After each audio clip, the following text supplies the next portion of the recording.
Hello everybody and welcome to PMPL South Asia Championship. Once again, day number 3 of Grand Finale is here. And this is your host Essen. With me is Fritz once again for one another time. I got an opportunity to have him on the desk. Welcome Fritz. How you feeling today and how you been keeping up with all this action so far? Hey, I'm super good, and of course, man, I saw that day where NBeSports got triple chicken dinners, a hat trick of chicken dinners, and they have a solid position in the entire tournament. It's again one of those teams which was like, yeah, this is a team from the Mongolian region, can perform, might not perform, but they just had a brilliant day, and they're just literally very close to winning the championship. So, well, we'll have to see how do they perform today. Consistency again is going to be the key. Unless and until again you get a day like 3 chicken dinners, and it does not really matter. So NBeSports, a team to look out for today. Yeah, NBeSports, again, outstanding performance by these guys. But day number 2, it's all been, all throughout the battlefields, it's been green flags waving right, left, and center. And we saw Aegon XI8, Team 7th Element, and DRS, never to miss these champs out. Getting 2 chicken dinners each. That was kind of a sequence. It was a funny thing in the day summary yesterday. But guys, let's have a quick look at our roadmap for PMGC PUBG Mobile Global Championship 2023 will be happening in coming few months, probably by the end of November. I'm not sure. Some official statements will be out there for you guys. Keep a check on all the PUBG Mobile social media. But PUBG Mobile Pro League South Asia, through PMGC points, Stalwart Esports already got qualified, and through PMPL PK, Aegon XI8 already qualified with PUBG Mobile Global Championship points. But 4 of these teams will qualify from Championship top 4 slots, will go to the league stages of PMGC. And this is how it looks like so far for overall ranking. Yeah, man, 7th Element. I mean, even though NBeSports has a great start, 7th Element is a team who have 116 points. No, 7th Element, I think in the group stages, in the qualifying stages, 7th Element was a team which was not performing that great. And now look at them, man. They are running around the map and getting frag points, and also being very consistent about the games they play. 12 matches, 116 points, almost about an average of 10 points a game. This is another team to be fearful of. For sure, yesterday the consistency was on top of everything. 7th Element, 5 matches they end up being in top 3, and only 1 match I believe they were in top 5. The rest of the matches were pretty good. All 6 matches, 7th Element really made sure that they get the maximum out of the matches and can farm some good points for themselves. But page 2, that's where the nightmare starts for the teams that are still struggling with their momentum. They haven't found anything that they can tightly hold on to. But 52 Esports Regicide with only 24 and 17 points. Leo Esports on the other side with 42 points. Magnus with 49. The only thing I see going wrong for Magnus is their placement points, but overall they've been all gun blazing, and looks like they are in a striking range of top 5 positions. Yeah, I mean, they definitely are a team to watch out for. So we will have to see the other teams play. For 52 Esports and the teams below, basically anyone below that 10th chart, I think it's just game over for them. The best they can do is just increase their positions, because with that the prize pool will also increase a little bit. So maybe try and play the best possible way, get some extra few hundred or maybe a couple $1,000s in your favor. That's the best you can do, because winning the tournament at this point for the other teams, that's not the case. The major battle will happen between the top 5 teams. And I mean, if there's a team from the mid charts from 5th to 10th, if they get a great day like 3 or 4 chicken dinners, that's when we can start talking about them. But right now, top 5 teams, 7th Element, 4MV, Aegon XI8, all these teams, they are the ones to be talked about. NBeSports, I mean, these are the teams which are posing a good grip towards that championship trophy. Yeah, for sure. I definitely agree with that. And again, as you said, 2 days are left, only 12 matches to go. So giving a comeback or bringing up with something that extraordinary is kind of the chances are pretty skim. But looking at the heads-to-head league and final, there is a huge difference. 2 days of gameplay from 7th Element is way ahead of their throughout first 2 days of league stages. Look at the damage dealt difference. Also, the healing done, elimination points have also improved 5.2. Survival is just too good, 21 minutes and 15 seconds of survival. Knockouts 5.6, and overall average point is 9.7. So in 12 matches, if you're able to get around 116, it looks like you've been maintaining a good average. But yesterday alone, Fritz, 84 total points, 7th element confirmed in just 6 matches. Yeah, that's true. Well, let's have a look at how this team has essentially panned out. Now, let's see. Oh, these shots, man. God, let's look at him. I mean, it was easy for 7th element to get those shots, but then again, at the time, just making sure you have that right hand. These are from the group stages, I remember. 7th element getting a great game from this point onwards. SKYLIGHTZ, they were just completely bombarded. That fight in Ruins was also amazing. So all these little movements that 7th element had, they showed that they can be a team to be feared about. They showed that this is a team that had potential. But in grand finals, they have shown, I think, 100% of their game and are just superb right now.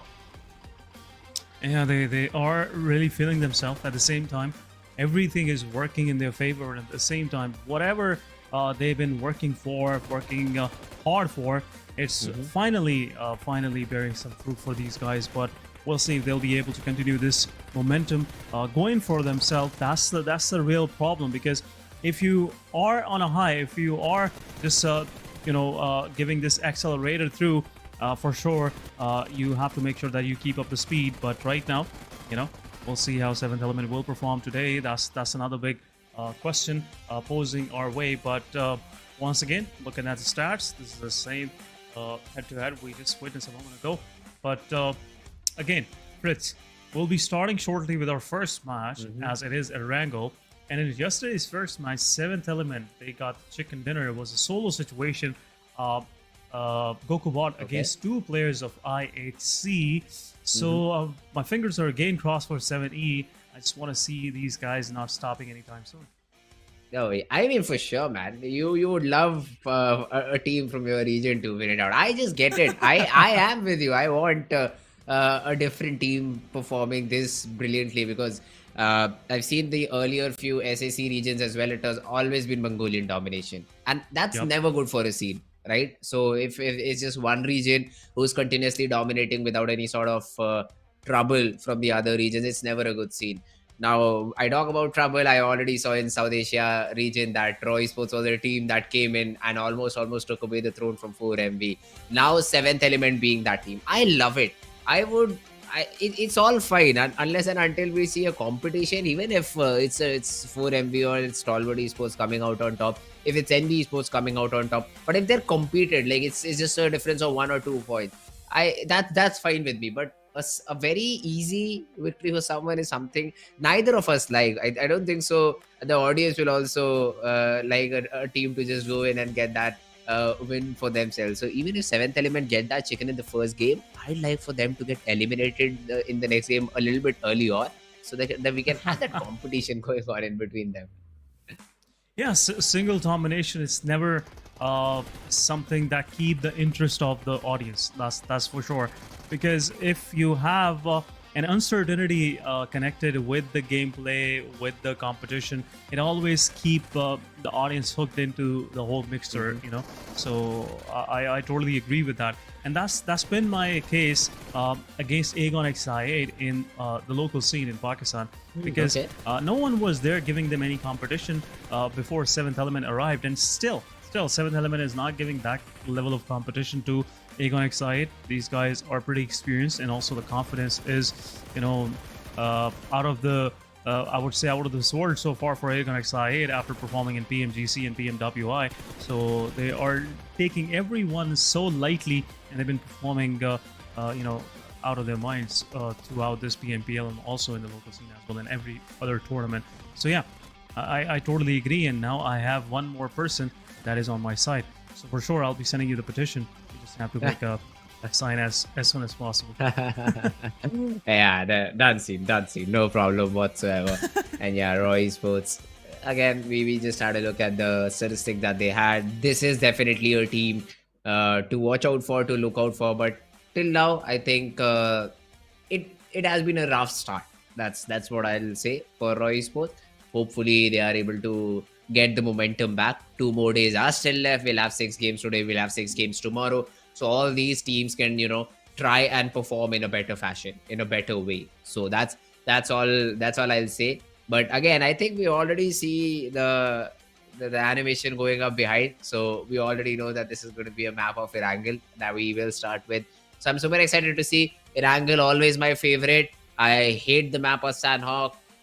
Second, hate the map of Miramar, but Erangel is my favorite. So I don't mind Erangels at all.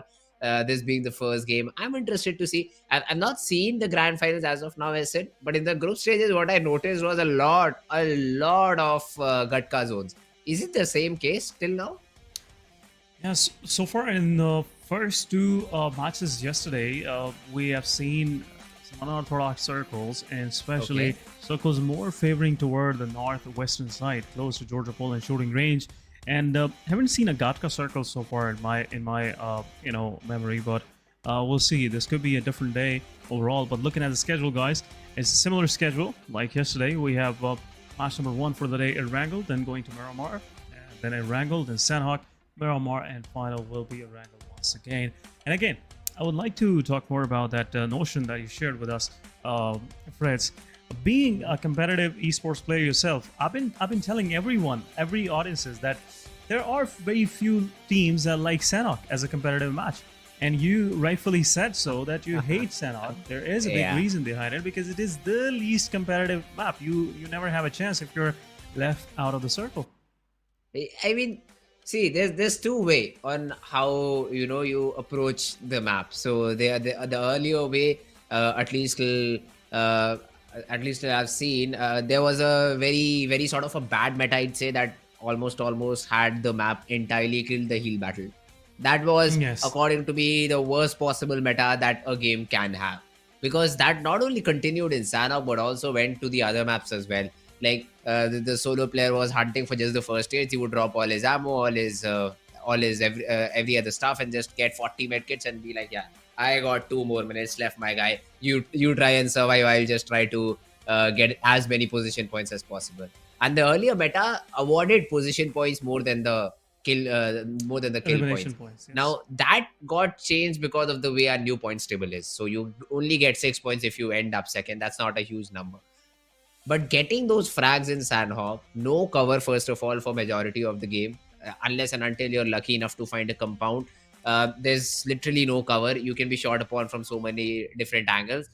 Plus, you cannot comprehend from where the shots are coming. I mean, there could be a player lying down right in front of you. You will not be aware about it. You would be taking some shots. It will be a close 4v4 battle with a team who might be very close to you. You will win the battle, but then this player will suddenly stand up and just shoot you in the back.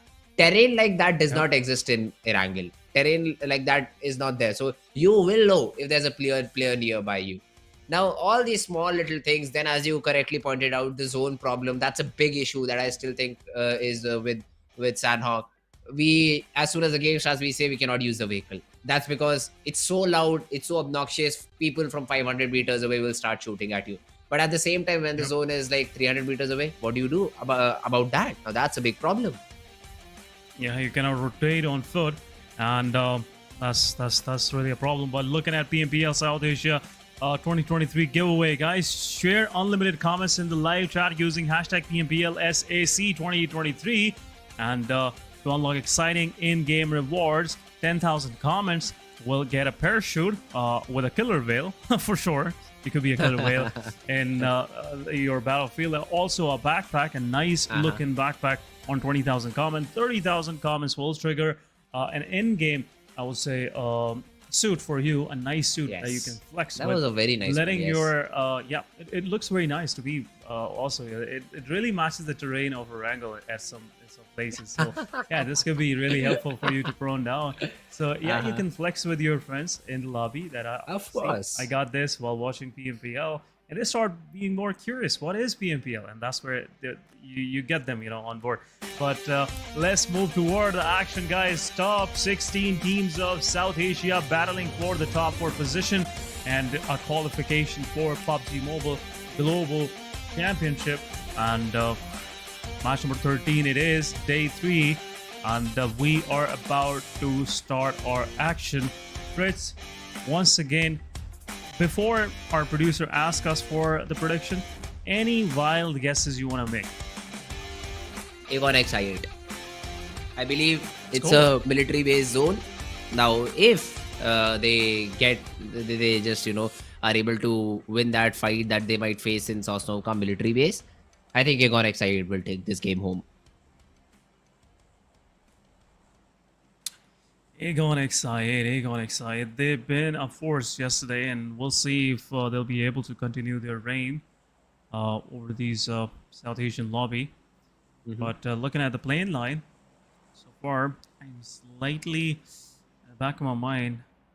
I have the sphere. Maybe circle go toward the eastern part of the map, close to shelter, some part of Yasnaya, and also going slightly up north towards Stalwart. That will be an interesting one. Well, I don't think so. This plane line is kind of pointing out Atka circle. We'll see. We'll see how that thing will pan out to be. But right now, the concern is any early fights are we going to possibly see? I don't think so. Every team is there. But there you go. As I said, Gatka circle it is. First play area centralizing Gatka. Why? Just why? Oh, once I wanted to see that military base zone. It's fine. It's fine. It's a new zone. It's a new way for the teams to adapt. It's a new way the players will try to play the game entirely. So let's see. Magnus still around that fanatic drop area. We'll just try to loot as quickly as possible and then rotate. Aegon X8 is nearby. So I think a couple of players of Team Magnus might just bump into each other and maybe take that fight. Reggie side on the other hand, look at their drop, Essen. It's so passive that it just tells their mentality, I believe. Yeah, right now, right. So I just anything that they can have a peace of mind initially in the game, and then they can build upon that. So Regicide, they had to make some adjustments because DRS, as they are going on their drop location, Milta City. So R3G chose to go up north, and I would say one thing that is really good about Stalwart Kamishki. First of all, you will not see any of the contention for sure, and at the same time, if circle is on the extremities, you have some good rotation paths from the edges of the map that you can use to get inside the circle. For example, circle is down south toward Milta Power, Milta. You can go through Lipovka, you can go through the western edge of prison. At the same time, you can also choose to go through Yasnaya, going straight Mansion to prison. So these are few good rotation paths, and at the same time, if circle is toward the western side, you have a straight line. Just Saverni could be a hiccup in between, but rest of the road is available for you to easily rotate in towards shooting range and then making your way into Georgia Pole. So yeah, this could be a beneficial thing for R3G, but we'll see how they utilize that. That's the big question. Let's see. I mean, no early drop clashes. It's a little bit, I'd say, not that interesting or a little bit boring as compared to the early drop fight. But I'd like to see Stalwart Esports is going a little bit closer to the Leo guys. I do see I think in that fight with Liquid, if it happens, that too. I mean, Liquid has a vehicle, so he will just run away. No problems over there whatsoever. Aegon X8 on the other hand, around the region of Query. Even Blade is there around Primorsk area. They have also sort of started their rotation. Magnus will not be interested because I think Zibian may be close by, but yeah, he's around Ferry Pier. So that's not a place where I think Aegon X8 is heading out for. So there won't be any issues or any trouble. But yeah, Leo and Stalwart Esports is icy. It's only icy. I think these two players really have a good spot inside the zone. Now, how do they use it is entirely on them.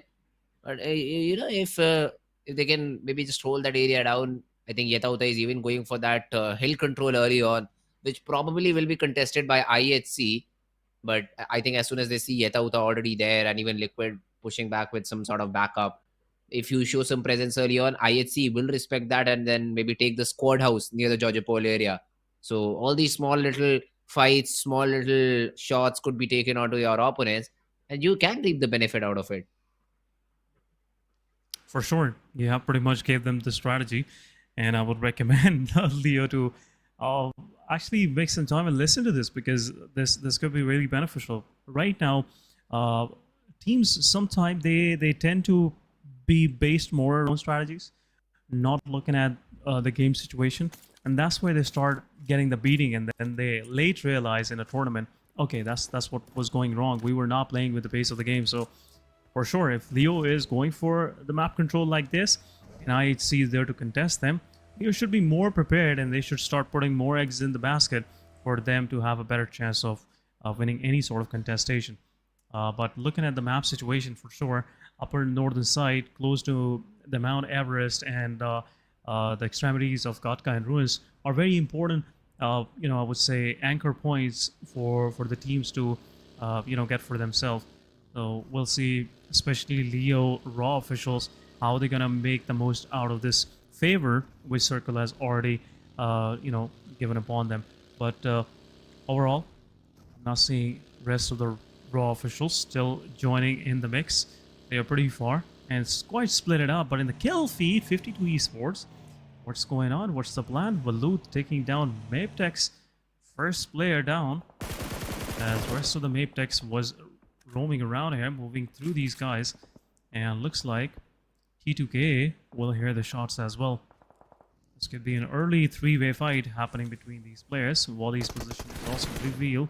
Choto pushing forward, takes down Wally, and a quick confirmation. 52 Esports, are they on a mission today? Looks like they had a good start so far. Yeah, even Jiro's out. I mean, there's no possibility of cover fire for the players of Team Mabetex. And they've already lost a couple of players. So not the start that Mabetex were hoping for. But 52 will be happy.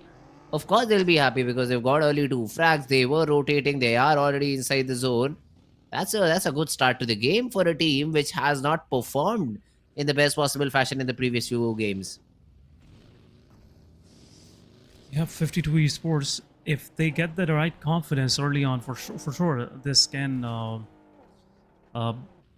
be more of that factor which will contribute further in their later game fights, and also just refining their strategy. Right now, 52 Esports, they were slightly far away from their drop location, so they're not going to make any further mistakes. But looks like Mabetex Esports is just trying to find something for themselves, a good spot where they can just hold for a while and play more of a passive gameplay, more of a survival focused gameplay, because in my opinion they're not left with any other chances where they can take a fair fight. 2 versus 4, not in my opinion, will be a good option. But northern part of Georgia Pole it is, where Mabetex will go for a cover or a safe space, where Circle is about to finish, first phase is about to finish, and also a quick shift will be expected. I think this Circle will kind of move toward Rozhok and School, and keeping Gatka in the mix. And what I even talking about, man? I'm just saying things, and things are happening. But there you go. Circle shifted toward Rozhok, and it will totally shift most of these teams that have kind of over predicted the Circle, and everyone will try to get inside the Rozhok. R3G have a better chance going there first. Yeah, R3G, they do have a good chance, but look at this. Raw Esports, their usual drop spots looks something like around the city of Rozhok. They go for School, they go for that split between school apps and the water city. So for them, this is a really, really powerful zone. In the meanwhile, 7th element being chased down by the players of Team Magnus Esports. Zebian connecting good shots, almost getting that knock onto Alien. And now they are like, yeah, why not take that fight? Alien is already down. 7th element, they've given up on the player. Correctly so. But this is not the fight that 7th element was looking for. 7th element, they were not expecting this sort of aggression coming from the side of Magnus Esports, and they have lost their IGL for sure. Now they will be more focused toward, playing the long game. High voltage DC, they have heard the shots as well. Some retaliation fire also, given toward them as well. But now, what's the plan? That's the big question. 7E, they're trying to eye out around the extremities of Pachinki, where they have a better chance of surviving. But IHC and Stalwart Esports, both of these guys ended up being in ruins. And front of each other. I'd see as they were moving from the Georgia pole. This were their pit stop. For sure, I'd see would have checked that. But Stalwart Esports, are they aware of the fact that ISC have pretty much surrounded Nurzid, as he could be the victim? He already got some shot. He lost some HP, and now Nurzid noob just going through with his Tesla. Quite an eco-friendly option Nurzid had, but it's still kind of. Electric vehicles should not, though, right? So maybe we can get that fixed. It has like a very slight kind of noise when you know, the funny thing with Tesla is when it gets close to you, like 10-15 meters or less than 10 meters, then you can hear the sound. That's kind of a feature that you can buy with getting a Tesla in game. So that's kind of, I would say, a good thing about Tesla. It's less noisy as compared to the supercars. Vehicle. Assassin's vehicle, for sure. You can just run over, give it to a guy from Leo. Watch them run over players with that assassin vehicle. But yeah, it's just an interesting thing. I did not know that, Asan.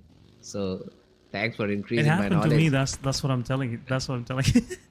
Oh, yeah, I mean, someone ran over me with a Tesla, yeah. So I can tell from my personal experience. Got it. Well, it's fine. It's fine. It's just important for us to know. So I think ISC will try and take an advantage of that. But yeah, the zone has already shifted. We saw that Rozhok area being inside the zone, but surprisingly, even though the zone went a little bit towards the eastern side of the map, not a lot of fights have broken out. So the teams, I think, have sort of settled in, and now the late rotators will be punished. No, I think 7th Element is one of them.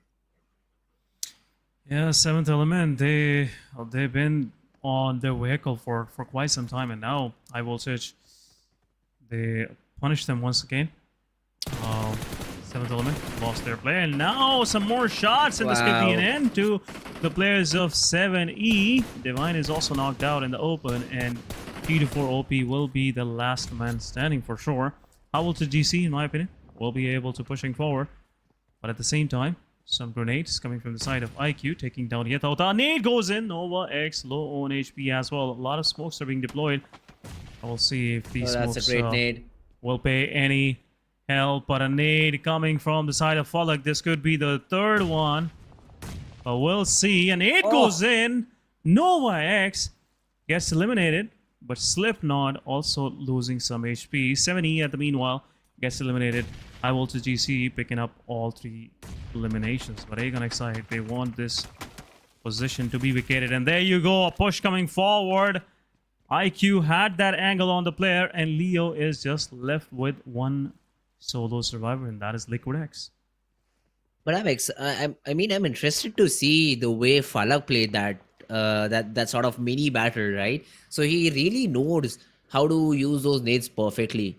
Now that's a big thing that I see lacking in the South Asian teams. I mean, the Mongolians like sort of have mastered the nades, but then I see Falak right here just knowing that timing, because he just left it when there was like what 0.5, maybe a second left, and as soon as that nade made contact, it was a clear knock. There's no opportunity for that player to even react to moments like those.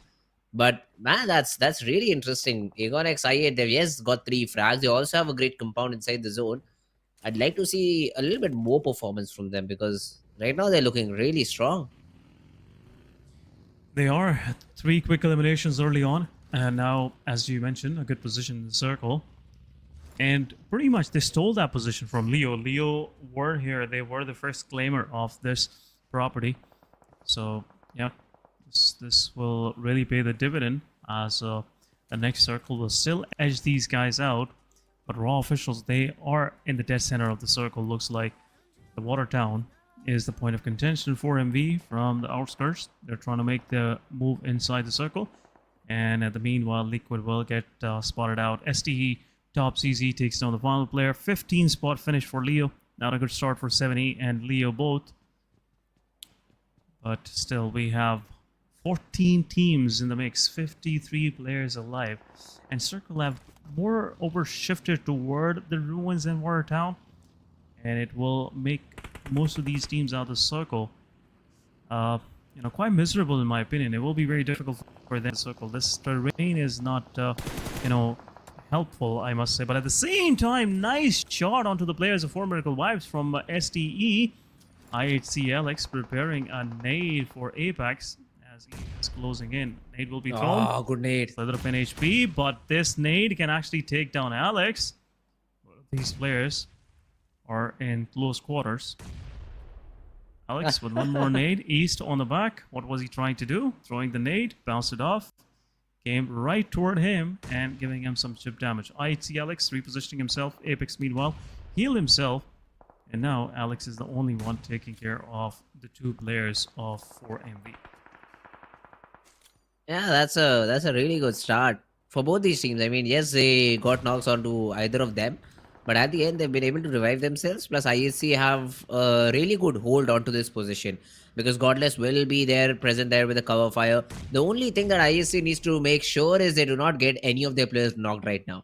They can take fights, but they have to be from a really, really secure angle. So let's see if they're able to achieve that sort of feat. 4MV is happy with the position that they have. They have the church area. They are inside the zone. What more could 4MV ask, right? So they're just holding it down. Meanwhile, I do see Water City inside the zone, and this is a dream circle for the players of Team Raw Esports. Yep. As we were mentioning early on as well, this could be a possible, I would say, good match for the side of Raw officials, and Circle already blessed them once again. It is the third phase of the game, and we are seeing Raw officials sitting right dead center. Not much of the contention with them, but at the same time, R3G Naki taking down Mabetex Desert. Mabetex is left with only one player. Not a good start, but what is 52 Esports even trying to do? They are in on the small island in between, and are they expecting any sort of shift toward them? I'm not that positive about these guys. They have to cross on to the main island. As T2K, SKYLIGHTZ Gaming, Raw officials, all of these guys are just eyeing toward them, but nice shots, East 922. Really peppering those bullets through that small pixel, I must say. Nice work done.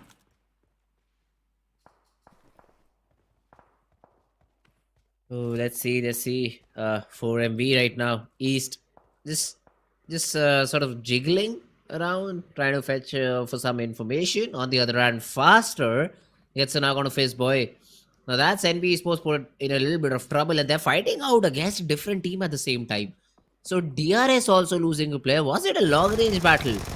Because yeah, I think it is a long range battle where Fizzboy is getting the revival. Mondo, he is making sure that the players of DRS cannot push in. A smoke wall has been created, but the problem for DRS, the play zone. The problem for NBeSports, the play zone. Both these teams have to make it inside.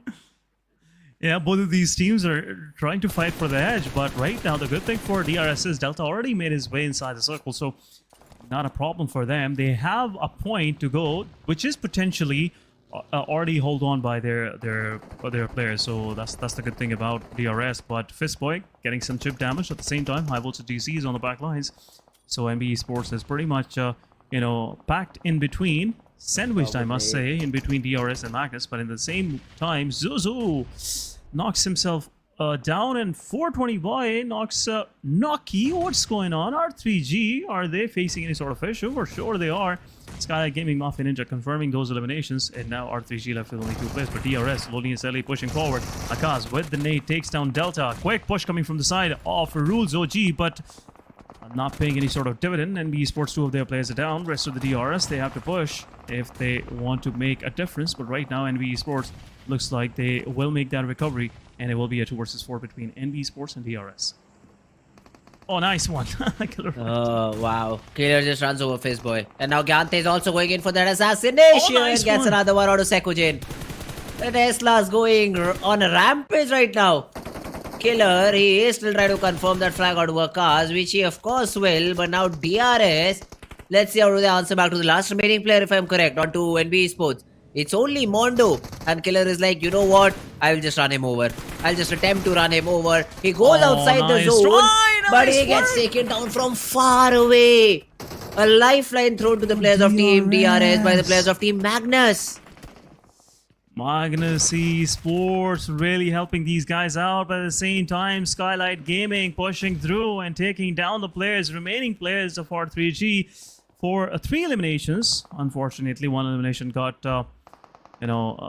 wasted, I must say. Zuzu killing himself, burning himself out with the Molotov. But meanwhile, as we were talking about NBeSports elimination, R3G also leaving for the lobby. Now 52 Esports. Circle is still somewhat in their favor. It's stage number 5, and T2K Love pretty close to Jalad and Peaky Blinder. We'll see if this Peaky Blinder will be able to strike at the right point, but IHC, they're pushing through. Stalwart Esports also getting some damage. Action eliminated with a Molotov. Rest of the IHC slowly and steadily pushing in. Nurse have a good angle. At the same time, Magnus Finisher faster, taking care of 4MV, as 4MV have already pushed on MGS. 2 of the players of Magnus are down. Fenny take down Baron. 4 Miracle Vibes, they are striking back. Magnus, some confirmation coming their way as well. But this battle is still not concluded. Both of these teams going heads on. Finny going down at the same time. Apex will confirm this player. And Magnus Esports coming out strong. 4MV gets eliminated, as a Raw official will come in, but at the meanwhile, Raw will confirm the players of Magnus as well. But STE Nurzit being pushed forward by IHC, 2 of the players pushing on, and now Nurzit confirming the elimination, making sure that he have a better chance, but a shotgun to his face. Nurzit is down, and Stalwart Esports left with only hope, and that is top CZ. Oh, Stalwart Esports, they wanted a great game. They also had the stars aligned, right? Because the early elimination did happen for the players of Team 7th Element. But this time around, I think they will also bite the dust with not a lot of points. Because I don't think so they have good eliminations on their cards either. IHC on the other hand, Alex, Godless, Joel, these 3 players still survive on the edge of the zone. Yes. But how much of a playing area do we have? I think it's very less. IHC control majority of that ruins compound towards that southern side of the playing zone. Now Tobbs is being completely pushed off from this particular angle. He will be spotted nice. down. He wanted to take his buggy outside the zone and then go for a long rotation, but a lucky headshot through the smoke will make sure that Stalwart get eliminated here on. Yeah, they get eliminated, but the elimination point is wasted once again. 1 more point going down the drain, and Stalwart Esports just denying that point. But at the same time, SKYLIGHTZ Gaming really striking in the box of T2K, as T2K is struggling against 52 Esports. 52 Esports, they're trying to make their way onto the main island through the water, and Jalad might get spotted out. Example knows where exactly the players are, but meanwhile, Malik going against DRS. DRS, 2 of the remaining players, they get spotted out, and Raw officials will go ahead and confirm those eliminations. I guess Killer YT is still surviving somewhat. Kiante was the one who got eliminated. But 52 Esports trying to make their way on, but not granted the permission by XMPL. And Example will for sure knock out Chotu, also in the line of fire. IHC, they can easily spot this guy out, and it will be a confirmation. 52 Esports left with only 1 player, Chotu, surviving on a slither of an HP, but XMPL still trying to make the way in. I just want to make sure no one else is inside the water. Well, let's see. I mean, T2K, the one thing that concerns me a little bit is the ammo that they have left. For Mini, I do not even see a reload. So, I mean, Jane is all left with what he has in his hands. I say a pop in the first aid, he sort of decided to jump in the water. If he was unlucky, those shots that were meant for him could have connected, and T2K could have been in a really difficult spot. But yeah, good for them that does not happen. The reset will probably come in sometime as soon as he touches land, and then T2K will try to play as a squad of 4.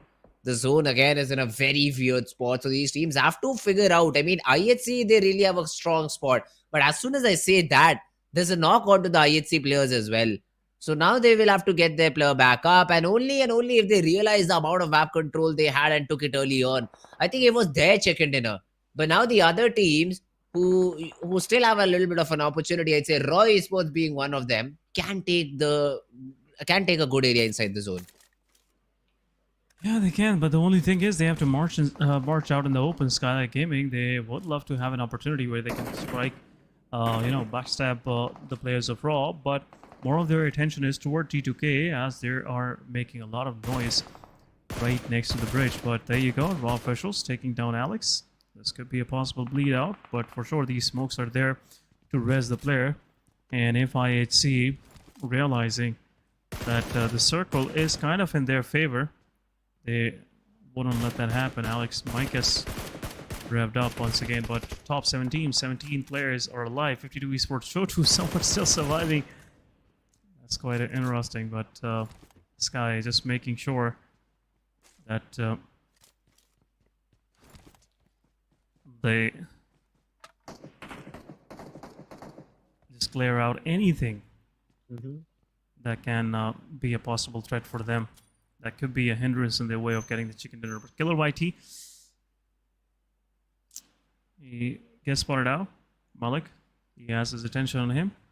And now, 16 players in the lobby, but what is Skylight Gaming planning to do? That's my question. Because possibly, Skylight Gaming will be the next victims of Raw officials. Yeah, let's see SKYLIGHTZ Gaming. Meanwhile, I think DRS is going to take his own life, going for a heal battle, but as soon as he runs out of first aids, Raw Esports should not have a big trouble eliminating that guy. Rather, they're very reluctant about leaving the compound. So that's one thing that I do not understand. Probably go explore, maybe try to take some good area control. They're not opting out for that. SKYLIGHTZ slowly and steadily have made their way inside the zone, but now are completely constricted. So even if one of the Raw Esports guy has some idea, he could call for some good nades onto the SKYLIGHTZ Gaming, and for sure there'll be a knock because there's not a lot of area left to hide in. Nice. In the meanwhile, Jiggle will just stand up and get a knock out to Mafia Ninja. Killer YD goes down to the zone, so DRS is also out and about. And SKYLIGHTZ, they are attempting for a revival, but now those nades that I talked about, yeah, Praveen is cooking one of those. There are very less chances of Skylight Gaming surviving from the clutches of Raw officials. There you go, No Fear also getting knocked out to the blue zone, as both of these guys were right underneath Jiggle. But a jump down from the side of Jiggle. There you go. He's taking TPP on Nima. Blue zone is right on the back, but nade from Probin will take down Fear. Skylight Gaming still 3-man standing at the same time. T2K loves spots 52 Esports Shotu. 5th spot elimination for 52 Esports. Total of, I believe, 6 or 7 points for them. Robin, he's moving inside that small shack. A nade coming through. Raw Sky taking down Nima. Skylight Gaming is left with only 2 players. Players are pretty low on HP, and now it's time that Sky and Raw, rest of the Raw, just make their way inside the circle. Third party. For sure, these guys gonna pick this fallen comrade into the vehicle, but at the same time, third party from the side of T2K, as they have already positioned themselves inside the circle. A wise move coming from the side of T2K, as both of these teams were fighting. They made their way inside the circle. Mafia Ninja, the sole survivor. Nima also bleeding out. Mafia Ninja with the Molotov. Might be able to confirm some, but as he was standing inside the water, not much of the movement available, but at the same time, Probin takes down one of the players of T2K. The Molotov is there and still surviving on the edges. Revival will be pulled off. It's the 9th phase and only 3 seconds to go, and blue zone will start moving. Sky is trying to hunt for some players. I mean, he can also maybe get that revival, could be an opportunity, but now Jane just takes out Jiggle, takes out Praveen. T2K, they could really win this game. Because even Leo is in a position to third party the players of team Raw Esports. The player has been spotted down. Leo throws a few shots but then gets spotted down by Rig. Frag confirmations coming in. Love gets that frag confirmation onto one of the Raw guys. Jane spots out Jiggle, gets taken down. Now T2K, they just need to march in and finish the other remaining 2 players of team Raw Esports. The revival has happened. Sky will make sure that Leo does not make it any further. Mabetex will be eliminated on the 3rd spot, but now it's a 2v4. The job has been made easier for the T2K guys. Nice one, Jane. Jane gets another knock. And Sky, I mean, he was blind as a bat. Could not do much about it. And now a 4-man squad rushing onto this last remaining player of Team Raw Esports. who will be taken No down, and chance. T2K finish the game with a chicken. T2K, they're just paving their way toward the GC PUBG Mobile Global Championship. A winner chicken dinner for these guys. We'll have a quick look where they end up to be after this chicken dinner. 19 total points. They are on 5th spot. 1777. They've been busy quite throughout this match, and a good chicken dinner coming at the end.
Welcome back, guys. After this, a slow-paced match, I would say, of PMPL South Asia Championship Finals Day 3, and we have our winner at the end. It's T2K. Welcome back. This is your host Essen. With me is Fritz on the desk. Fritz, T2K we were least expecting, as they were choosing the most difficult path to get inside the circle, and all thanks to Raw officials, they cleared out their way as IHC got eliminated early on. Yeah, I mean, that's true.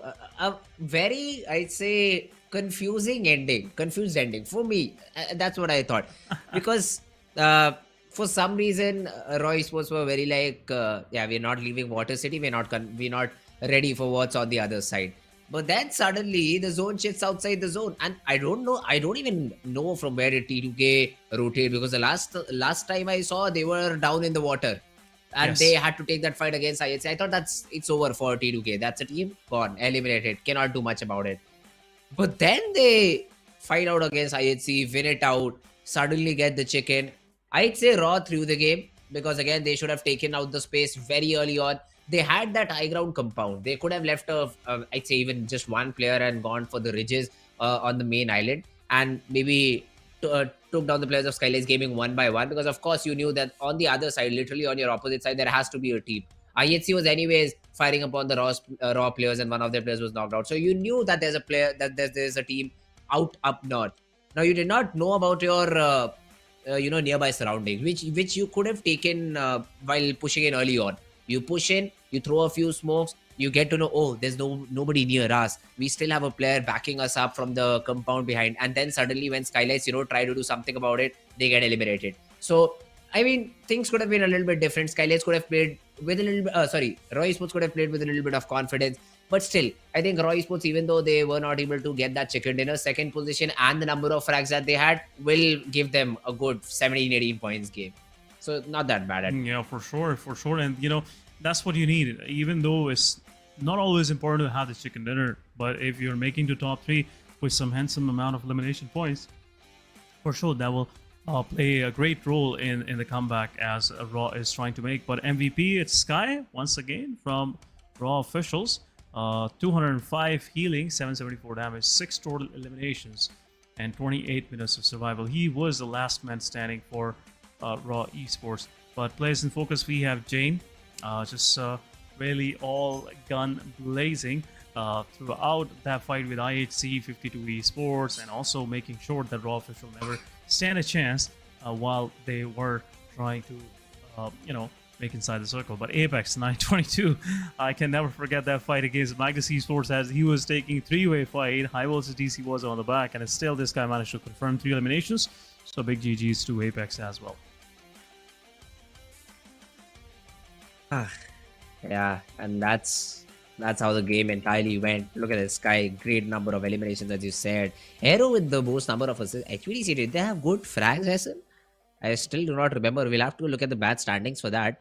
But I think, yeah, that HVDC, 4 assists for Aero, that means 4 frags had been confirmed for HVDC. Yes. So not all that bad. But then again, I mean, HVDC is a team who really need to step up, maybe 20, 25 points every game so that they sort of make a comeback. 6 won't just cut it out. In the meanwhile, Yes. T2K getting the chicken with 9 eliminations, so 19 points out on top. And as I said, Roy Esports, 12 total elimination. This has helped them to get those 18 points. So still in the top 3.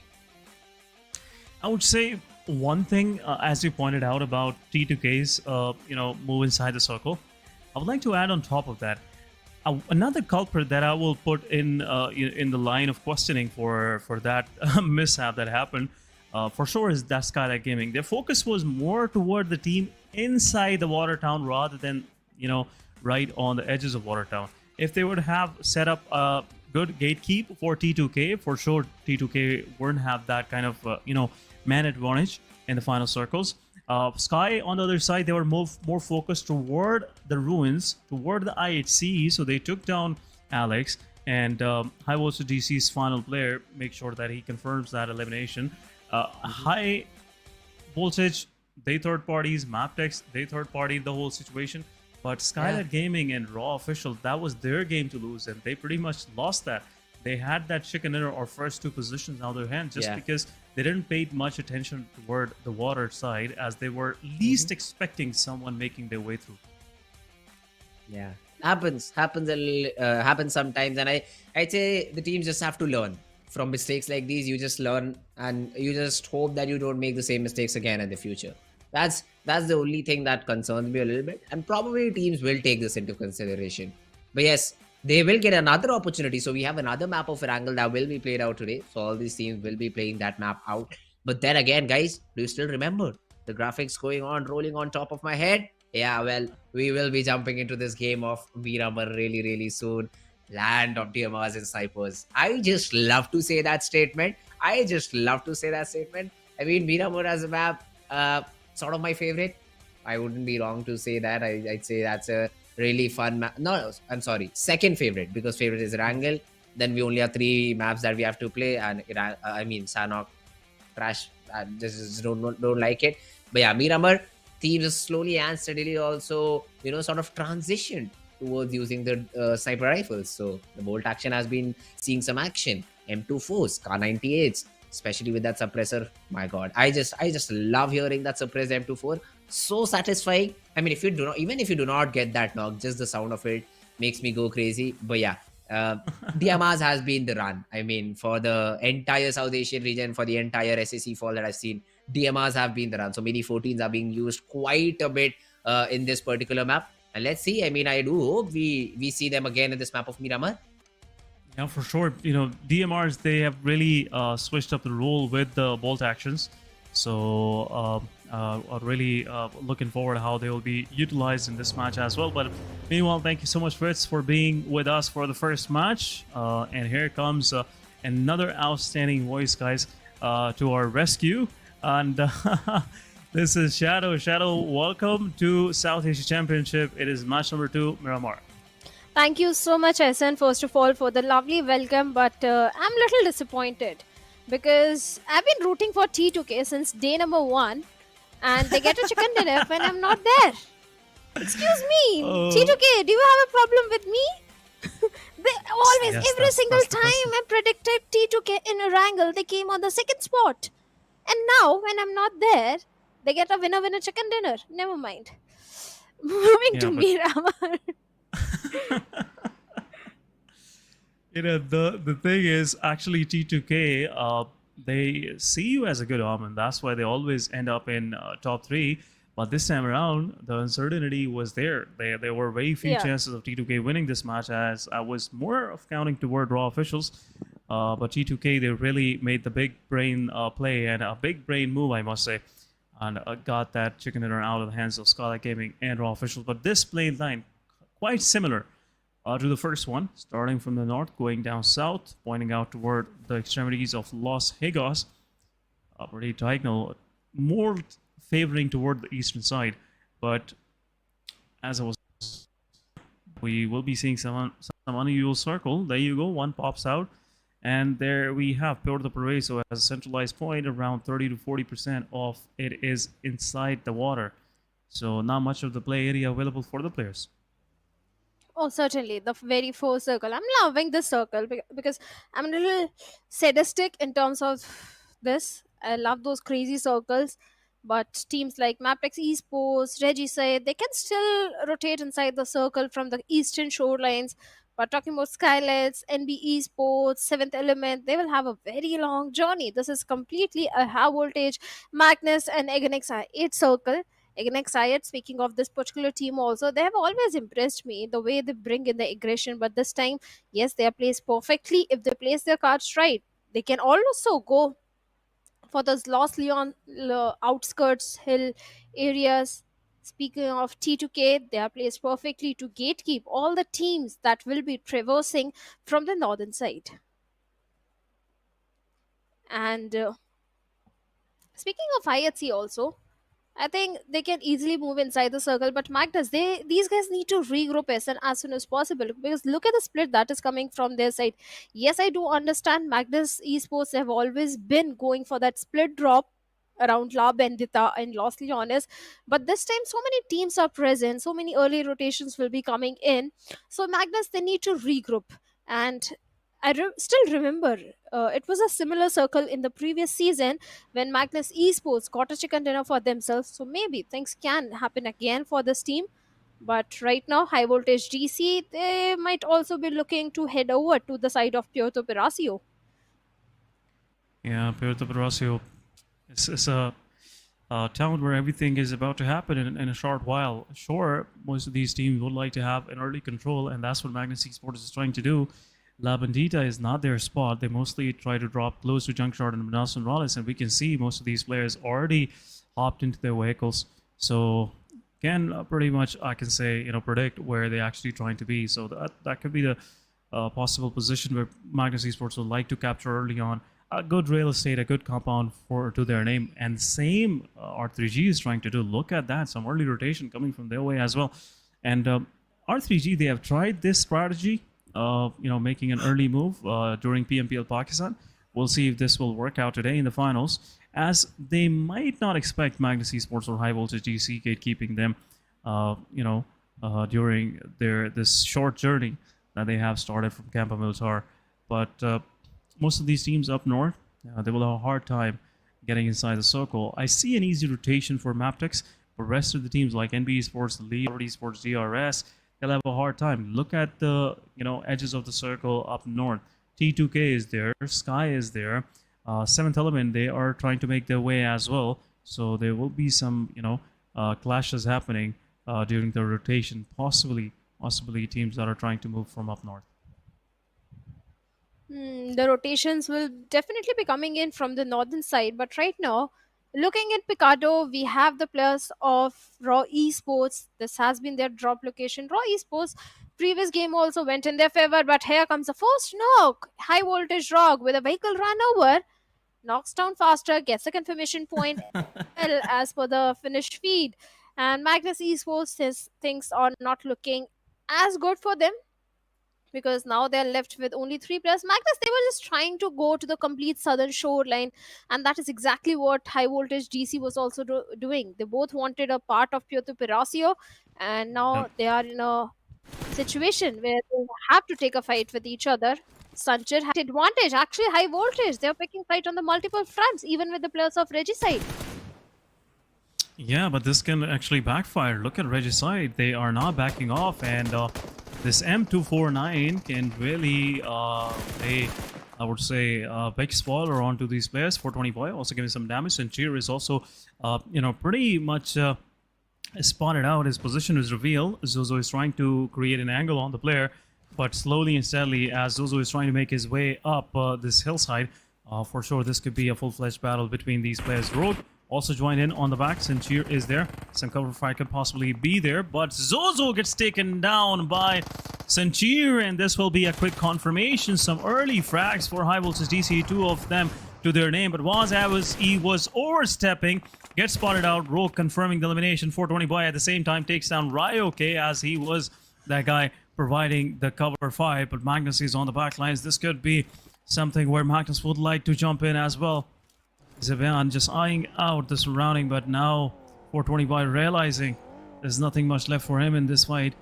He has to retreat, has to find a safe space where he can hold for a while, but there you go, some big compounds right on the edges of Kyoto, as everyone was trying to make their way in this, seaside city.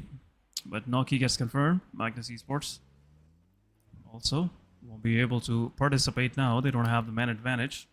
Ryoke gets revved up. So everything back to normal for High Voltage DC. Things are looking good for High Voltage GC, but things are not looking so good for Reggie side, as they're left with only one single player. 3 teams, all 3 wanted to have a part of Kyoto Piracio, and now it's only High Voltage GC having the position advantage as well as good amount of finishes. Magnus, well, they were the smarter one. They decided to disengage from this fight and find rather another good spot inside the circle. Even the players of Raw Esports do have a good spot. For MV also, Esan, they can easily traverse from the complete western side and hold on to the southern side of Los Leones, the cave area. That would be a good spot to hold on to for 4MV, even for 52 Esports. But the rotations that are coming from the northern side, they are not going to be easy at all. It's not going to be that easy for sure. But guys, make sure participate in the comment section of this live stream. You can unlock rewards on 10k, 20k, 30k, and 50k comments milestones. You can claim those rewards with a code shared on screen during the broadcast. So make sure you stay here and find that core for yourself and get those fancy outfits that you can pretty much, I can say once again, flex on your buddies in game. But we'll see how that will pan out. But right now, Circle not going toward Puerto Periso, more focused toward Impala, where High Voltage DC and looks like IHC will be battling against each other to have a better control of the city. But most of these teams, they are making a late rotation, like SKYLIGHTZ Gaming, Mabetex, as High Voltage DC pushing onto the players of IHC. That early momentum that High Voltage gained in this first few phases of the game is really paying the dividend. One more point for High Voltage DC, 5 total eliminations for HVDC in the first 2 phases. HVDC, IGL is making some really good decisions about where to rotate, how to rotate, because even in this circle, they do have a very good spot for themselves. And speaking of other teams also, they're also trying to traverse inside the circle. The only threat that High Voltage GC have in the nearby vicinity is the team IHC, but looks like IHC, they don't want to engage in this fight. They're already backing off. So, no threat as of now. Every single team is just trying to find a piece of land inside the circle. No one wants to engage in any unnecessary sort of fight. But look at the rotations of T2K. They were on the complete northern side, and now they're entering inside the circle from the side of Puerto Periso. Beautiful rotations are being done by T2K as well. Yeah, beautiful rotation. And again, T2K, these kind of moves you can always expect from T2K. They have that kind of, I would say, experience, which is much needed for any team to just keep your heads out of unnecessary fight as you're trying to move through. Just focus on the place, your destination, where you want to arrive. R3G, they messed up in between.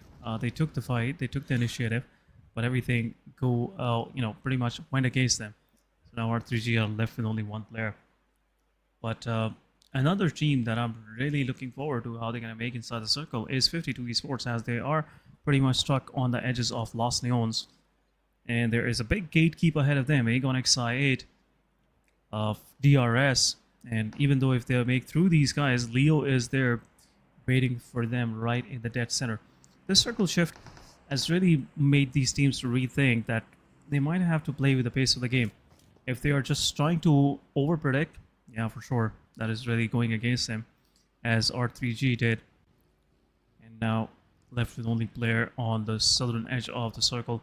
Another shift about to happen, and looks like this circle might go down. No, I was about to say that down south, and and there you go, 4MV dead center. Oh, they are certainly at the dead epicenter. Do have a good advantage, but when you are in the center of the circle, you also grab a lot of attention. So for MV, they have to be a little cautious as well. But for now, SKYLIGHTZ Gaming, they have spotted on the players of Mabetex Esports, and no fear with that Mini 14 is trying to make his presence felt. But since the circle has shifted, they are disengaging. But on the other side, nice Magnus Beyond finds Mabetex OP. Instant confirmation also coming in. Magnus Esports finally getting one finish point. High Voltage GC also trying to from the nearby vicinity, and looks like Drolin was trying to trace the player. But for now, High Voltage GC, they do have a little bit of the ridge for the cover, and they want to engage in this fight. Yeah, they have just pulled over. They want a piece of Magnus as well. They can see that most of these teams hailing from PMPL PK, they have some sort of addictive, I would say, taste.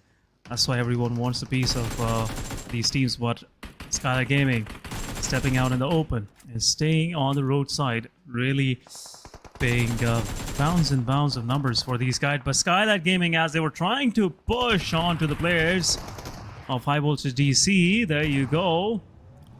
Royal 214 takes down No Fear. SKYLIGHTZ Gaming loses 2 players as they're still fighting for a safe space for themselves. But Zibian gets knocked out, will be rezzed up. Looks like I'm just making a rough prediction here, Shadow. Looks like High Voltage DC will end up being in a fight with Magnus, and Magnus will wipe these guys out. That's what I think, because they are just gassing themselves out. They're shooting in everything that is moving, and same as Magnus Esports doing. But Magnus Esports, the only thing that I see the difference in their approach is they're just taking those fights safely, staying inside the compounds, making sure they don't get up while stepping outside in the open. But once again, another rotation being gate kept, and this time around it is NBeSports. Both of these teams are battling for the first spot, and Gokabot confirming NB.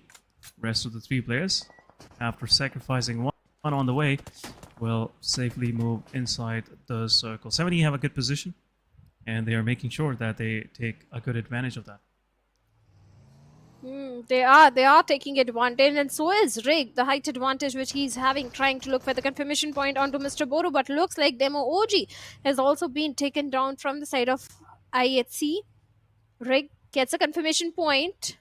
But XPMPL also, XMPL, I'm sorry, the little brain lag. Example, yes, perfect example. T2K, you are so pro, you're so intelligent, SN. I wish I was, but no, you are. You are. You know, the funny thing is, I came to know about this from a friend of mine. He is from Nepal. Okay. So he told me that this guy, I used to read it out as XMPL. And he told me, no, it's not XMPL, it is example, because Sandesh thinks that he's an example for every new talent coming into Nepal scene. So yeah, that's where I cracked the code. It was the help from the back. So yeah, that's the story behind it. But good motivation that he is giving to the new raw talent, the underdogs. But on the other side, again, XI8 with that M416 finds 52 Jalad over there. Magnus, yes, they still do have a very good compound to their name, but now they have to move a little bit inside the circle and leave the safety of the... But Stalwarts, look at their position. They are up north. Even Raw are in the close proximity. Magnus are also in the close proximity. So let's see if Stalwarts can make it inside the circle without making their presence feel. T2K still having a good spot, but they have to pick fight for the players of IHC. LX already charging forward, and with the DBS, LX takes him down. And Example has already been eliminated. Now, Love still trying to dish out some damage onto the players of IHC, looking for some revenge over there on the other side. Rig and Jane making a quick escape to scuttle back to the safety. Yeah, escape was much needed. IHC already encroached on their position, and now they split between 2 players. down by the roadside compound and one uphill. Let's see how that gonna play out for these guys. But in the kill feed, IHC still farming some more elimination points for themselves. And IHC just lost one of their players early on to High Voltage DC. Now they just want some quick repayment. But as I was talking about Magnus Esports versus High Voltage DC, Rock taking down one of the players from Magnus. Finny already confirmed, so Magnus is left with Zibian and Roland.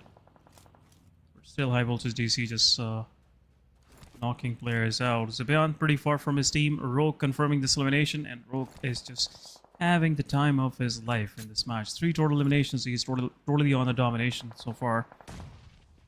And all 3 of his eliminations are on Magnus Esports. Can you believe that? If he confirms Zibian, this will be 1v4. But T2K, meanwhile, trying to backstab the players of IHC as they were trying to over-aggress over this ridge line. And nade is being thrown, and this could be a possible knockout, but no result so far.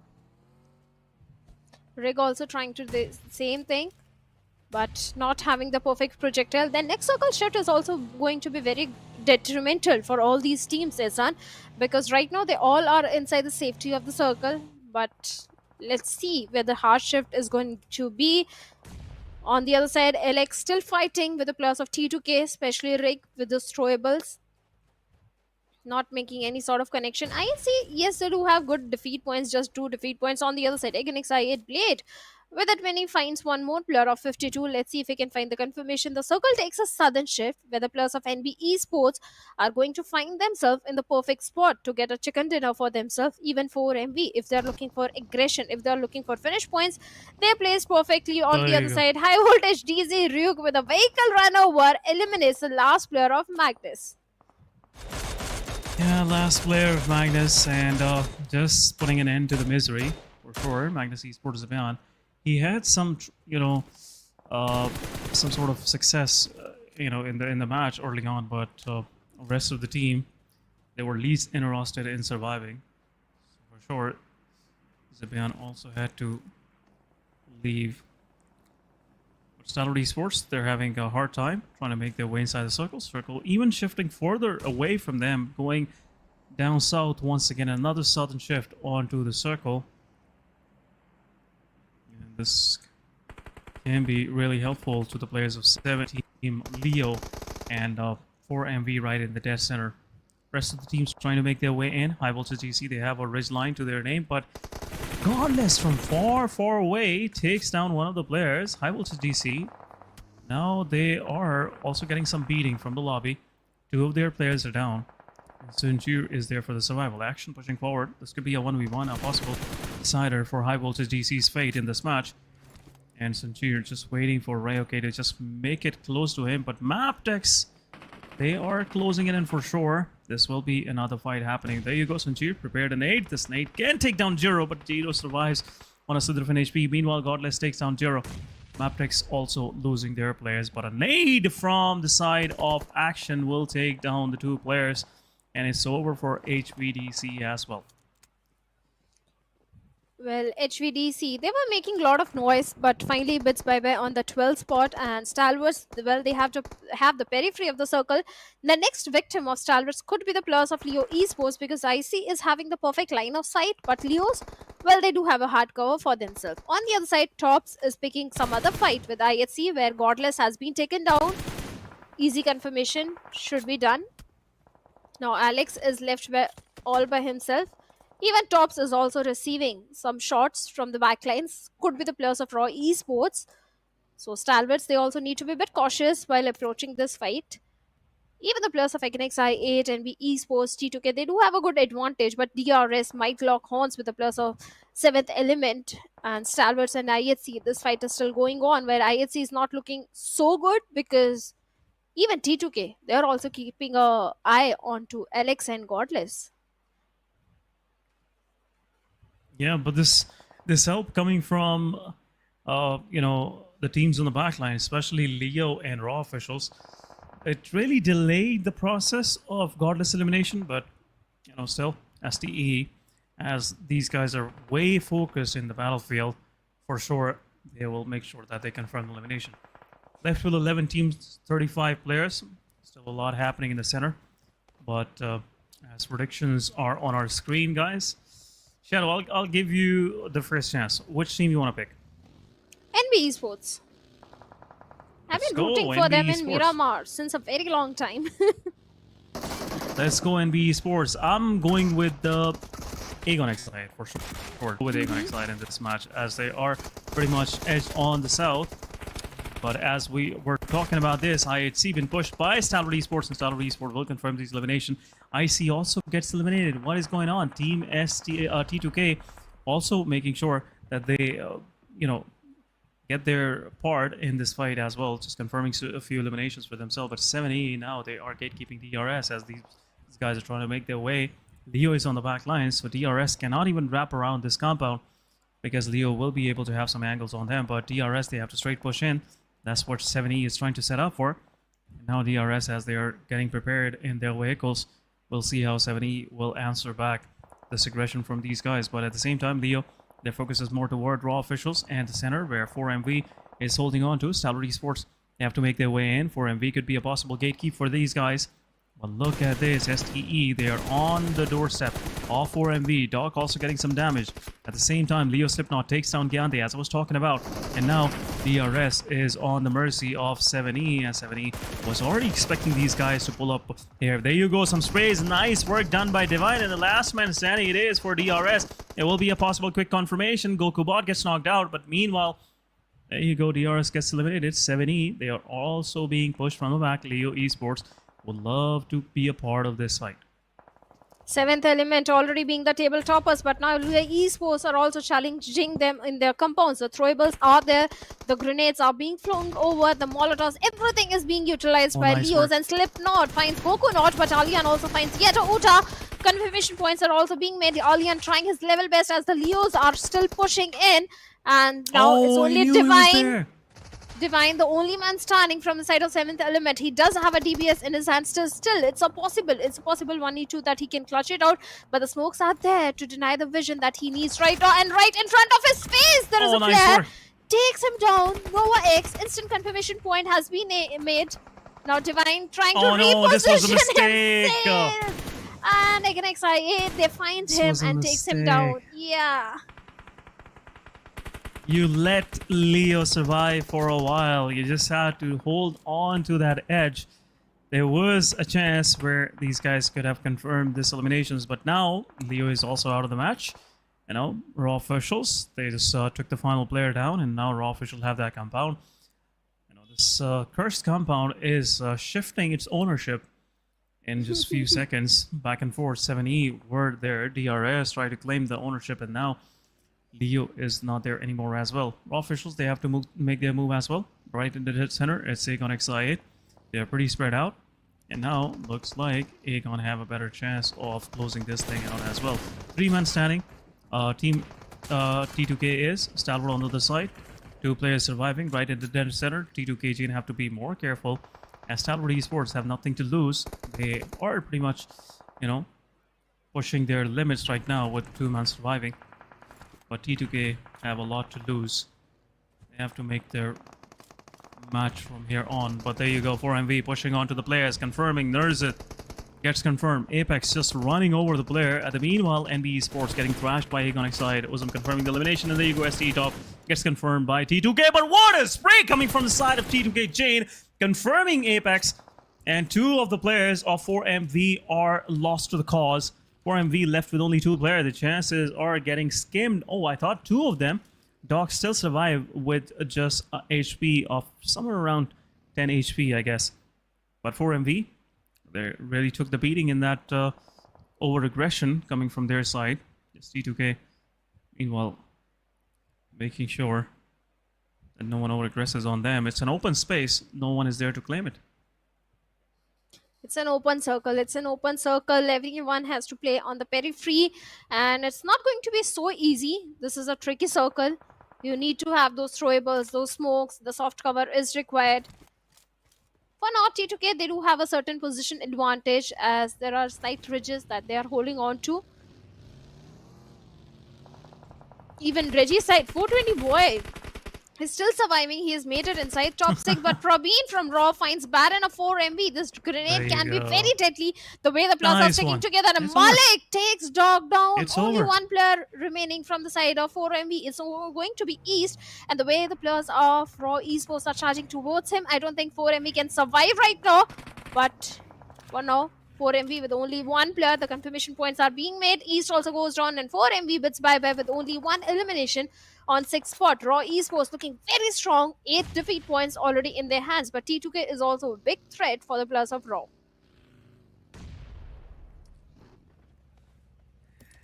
Oh my goodness, 4MV. Oh, what a shift. What a shift. Going everything against them. They were 4-man up, and now just things started, going against them, and they couldn't hold on. Now, Aegon Excite, they have this opportunity of getting this chicken dinner, and for sure, these guys will play for the chicken. The only threat, in my opinion, right now is Raw Official for Aegon Excite. They have to be careful, but T2K, they're pushing onto the player of R3G. 420 boy just standing up, delivering some utility over there, but he has to be careful. He made his team up to the 4-man, and now he cannot lose it from here. He can actually get some 5 good points for his team, but T2 420 boy, the only survivor. Airdrop taken by Falak as he is trying to overaggress even closer and further. There is a chance Falak will spot out 420 boy and this extensive ridgeline, which Probin is trying to make a red zone for R3G solo survivor. But look at the circle control that Aegon Excite have. Falak have an LMG in his hand at the same time. Rick getting some chip damage from Falak. Falak preparing another nade. This could be detrimental. This nade been thrown. Rick just dodging this nade overall. But now T2K, they can feel the heat coming from up north. Aegon Excite just spreading out their wings, and looks like they have the total control on the southern part. Oh yes, they do have a control, southern eastern side, but against Xyz, they have the majority of the real estate control. The only thing against Xyz they need to focus on is keeping the players safe. If a knock comes in, the revival process is going to be very tricky.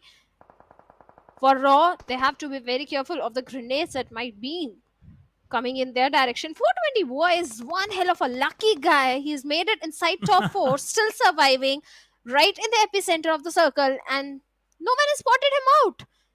But T2K, yes, good position, but looks like Rig.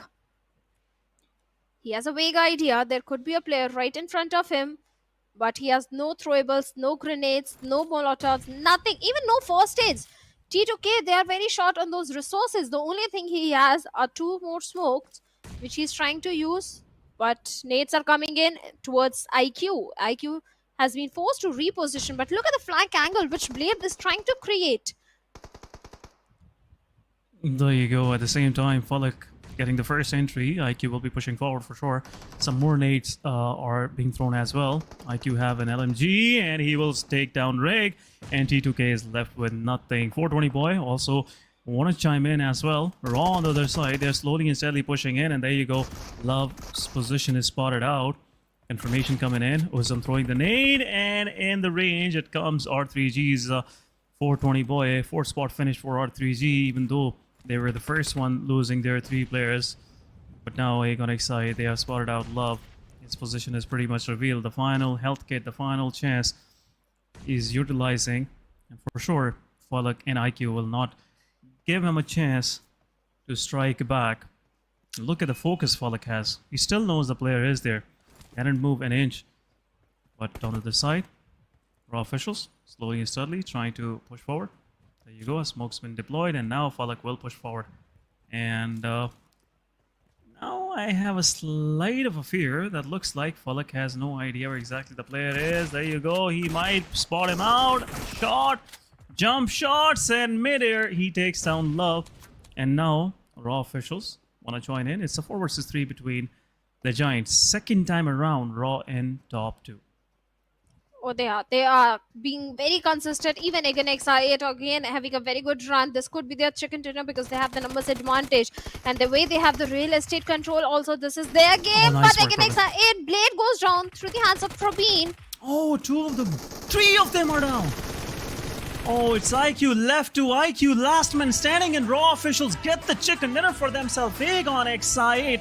Even though they had the control, had the advantage, somewhat the chicken slipped out of their hand and goes to Raw official. Nice work done by Raw. They missed out on the opportunity last time, but this time around they've been extra cautious and got 22 total points. 4 elimination, quick eliminations in the end as well. So total 12 elimination, 22 points in this match.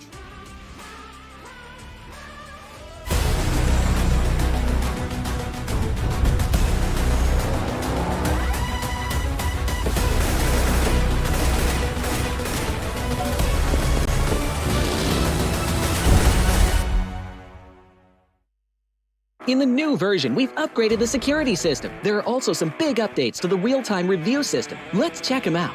In this update, investigators can use the Eagle system to review suspicious players in real time during matches. Cheaters no longer have anywhere to hide as the investigators' vigilant eyes keep them at bay.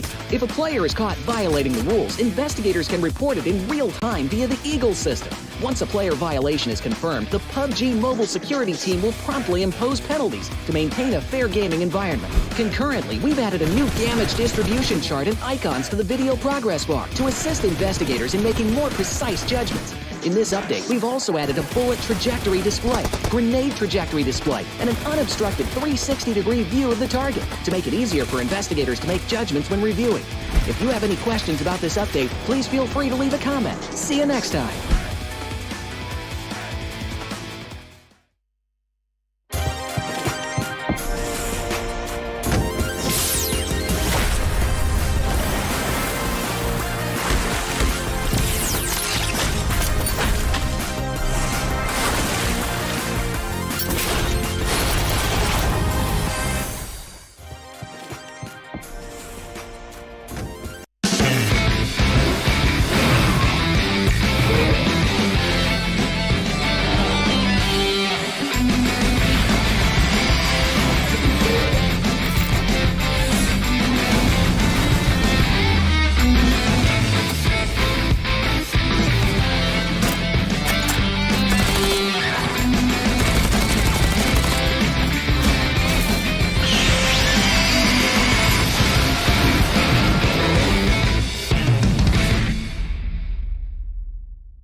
Welcome back, guys, after this short break, and you're watching PMPL South Asia Championship.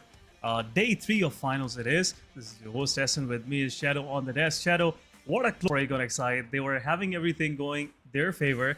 Everything was in their, I would say the ball was in their court, but Raw official at the final moment, they just aced a 4-man standing squad. Nice work done by Raw officials. They just snatched that winner chicken dinner.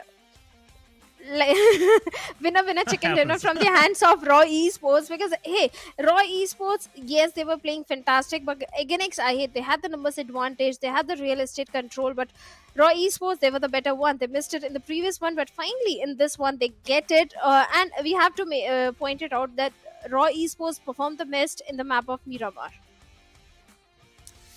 Yeah, they performed pretty good, and at the same time, let's not take the spotlight away from these guys. Previous match ended up on second position. This match got the chicken dinner, so they're really building up toward a strong comeback today. So far, they're on the 6th position overall. But looking at the MVP, it is Malik from Raw officials. Not a surprise to me.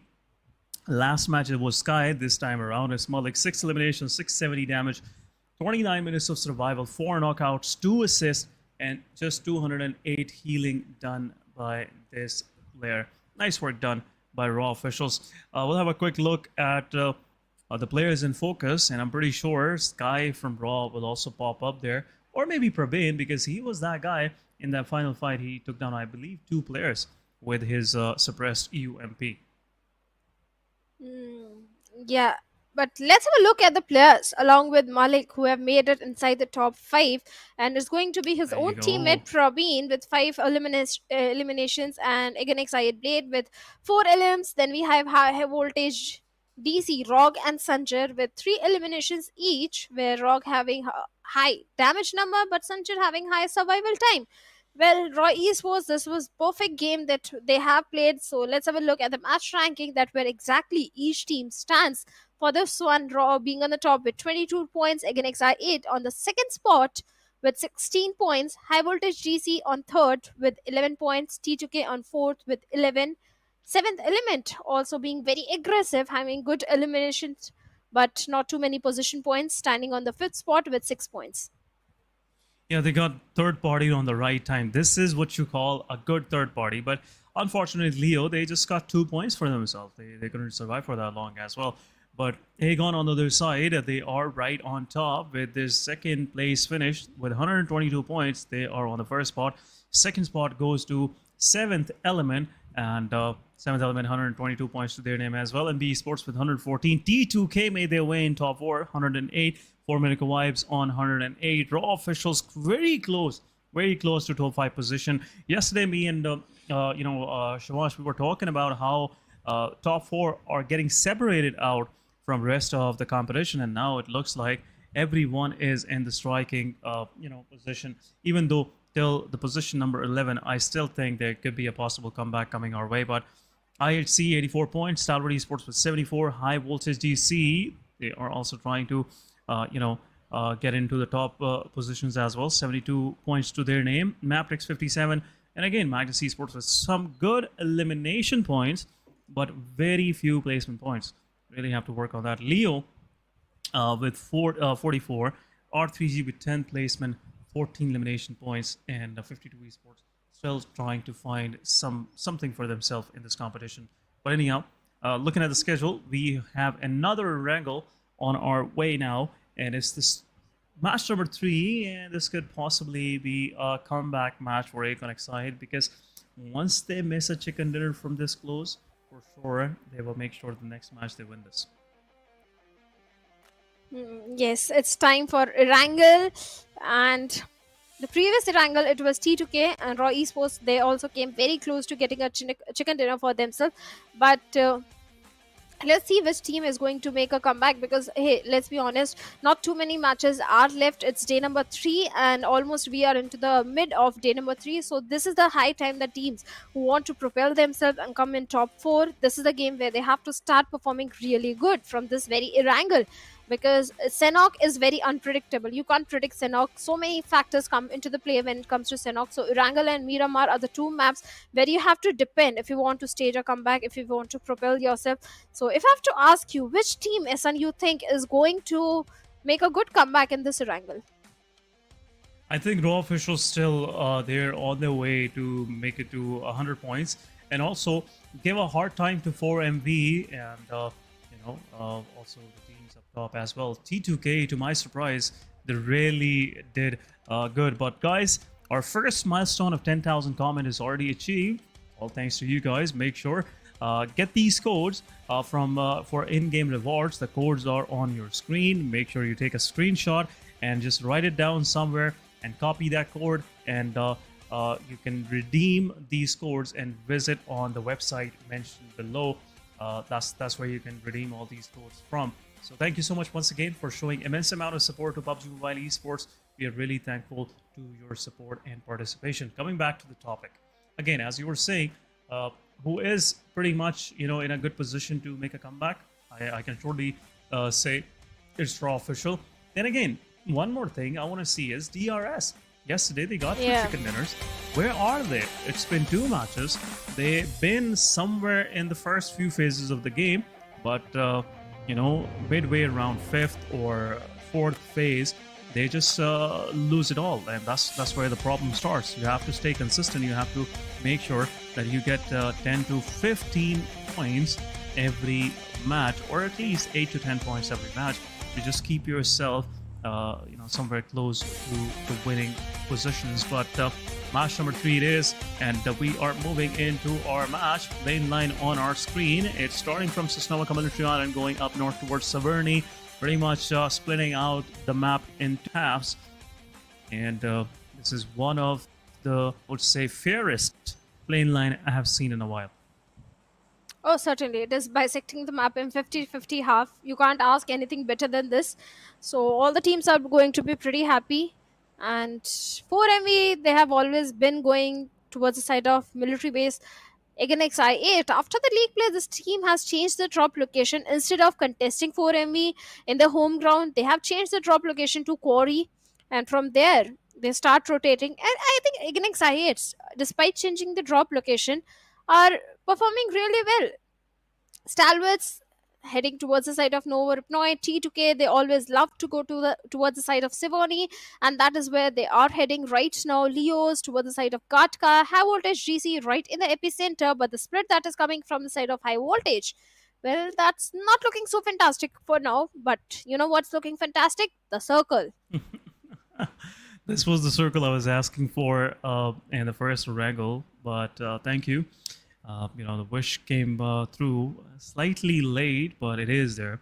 It will be an interesting one for sure, I can tell you, because the circle might finish somewhere around shelter and farm, right in between that. But as we are about to see, just about to witness an early clash happening between IHC and 52 Esports. For sure, 52 Esports will back off from this. They are looking for some momentum, so just costing one of the players early on wouldn't just pay any dividend. And I would say 52 Esports, they made the good decision. They made the mature decision, just leaving things out and letting IHC to be as they are. So 52 Esports moving toward the northern part of the map. On the other side, looking at the map feed, it looks like Mabetex is not there to contest them this time around. Mabetex dropping close to the mention. And they made a good decision, I must say. Mabetex, they are inside the circle. And looks like Mabetex will have a long match ahead of them. SKYLIGHTZ Gaming on the other side, going toward Yasnaya. Two of the players downside of Yasnaya. Also, No Fair is picking up a vehicle from the southern part of Saverny. So they have two vehicles early on. Nice work done, SKYLIGHTZ Gaming. But this circle, most of these teams are already in. So we are up for a good contest, I must say, Shadow. Oh, certainly. It's going to be a good contest between all these teams. And SKYLIGHTZ Gaming is on. I remember on the very first Erangel of first day, they got a chicken dinner for themselves. After that, SKYLIGHTZ Gaming, they have also been missing out. They've been having good performance in between, but other than that, they have not been shining too much. So this could be a good game for them, because the circle is heavily benefiting the players of NBeSports, SKYLIGHTZ, even Mabetex to some extent.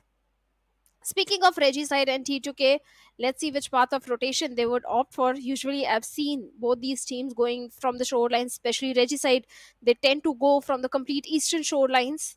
If they head over to the side of Lipovka, they might face a plus of Mabetex, because maybe Mabetex will also go towards Lipovka for the secondary loot. But Magnus Esports, I really want to see a bridge camp coming in from the side of Magnus. Someone should stop 4MV. Someone should. And unfortunately, we haven't seen that happening so far throughout this South Asia Championship. Would love to have that kind of contest where teams going down south toward military base, they have to rethink, they have to think twice before making a move through the bridge. But so far, there's been no contestation happening. We'll see if Magnus have any plans for these guys. I'm seeing someone with the name change, Magnus Princess. I don't know what's going on. Is it Malik? I am not sure. Malik can play a role of princess because he is that handsome lad. I don't know what he's up to, but this is a name change, a funny one, I must say.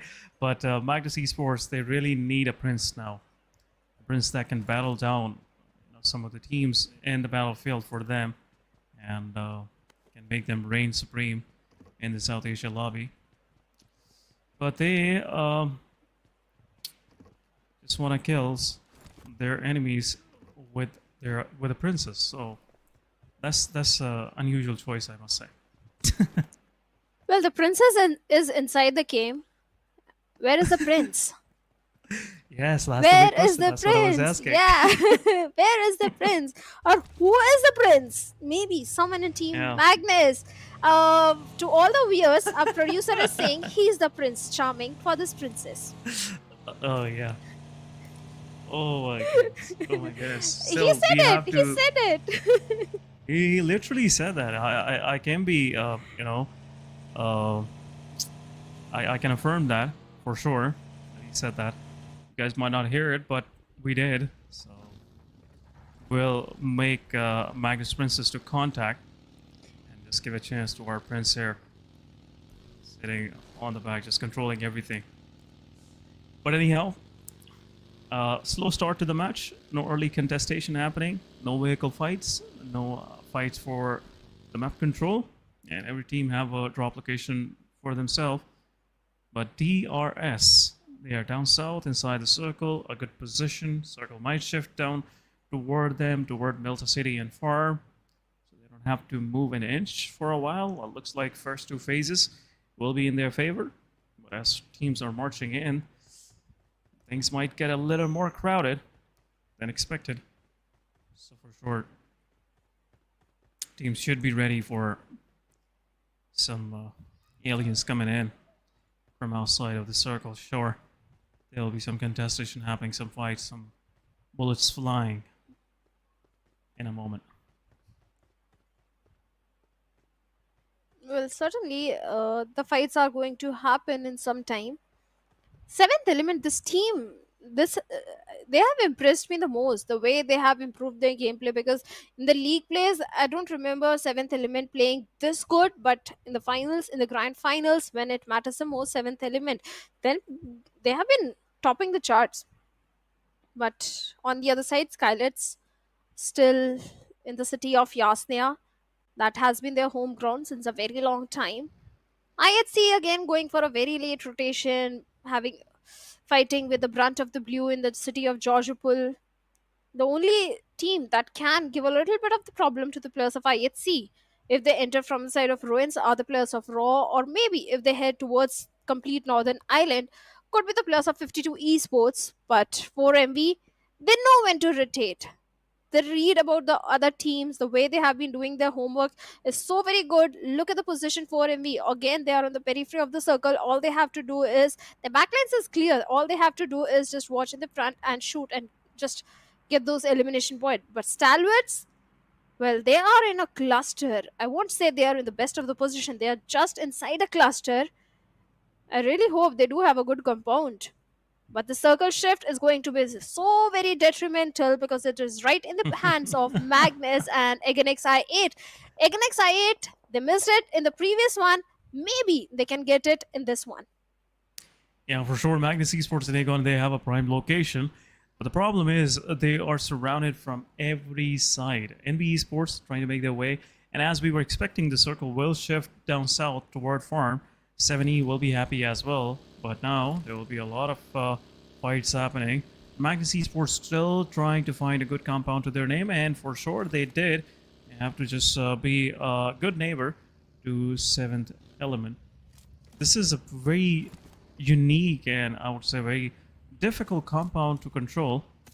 It's the distances between this can really attract a lot of third parties, and 7E would love to do that from the top of their compounds, from the rooftops for sure.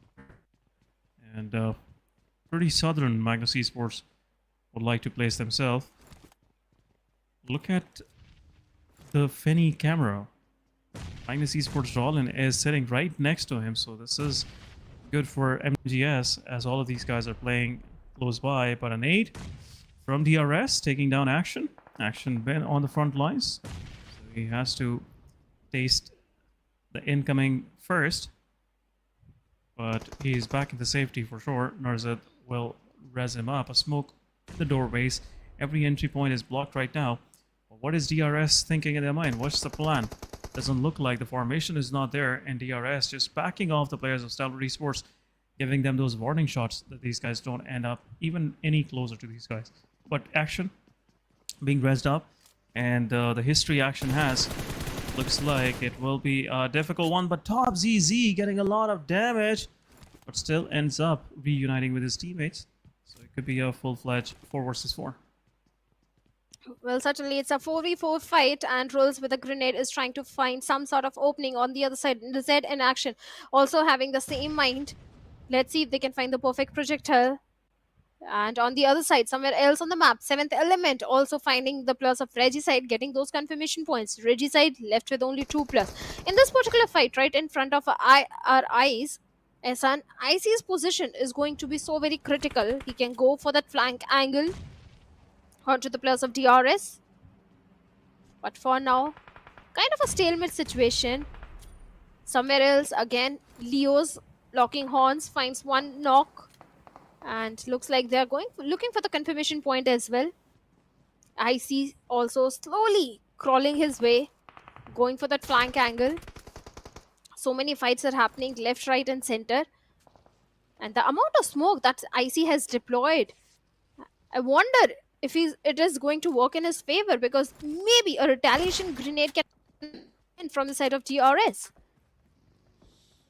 Yeah, retaliation fire will for sure come in, because Stalwart Esports, they might, see that guy just closing in. IC, after getting a lot of damage, falls back, and now a follow-up grenade might come from KillerYT, but at the same time, on the other side of the map, are 3G losing their players. 3 of their players are down. Naki, 420 Boy, and Zozo. And now it's left with only one player, I guess, was. But at the same time, Drawlin throwing a nade onto the players of IHC. IHC wanted to have that position for themselves. Now, Drawlin taking down Godless as well. 2 of the players are left, and there you go, a push coming from the side of HC, a quick retaliation back, and now IHC have 2 of the players of Magnus down, but a push coming in, and it will res one of the players. Finny will get resed up, but Zibian gets flushed out. IHC is out. Nice fight taken by the side of Magnus Esports. Really loving the aggression that Magnus is showing in this lobby, but at the same time, they got excited. They are there just to be a part of the party, and Nade might go in from Falek. Nade is there. Drawlin gets knocked out. Finny, as he is resing himself up. Magnus is left with 2. There's nothing much left for Magnus in this one. There you go. Falek taking down Princess, and it's over. It's over. Blades takes down Finny.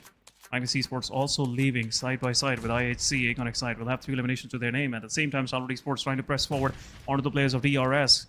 They're slowly and steadily closing in. There are no more distances. Long distance is not working for them, so they want to get close. For STE and DRS. DRS, the thing good for them is they're pretty spread out themselves. This can actually be detrimental as well if 2 of the players of DRS get knocked in either of these barn houses. It will be over. STE will push, press, and will make sure DRS is not left. Any of these DRS players are not left behind. Well, kind of a stalemate situation. It's kind of an overextended fight. Not overextend. Both these teams don't want to take any sort of risk. But on the back lines, Stalwarts, well, they have spotted on the players of NBeSports as well. NBs, they do have a good compound, but in the epicenter of the circle, we have the players of 7th Element. But I still feel High Voltage GC, they do have a very good position. So many grenades are being flung over from the side of Stalwarts, but no connection whatsoever. It's so hard to find that perfect projectile and that angle in these barn houses to bring down the player.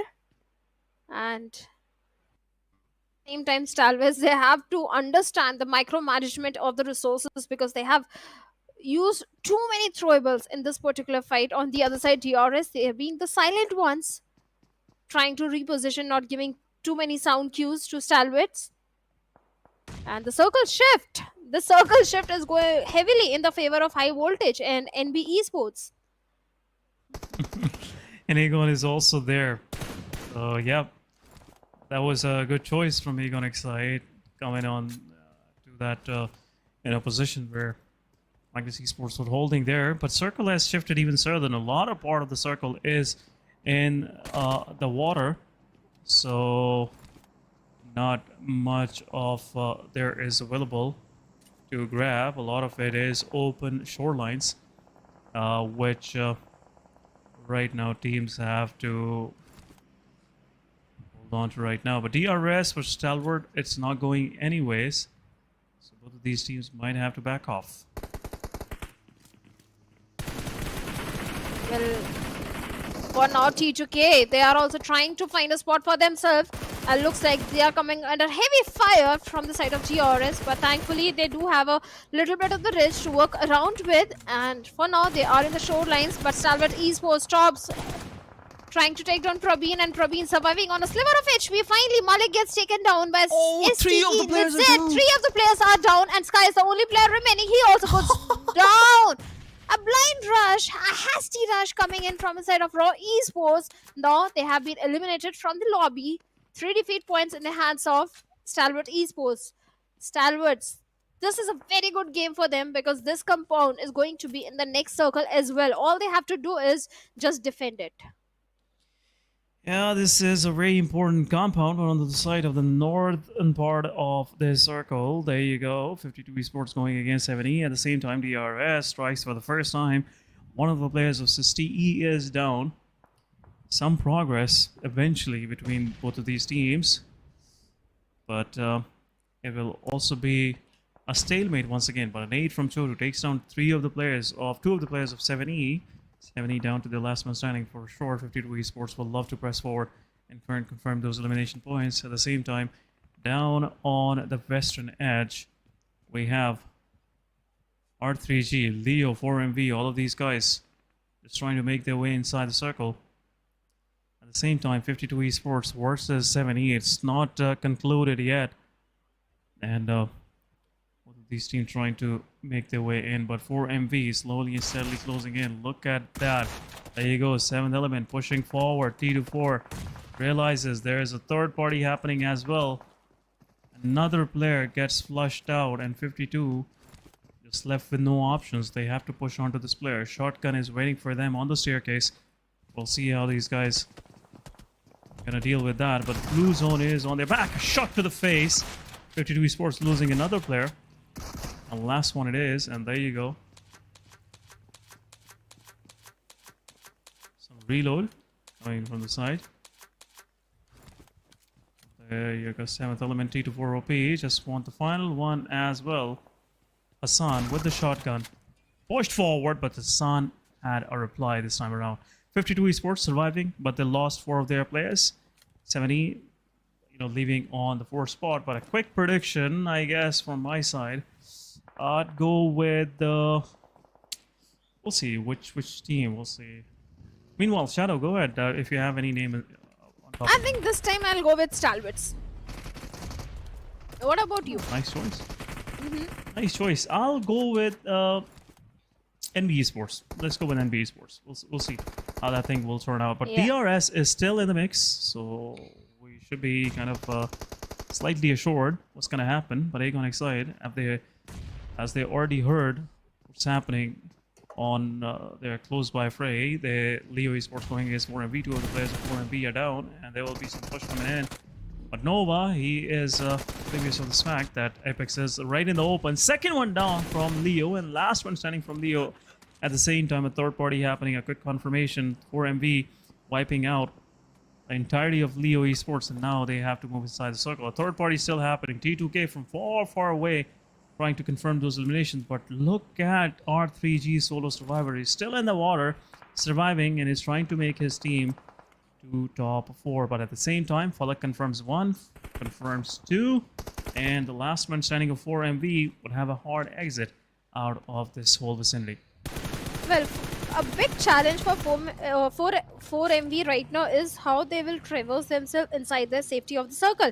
And on the other side, the play zone, well, he's not going to spare anyone, as again XI8 players are going down because of blue.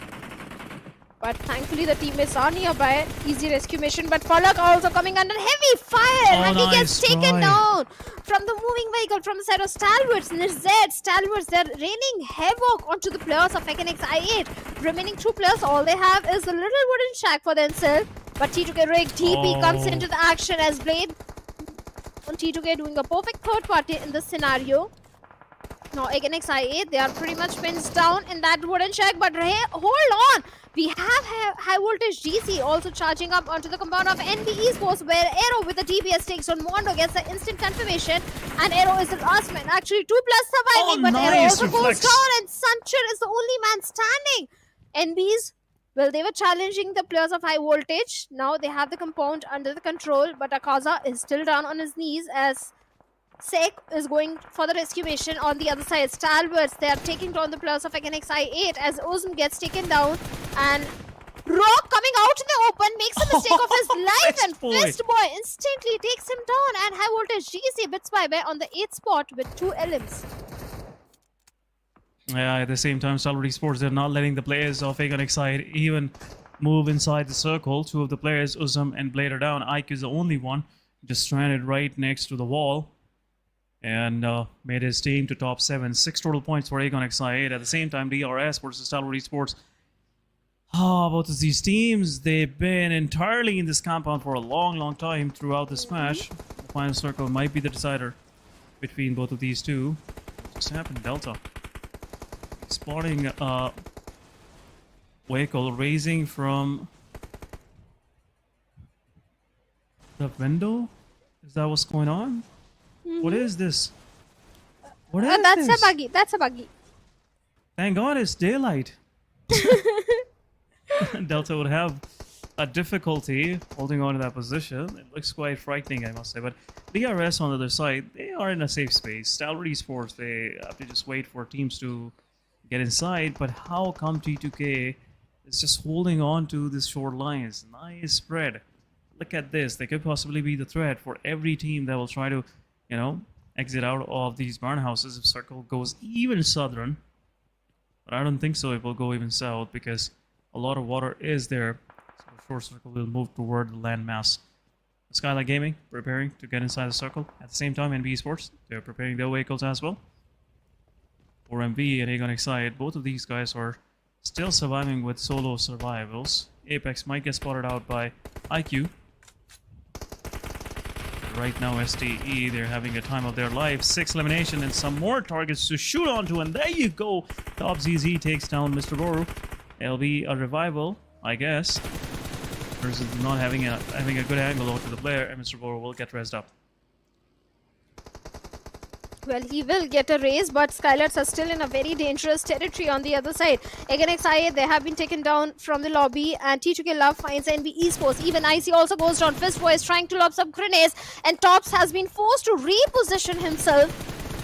SKYLIGHTZ again coming under heavy fire for now. There is a soft cover for SKYLIGHTZ. Stalwart still holding on to that compound since a very long time, and they're very well aware about the position, about the opponents in the nearby vicinity. Oh, that was close. It was. Apex heard those shots going right next to his ears for sure. But now, Stalwart Esports feeling the pressure. There's been a lot of these teams just trying to make their way inside the circle. Look at that ammunition supply that Stalwart Esports have, you know, on the ground floor. But at the same time, STE, the pressure is mounting. SKYLIGHTZ Gaming, they're pretty close by. DRS, they're not being challenged, which is a problem for DRS, because once the time will come where they have to fight, their hands will be numb, and they will be not ready for this aggression coming from these teams, this quick aggression coming from this team. And at the same time, NBeSports Sekijin confirms the players. At the same time, NBeSports lost one of their players. T2K confirming the elimination, and be left with only 2. DRS have a good position inside the circle, but spread is pretty nice by T2K on the shoreline. Circle shifted toward T2K as we were least expecting, and now NBeSports have to move through this compound or take their chances toward the water body. Look at the position of T2K. They might have a good line of sight onto the players of NBeSports or vice versa, but for now, NBeSports, their entire attention is towards Stalwarts, and Tops keeping a close eye in both directions onto NBs and SKYLIGHTZ. The way Stalwarts has managed to defend this compound, well, it has to be appreciated, because it was not an easy job. So many teams were trying to challenge them, and they have managed to keep the threat at a distance on the other side. NBeSports, well, they find one knock onto the plus of DRS, but Fistboy also takes a lot of damage, and the way action, he's slowly crawling his way towards Fistboy. Fistboy is not at all aware about action's position, and with a grenade, oh no! Fistboy goes down, and with that, NBeSports, they have been eliminated on the third spot. On the fifth spot with 3 elimination, and action, well, he has a good spot, but Stalwarts are not aware about the position of 2 players of T2K. T2K, their position is very good, and they can gatekeep anyone for sure. But now it's the time for that most awaited fight, DRS versus Stalwart Esports. Both of these teams, they've been in this compound for entirety of this match, and now they have to just pay the rental, or they have to move out. DRS, they've been the silent holders, silent defenders of these 2 burn houses. The problem with the burn houses is there is no window, facing the other compound, so they have to peek from the edges of the upper story. That's a risky position to be. There will be a lot of nades being launched on that side, but SKYLIGHTZ, meanwhile, they have a good number of players surviving. They can annoy T2K as all of these players are prone down in the center. The problem is they just cannot peek. Now, most of attention of DRS is toward this push coming from the side of STE. Action, throwing some nades, just making sure no one is holding close by. But Delta gets knocked out, and now this will provide some entry to Action to jump into the mix. Well, he is. Stalwart's also charging into the compound of DRS. And DRS, are they prepared? The DBS is waiting on the other side with the UMP-45. Tops finds a knock onto Killer Whitey. Beautiful angle being created. Gyante also goes down. Even 2 players. The confirmation point has been made. Now Drulls, all by himself. His teammate is down. Stalwart's being so very aggressive, so synergetic.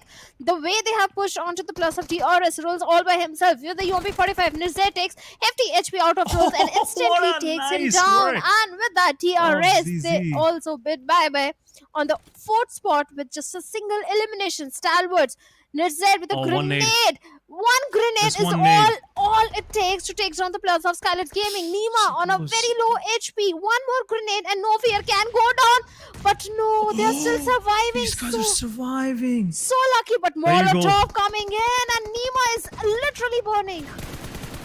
Oh, No Fear out of the pressure. He steps out in the open, and Top will, fire those shots with utmost accuracy. And there you go, Stalwart Esports confirming one more. Nima gets burned out by the Molotov confirmation. 2 of the players of SKYLIGHTZ are down. SKYLIGHTZ left with only 1, I believe, in the backline. Mr. Boro, as he was trying to fight back, he takes down 1, but Stalwart Esports will res up their play. 16 total eliminations. What a match for these guys, and this could be a 20 eliminations match. Top ZZ taking down the example. 3 of the players of T2K are pushing forward. A quick fight back. Love is low on HP. Rig is low on HP. 3 of the players of T2K are down. Jane is the last one standing. He is there to fight back. A Molotov on the doorway for sure will pause this aggression for a while, but not any long. There you go. Jane takes down 1. This could be a possible second one as he steps out in the open, confirms the elimination. 2 elimination to his name, and a wrap around by Stalwart Esports. 20 elimination chicken dinner for these guys. What a comeback. 30 total points in a single match. Beautiful, beautiful. The way this team has dominated, the way they have grabbed those elimination points is so fantastic. The way they've defended their compound, 30 points to the plus of Stalwarts, and now they are sitting on the 6th spot in the overall ranking.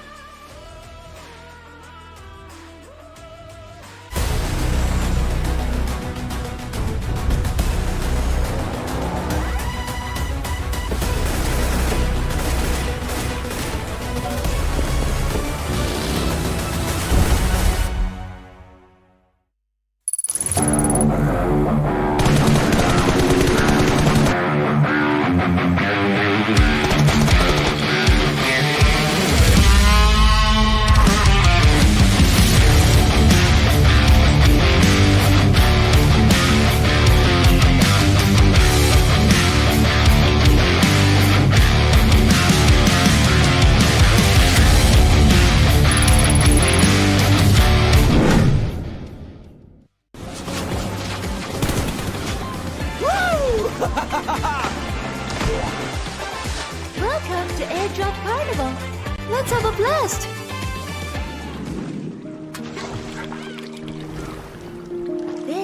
just for you. Let's play together.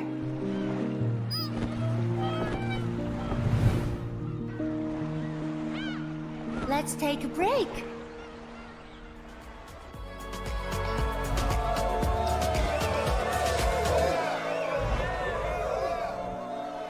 Watch me shine on stage.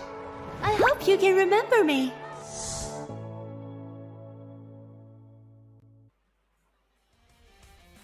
Welcome back, guys, to PMPL South Asia Championship. After this short break, this is your host, Essence, with me is Shadow on the desk. But what a match by Stalwart Esports. Pure aggression coming from these lads. And 30 total points in a single match. They are back in the game. Top 6 it is.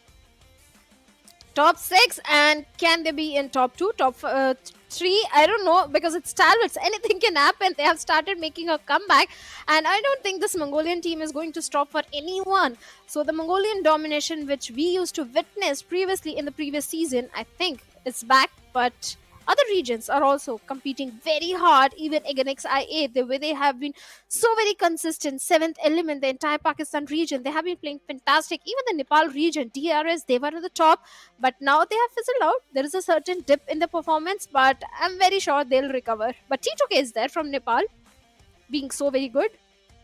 Yeah, once again, T2K ending up on the second position. Unfortunately, they didn't have much of the elimination points to their name. 2 elimination, I guess, and 6 placement points this match. For sure, T2K is just making their way up the overall leaderboard. But meanwhile, we'll have a quick look on the MVP, and I'm pretty sure it will be Top ZZ. It's been a lot of, I would say, kill feed messages where Top ZZ ended up on the left side. But there you go. As I was mentioning, nice work done. 10 solo eliminations. Oh my god. What is these guys made of? Nice work done. 27 minutes of survival and 1325 damage. What a match. Match out of a dream scenario, I must say, for Team Stalwart Esports. Certainly, and Tops was a guy who was keeping eye on to the plus of SKYLIGHTZ. At the same time, the teams are right in front of the compound. So he was doing a lot of job, and along with him, his own teammates are also making it into the top 5. Action, Z, and IC with 4, 3, and 3 elimination respectively. And NBeSports SEC is also there with 3 eliminations. So even NBs, they also had a very good game, but the way Stalwart defended the compound, that was fantastic. The only team that could have been an ugly thorn for Stalwarts was DRS, but the way they dealt with DRS was also fantastic. It was. Where is DRS in the ranks? I don't see them. There you go. They're on the 7th spot. Just 1 elimination, 4 placement points. But on the contrary, we are seeing their neighbors, STE, doing pretty good. You should have learned from your neighbors how to control those kind of compounds. The good thing is, Stalwart Esports chose that compound, which was, which was giving them a lot of vision of their backlines, especially teams coming from the farm. Everyone that was trying to egress toward the shorelines, they were pretty much in the crosshairs of Stalwart Esports, and which gave them these good numbers. And also, the presence of mind, the presence of, the understanding of the situation Stalwart Esports had. DRS, they were kind of blind from 2 different sides. They were just unable to see where Stalwart Esports were. At the same time, they had no vision onto the players of T2K as they were on the shorelines. So for sure, it was not a good match going for these guys. But Aegon Excite still on top, 129 point. 7th element, 126, still holding on to their 2nd position. NBeSports with 120, and they have a slight of a recovery happening in this match. T2K still holding on to their position for Miracle Vibes, 114 days. But Stalwart Esports, they have joined in the ranks from 10th spot to 6th.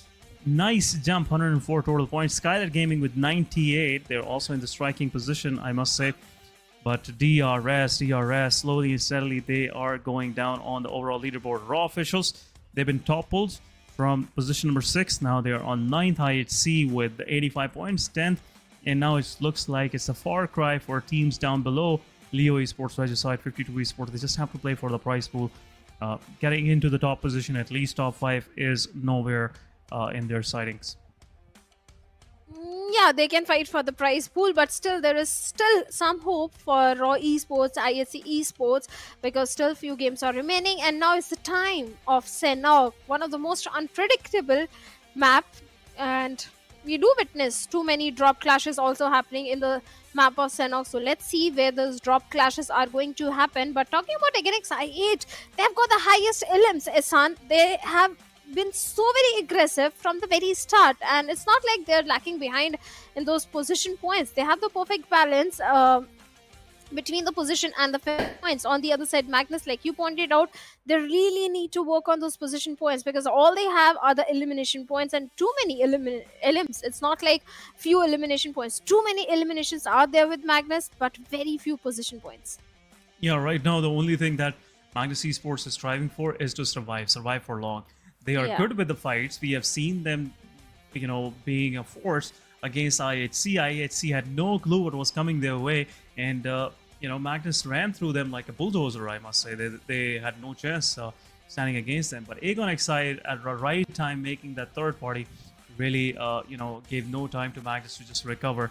But milestone of 20,000 comments is achieved, guys. Thank you so much for your participation. Codes are on your screen. Make sure you take a screenshot or just write them down somewhere, and you can redeem those codes by visiting www.pubgmobile.com/act/ this number / and that's where you can redeem these codes. In-game rewards are waiting for you. Make sure go and check out this bag that you can really flex, I must say, in the battlefield and in front of your friends in the lobby. So coming back to the point, next match, it is Sanhok. But before Sanhok, guys, we will be going on a short break. It will be short for sure. We'll be right back.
In the new version, we've upgraded the security system. There are also some big updates to the real-time review system. Let's check them out.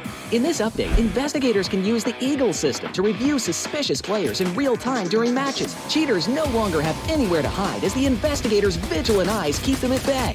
If a player is caught violating the rules, investigators can report it in real time via the Eagle system. Once a player violation is confirmed, the Pubgmobile security team will promptly impose penalties to maintain a fair gaming environment. Concurrently, we've added a new damage distribution chart and icons to the video progress bar to assist investigators in making more precise judgments. In this update, we've also added a bullet trajectory display, grenade trajectory display, and an unobstructed 360-degree view of the target to make it easier for investigators to make judgments when reviewing.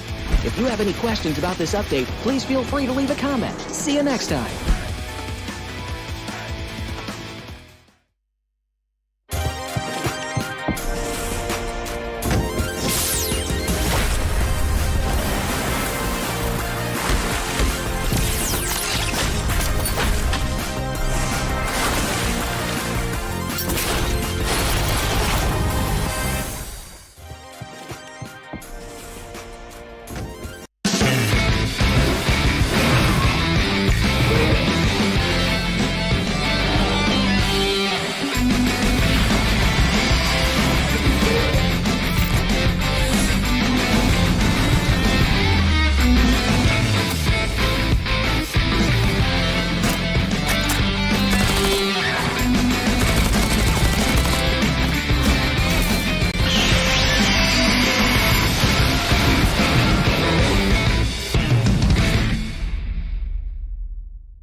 Welcome back after this short break, and some exciting events are waiting for you in game. Make sure to check them out in the shop section.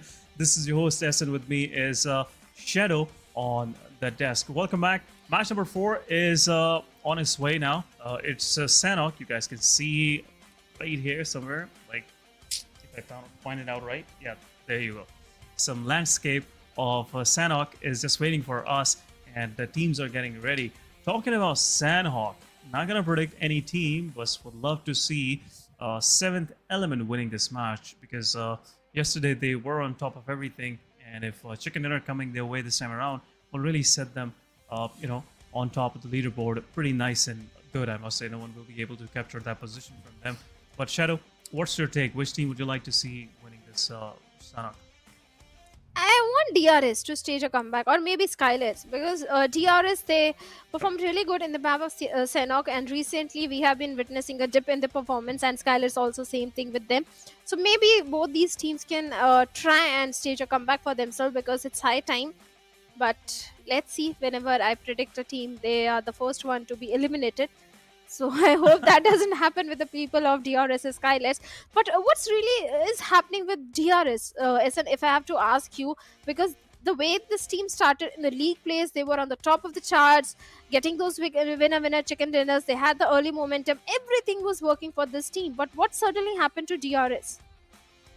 DRS, they are trying their chances. The only thing that I feel like is really not working for them is the survival. And the problem is, every other team that was kind of struggling in the league stages is performing right now. The plans, the strategies that were hidden away, that were kept aside by these teams are now in play, and that is really bothering DRS. For sure, I'm pretty sure DRS will make it to top 5. Nothing has been out of their way yet. Still, they have a fighting chance, but as we are moving into our match number 4 for the day, it is Sanhok, a plain line going extreme north, and starting close to Camp Alpha, moving toward Cow, I guess. Yes, that's what it is. Most of these teams, no, not Cow, Camp Bravo, and most of these teams have to go down south. DRS, 7th Element, Raw officials, they will be dropping down close to each other. 7E, they're going to Camp Alpha this time around, not gonna take their chances onto the Alpha Ruins. But R3G, are they gonna go into a fight against Leo? That's my question. R3G, they have already dropped onto the Ruins, and for sure Leo will follow as well. But some early fights, expecting something between Magnus Esports and Aegon XI8 right close to the eastern part of Hotten. At the same time, there is a possible clash between 4MV and probably High Voltage DC down south. But so far, everything is in place, and not much of the teams close by to each other. Everyone is just trying to move to their home ground, their drop location. Like you mentioned, High Voltage DC going towards the southern side, but the circle is towards the complete northern side. I love the circle where all the 3 islands are in contestation. It can go either ways. It can be a boot camp circle, it can be a Camp Alpha circle. If it goes towards the side of Camp Alpha, well, 7th Element, your prediction might take this one in their pockets, because yes, they do have good resources. Raw Esports are also present in the close proximity. Then we have Aegon XI8, 3 strong teams on the island of Camp Alpha. On the other side of the map, we have Mabetex also towards Cave and Docks area. Late rotation can be the key for Mabetex and High Voltage GC. 4MV, they have been going towards the side of Painan since a very long time. But DRS, my eyes are going to be on this team, because DRS, they tend to perform good on Sanhok. So let's hope they perform good. But where do you think, Ehsan, if I have to ask you, where do you think the first circle will go, the final circle will form? I think it will be somewhere between Hotten and the Riverside compound, to the east of Boot Camp. So there could be this place somewhere in between. But right now, looking at the situation, Aegon side are pretty nicely sitting inside the circle, and also, other teams like Raw Officials, they have a very good chance to make it to the center of the circle. Leo, one of their players, Yatahota, already onto the Camp Alpha Island, as Circle is posing itself more favor toward Camp Alpha Island. Rest of the Leo will also move there. But rest of the teams like Magnus Esports, NBeSports, Stalwart Esports will have a hard time crossing onto the island. There will be some quick setups, waiting for them. And I'm pretty assured that R3G would love to gatekeep teams like 4MV, DRS, because they will be expecting teams showing up on the Ruins Bridge. So that's where they can get some good numbers for themselves. But right now down south, HIGHVOLTAGE DC, 4MV, there was a close call between these guys, but not much of the success. No bullets flying so far. Can't guarantee that it will not happen in the next few minutes. Right now, everything is peaceful. Everyone is trying to loot, getting prepared for a hard battle ahead, because this circle not going to come easy for sure.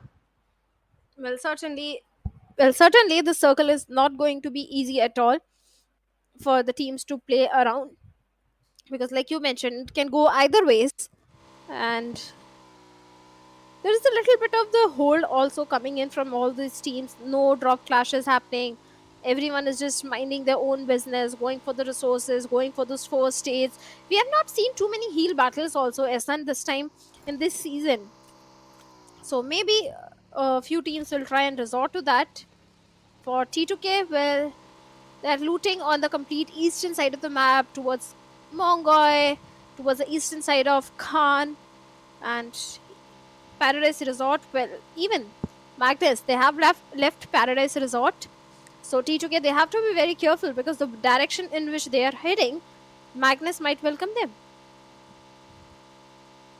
Yeah, the chances are there. So Magnus Esports, these guys just, these guys just run on kills. That's what I can say. They don't need any other motivation. If they have some good, few points early on, love to take care of that. Zebian, once again, just showing his true class. Takes down 2 of the players of NBeSports. NBeSports getting rattled early on in this match. Not a good sight to see. Lost 2 of their players. But Magnus on the other side, they're slightly improving. Now on the 12th spot. Made it to 60 points. 15 more to go for them to close on to HIGHVOLTAGE DC. It will be a long day. 2 more matches.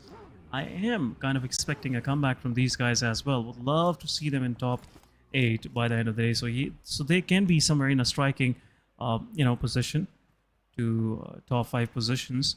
And if Magnus comes into the play, Shadow, I can surely tell you, this guy Trollin, this is some big brain, IGL, and these guys, if they have a motivation, they have to get a position for themselves. For sure, they will start playing in a different way, and they will be way, way, way aggressive than we can see them now. Zebian, throughout the South Asia Championship, even though they were having some issues, still this guy farmed a lot of elimination points for his team. Fenny has been showing himself lately as well. So high hopes for Magnus Esports for this day as well. Just making sure no one will have an easy pass toward the Camp Alpha Island. But the problem is, Shadow, they're making a lot of noise. This will also attract attention from Agonix side. For sure, whatever they are prescribing to others, they might get the taste of it as well.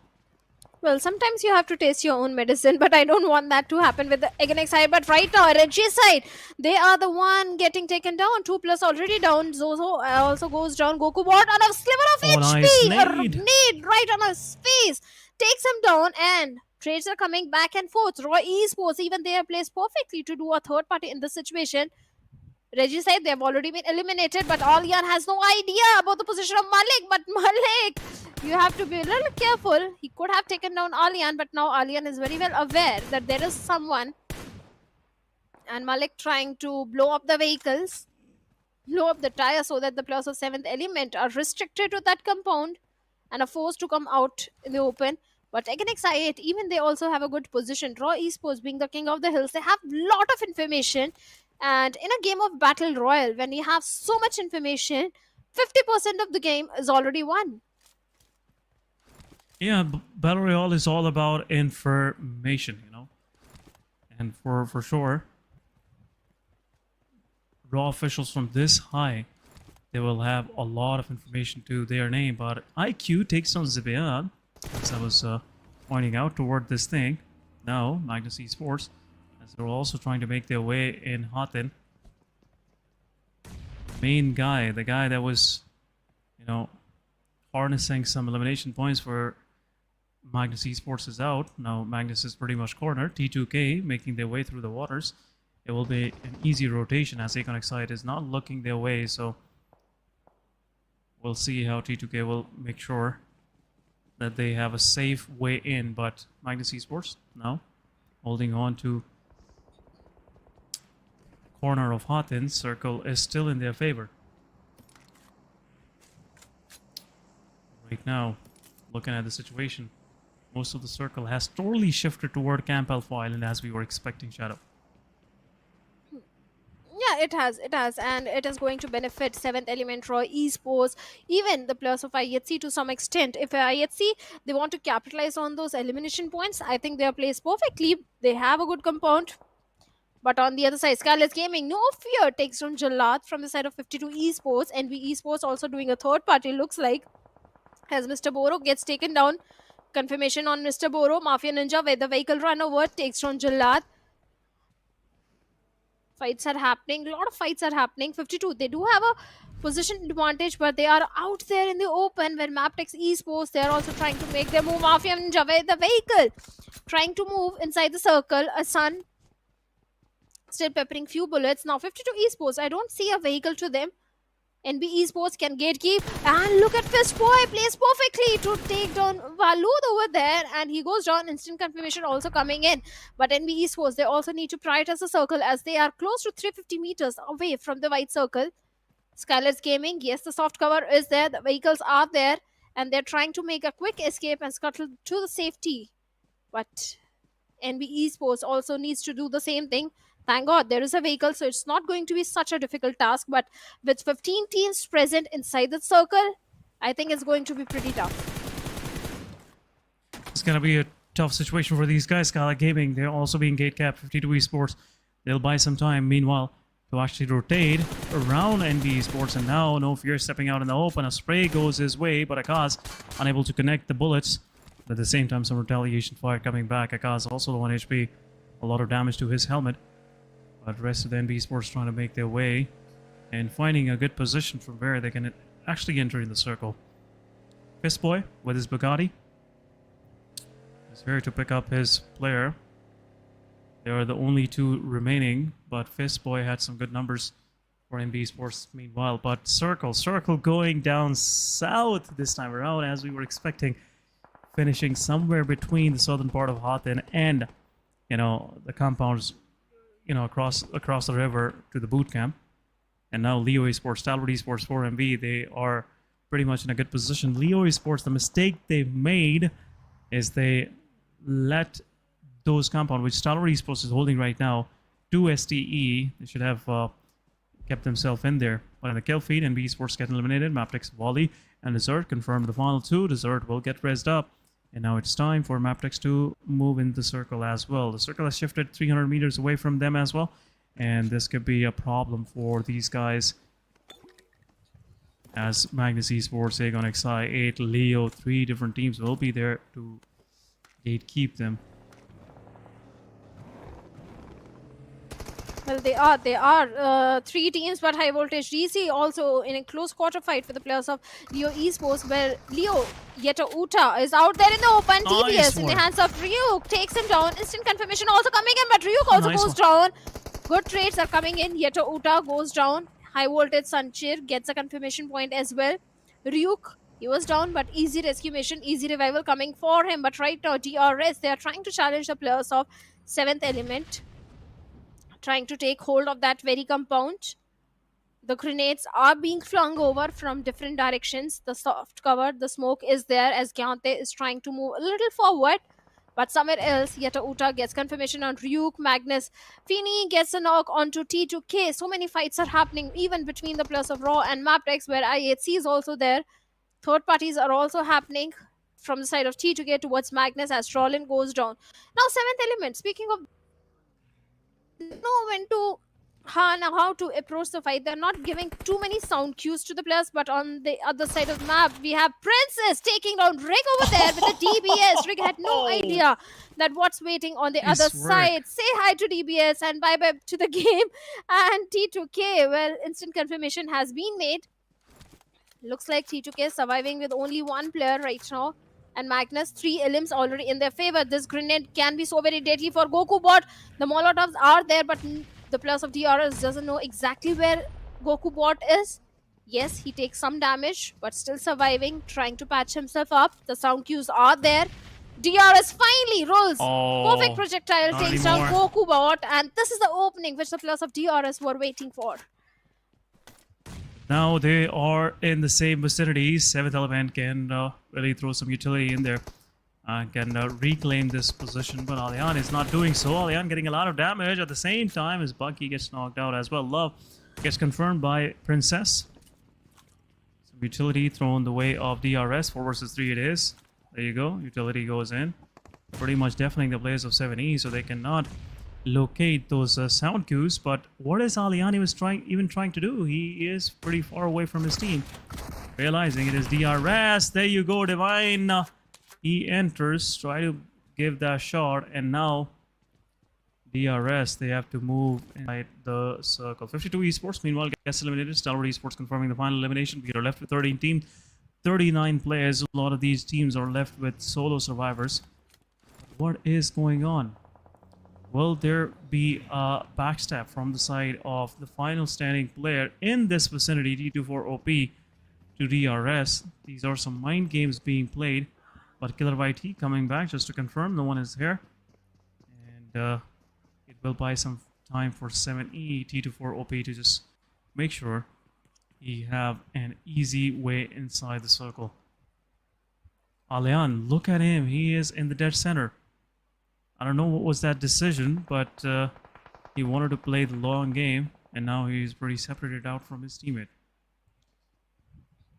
T24 OP is trying to be so silent. Just look at him, not giving any sound cue. But he better be careful because from the backlines, like you mentioned, the players of T2K can come in. But on the other side, SKYLIGHTZ Gaming Mafia Ninja gets taken down by the players of Stalwart. They are also in the close proximity, so a third-party situation is definitely brewing up.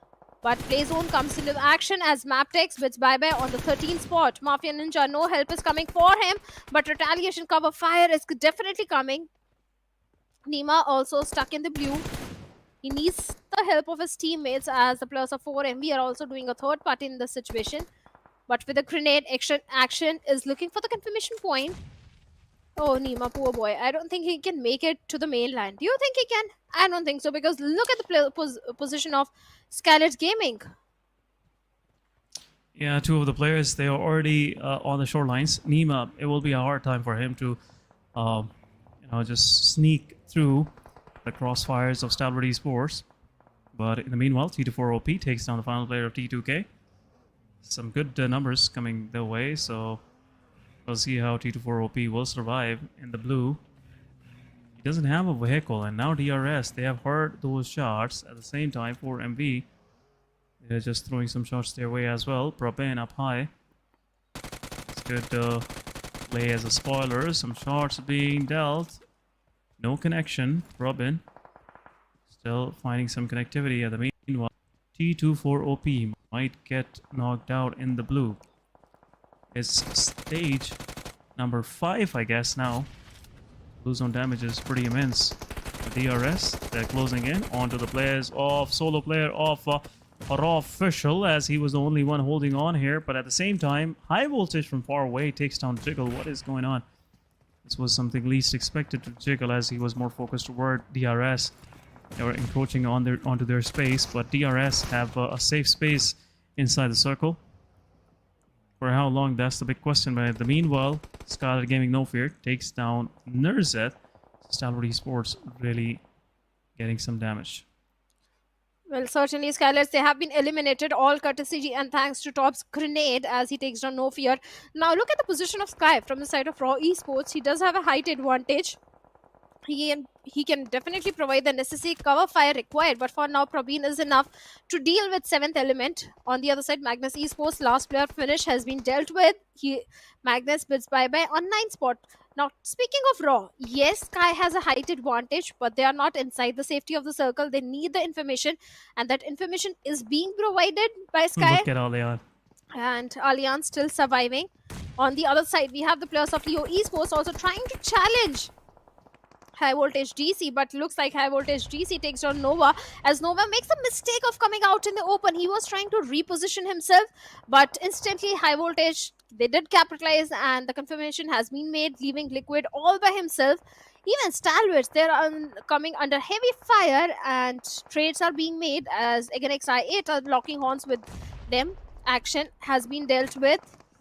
Now Raw Esports dealing with the players of DRS. 2 players only remaining at the mercy of the blue. Killer Whitey going for the heal battle, but Malik comes and takes him down. Instant confirmation coming in with that Thompson over there.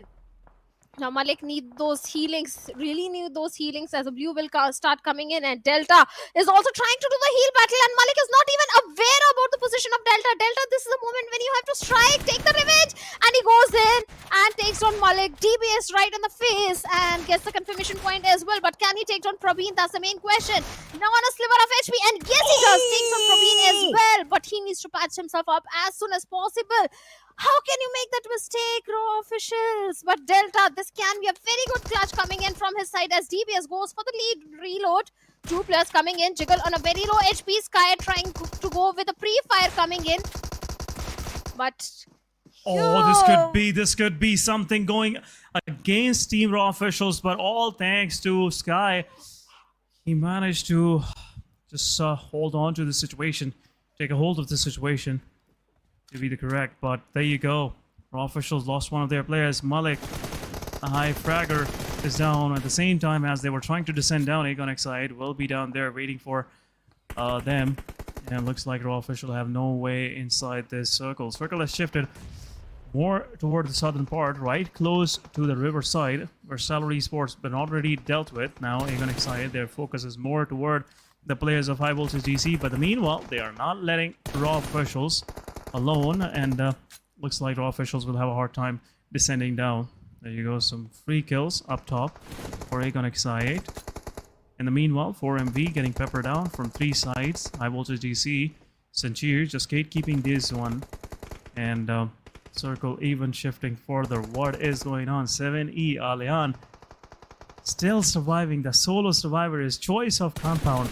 I must say that was big brain. Now Doc stepping out in the open, and Sanchir will go ahead for a confirmation. Well, certainly Doc has been dealt with. East also begging for help, but looks like no help is coming for him. High Voltage DC, they're ruling the circle from the southern side, but East is there. An Alliance position has also been compromised as well with a Molotov, a grenade looking for the confirmation point. But Oz, what are you doing? He walked in his own Molotov and literally burning. And Alliance capitalized with the DBS, takes him down, but a grenade comes in and takes down Alyan with that 7th element. Bids bye-bye on the 3rd spot with 5 LMs, but nice work from the side of Alyan. Again, XI8. Now, the only threat they have is in High Voltage DC. Yeah, the quick reset on Ozum will come for sure. Aegon Xide Ozum gets knocked out to blue zone once again. It's a 3 versus 3. Blade's nade will reposition Arrow, but Rogue can actually spot out the player. There you go. Blade. He steps up. A Molotov goes in. A quick damage onto the players of High Voltage. Rogue, some following grenade coming in as well, but Rogue will take down Blade. 2 versus 3 it is. This could be another chicken dinner slipping out of the hands of Team Aegon XI8. Ozum is there. There you go. Falik been taken out. 3 versus 2 now. Blade knocked out. Ozum knocked out. IQ once again left with the solo survivor. 1 versus 2 now between IQ. He steps out in the open. Takes one down, but there you go. Cover fire is there. Another chicken dinner missed by Aegon XI8. But High Voltage DC will clutch this one. I was about to pick High Voltage DC. Didn't pick it, but Sanhok it is. How can they just, let this happen to them? 23 total points. Good comeback match from High Voltage.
Welcome back after this short break. Another outstanding match.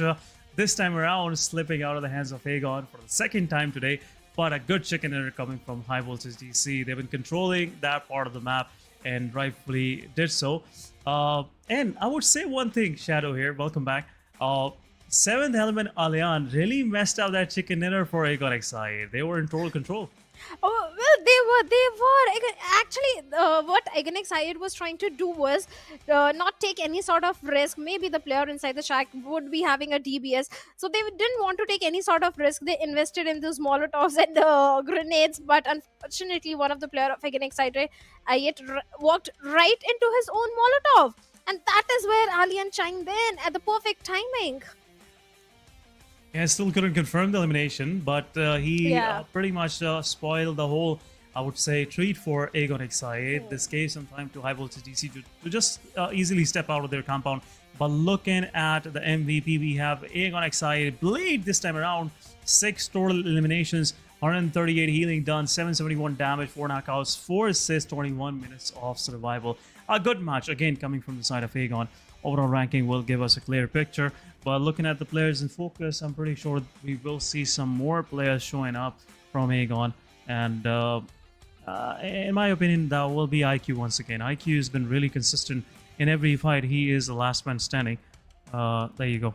As I was expecting by High Voltage DC, Sanjir and Arrow really playing out of their minds. 10 total points right on this screen. We'll see, how far High Voltage win. I guess they confirmed 13 total eliminations. Malik on the side from Raw, 3 eliminations, 474.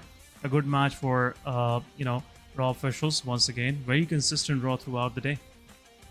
Oh yes, Raw, they have been very consistent today, but in the match summary, the highest eliminations goes to Sanchar of HVDC. Highest damage goes to Blade of Aegon. Let's have a quick look at the match rankings. For sure, some good numbers for High Voltage DC, 23 total points. Aegon XI with 16, as they were very close to getting a 23-point match if they would have won that final fight. 16 total points to them. Raw officials with 9, again, outstanding performance. 9 points for 7E. These guys are keeping that average set for them. Stalwart Esports on the other side, 6 total points. 4MV with 6, DRS with 5, Magnus Esports with 4. And the rest was on your screen. R3G52 Esports couldn't get a single point. Looking at the overall ranking, we have Aegon XI8 with 145 points. We have 7th Element with 135. NBeSports with 122. Aegon just running away with first spot, looks like. 145 they have. And now some lead for 7th Element as well. 13 points lead for 7E against NBeSports. 4 Medical Vibes, 120 points. T2K with 117, Stalwart Esports with 110. Raw just improving once again, getting to 7th spot with 105 points. On second page, a slight improvement in terms of Magnus. They managed to get 62 points for themselves, just rethroning Mabetex from 12th spot. Still, they have to come up with some good numbers. Almost. They need 24 points to catch up with IHC. So they're lagging behind a lot. But still, that's the case. R3G52 Esports unable to get anything for themselves. Pretty unfortunate. But that's part of the game. Someone have to lose so other can win. But looking at the schedule, it's Miramar, the next one in our list. Miramar, another extensive map, another good chance for teams to make a comeback. 2 matches for the day, and then we will be left with only final day of this PMPL South Asia. Going back to the discussion, guys. Once again, we are back on the desk, and meanwhile the players are getting ready. I would like to share this thought with all of you watching this broadcast. What I think is right now Aegon XI8 and 7th Element, they are in a close battle against each other for the first spot, but that lead of 17 points that 7E has against NBeSports is really going to help 7E with their confidence that there is somewhere around, in a safe space. But let's have a quick look on this next graphic, guys. Thank you so much for your comments. 30,000 comments milestone is achieved. These are the codes. You can go make a copy or take a screenshot and redeem this nice looking suit inside the game. Look at this, a lot of chains around the legs, some gear close to the arms as well, so it looks pretty nice to me. So make sure you redeem it. To redeem, go visit www.pubgmobile.com/act and that number for sure. Game PC IG, I don't know what it's all about, but anyhow, that's the whole thing. We'll be moving toward our match number 5 shortly. As I said, players are getting ready, so I am. But meanwhile, in a short moment, my co-caster will join me. Some technical difficulties happening, so giving you guys a heads up. But let's straight move into our match. Match number 5 for. As you're all prepared, we'll see how Seventh Element gonna come back strong. They need a good match just to cement themselves onto the first spot. They're pretty close, just a 10 points difference. They're gonna excite really playing consistently from day 2 onward. And even though day 1 they had some good points, they had like 39 points. But since yesterday's chicken dinners and also top 2 finishes in 2 matches, in match number 2 and match number 4, it's really helping Xi8 right now.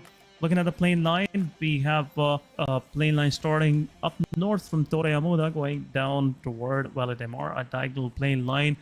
And Los Leones, Alpozo pretty much in the access. Chumacera, Minas de Valle is there. Puerto Preso pretty much out of the reach. Ruins slightly out of the reach. And meanwhile, I'd like to welcome my co-caster Shadow. Welcome back, Shadow. And we are in match number 5.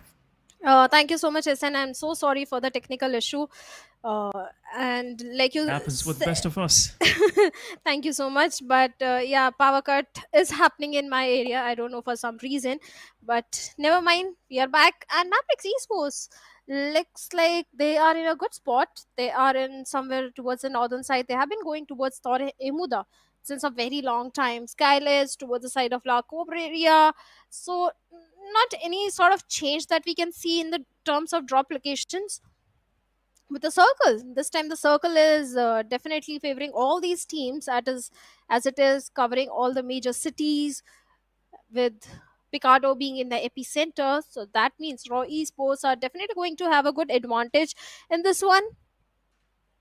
Regicide and Seventh Element looks like this. Yes, we have a drop collision or a possible drop clash happening between Regicide and Seventh Element, as both these teams are trying to go towards the side of Valdilmar, but looks like Seventh Element, they have already changed their path of rotation.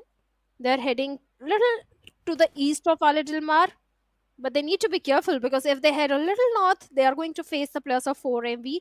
Even 52 Esports having a nice linear split, going for those resources in Montenegro. We have the players of IHC. Magnus again having that split drop. 3 players in LSR, one of the player towards the side of Junkyard. Yeah, a quick split. But Circle is pretty centralized toward the main island. It's one of the circles which rarely pops up, And I think it will be an interesting one. Might close somewhere close to Power Grid and Picado. That's my prediction. A circle I've seen, I guess, in previous season of PMPL. PMPL South Asia or PMPL Pakistan, I'm not sure. That was one of the competitive circle.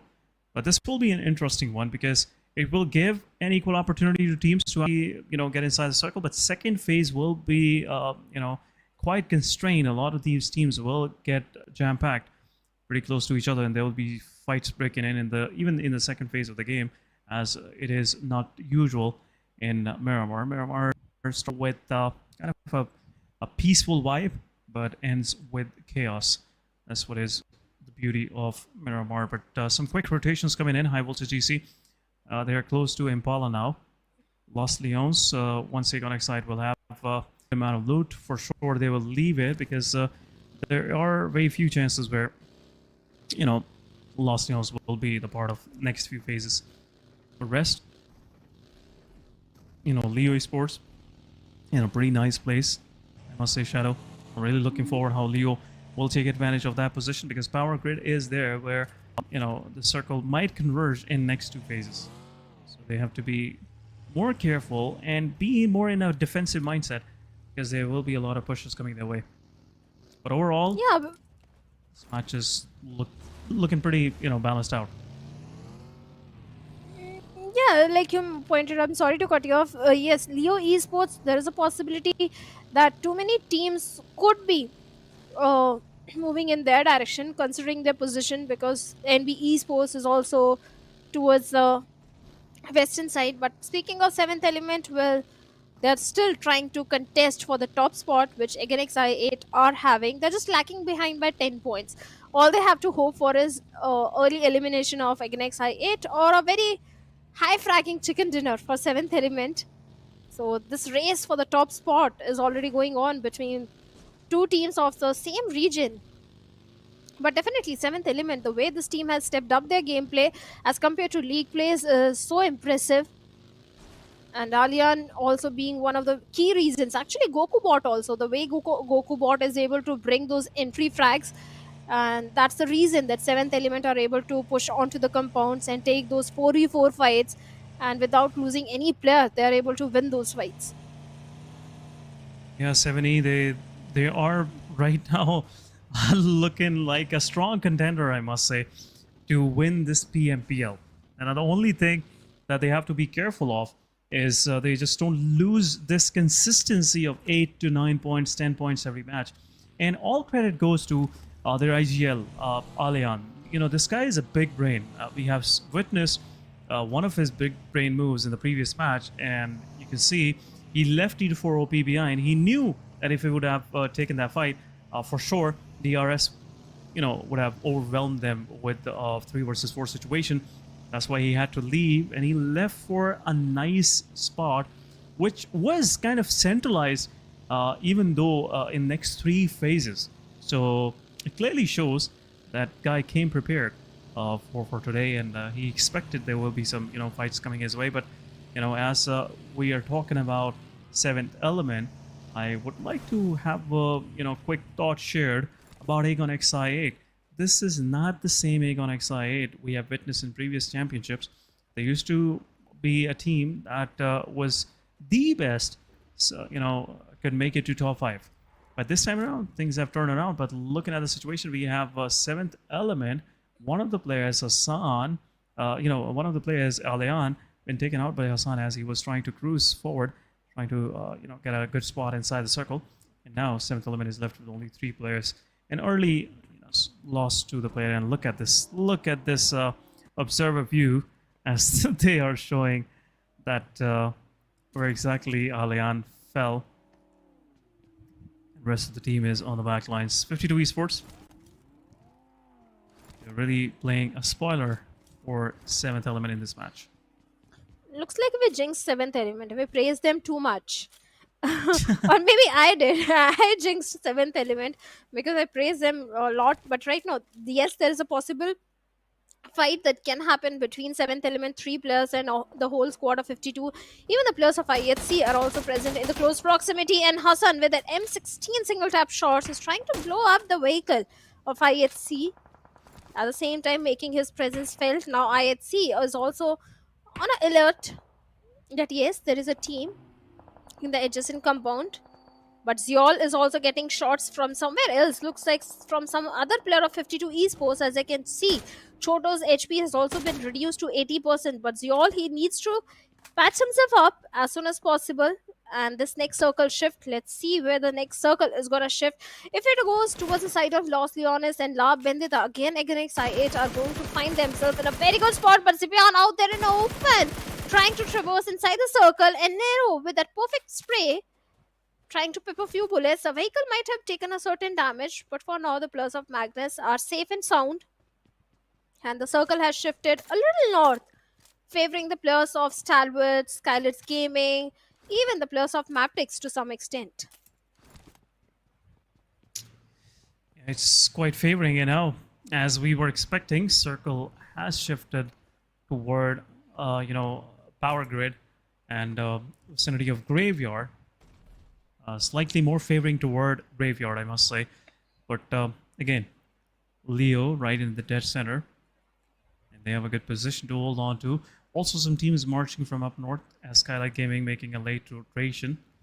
They held on close to water treatment, just making sure they don't just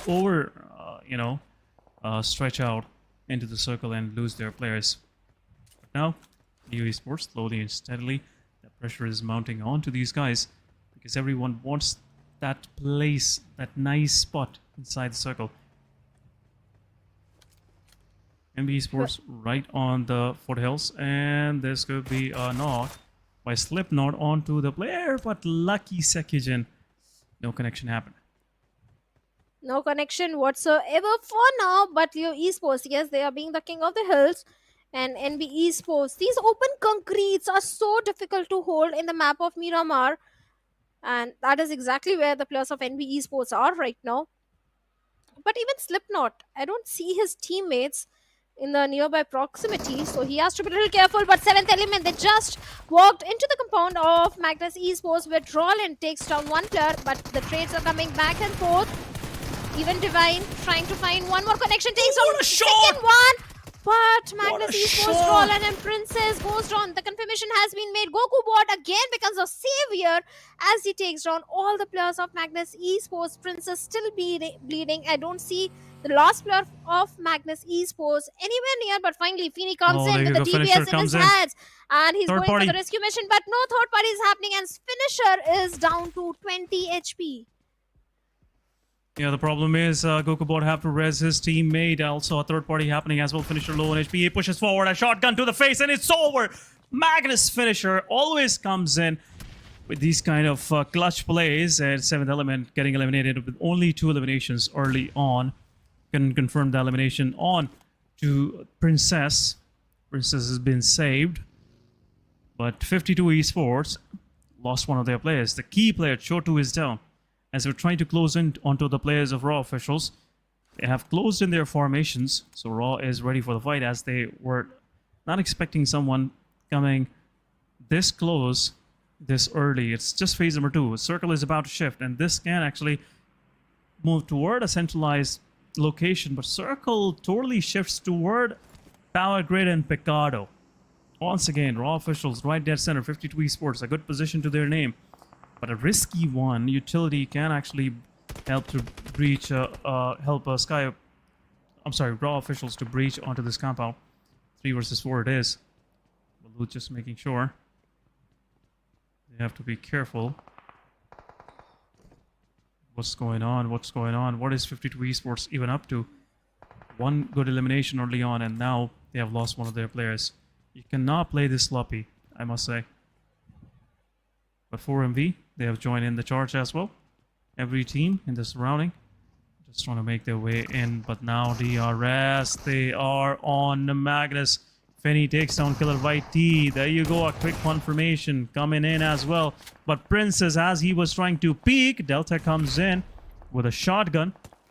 But on the back lines, a third party from Nova takes down Gyante. Last one standing for DRS. A Molotov, a nade is being prepared. What is Magnus Finney up to? That's my question. A nade goes in, some chip damage onto the player. Finney once again prepared another nade, and this could be an end. But as he was pushing forward, shot goes in, the nade goes in. A quick confirmation, still a 1v1. Is that going to be another clutch coming from the side of Finisher? Oh my goodness, this guy is just something out of this world. Oh, he is. He has clutched it second time and saved his team. Not his team, but he has the hope for staying inside the game. And now he's the only man standing from his team. But this one man is enough to take down even the best of the best players in the lobby. But XI8 also walking into the same compound. Is Finisher ready? That's the main thing. And I don't think he's ready for this, but looks like he was trying to make a quick escape from this situation and follow. Oh, he did. Ooh, he escaped. Yes, he's safe. He's safe. But how long Slipknot is up on the hill's top, for sure he will be able to spot Finney as he will leave that that vehicle. But what a match for Magnus Esports once again. Finisher giving us the moments of, the best moments of this PMPL South Asia Championship. 2 teams pushed on to the Magnus. or I would say Magnus pushed on a space. Two teams were there, and Finisher just the only survivor out of 12 players. That's just, you can do the math. The probability is very low, but Finisher somewhat still makes it out of that chaos, and all thanks to that DBS, the DBS close range action. But anyhow, still he is inside the circle, a centralized position to his name as well. But circle is about to shift for the 4th time, and still centralizing Magnus Finisher and Power Grid and Picado. They are still in play. Oh, yes, they are. Even 52 Esports last player is also inside the circle, so that means he can grab few more position points for himself. On the other side, we have Leo's and T2K also in the close proximity, where Mabetex Leo also comes in with Desert and Jane in a 1v2 scenario where Giro is also trying to provide the necessary cover fire from the backlines, but no, Mabetex, they are trying to rotate away, but now they have to pick this fight as T2K takes one of their own. Zero having a height advantage. Desert with a grenade trying to find some sort of opening, but no connection whatsoever. M249 coming into the picture. Jane takes on one more and gets a confirmation point as well. Yes, the third party is also happening, but even the players of T2K are also on a very sliver of HP. They need to patch themselves as soon as possible. Yeah, also Jane preparing an aid for Desert. There you go. This is something Desert wouldn't expect, but Desert is also preparing an aid. Would that be a low toss?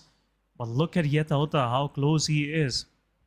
This could prove to be a backstab situation for Desert, as he's already low on HP. Some shots are also being fired. Where is the second player of Mabetex? That's my question. He's pretty far away from his team, but in the kill feed, Leo takes down Stalwart Esports as they were slightly, slowly and steadily encroaching onto this position where Leo been holding on to for a while. But now Volley, he is close. Some follow-up nade coming in. Magnus Esports, both of these players are low on HP. Some more shots from Jane.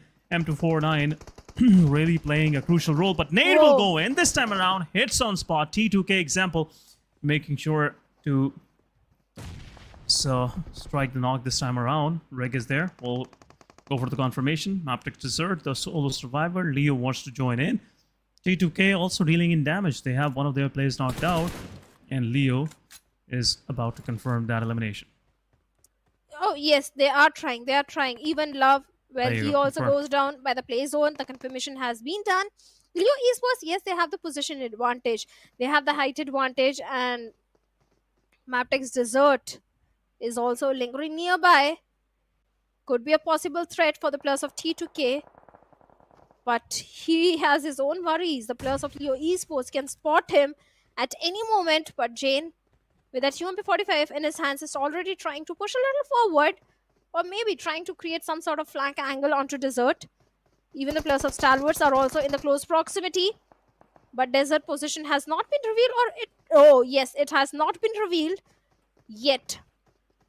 So, Rig, you need to be a little careful, man. Otherwise, Desert will strike, and he will make sure that if he knocks you down, instant confirmation is Jane. But Jane from the low ground takes down Yetauta. But the cover fire is also coming in from the side of Nova X and Liquid, as Jane with an Info-16 is trying to suppress Nova X. This is the moment when the players of T2 can strike in and can push forward onto the players of Leo as the rescue mission is going on.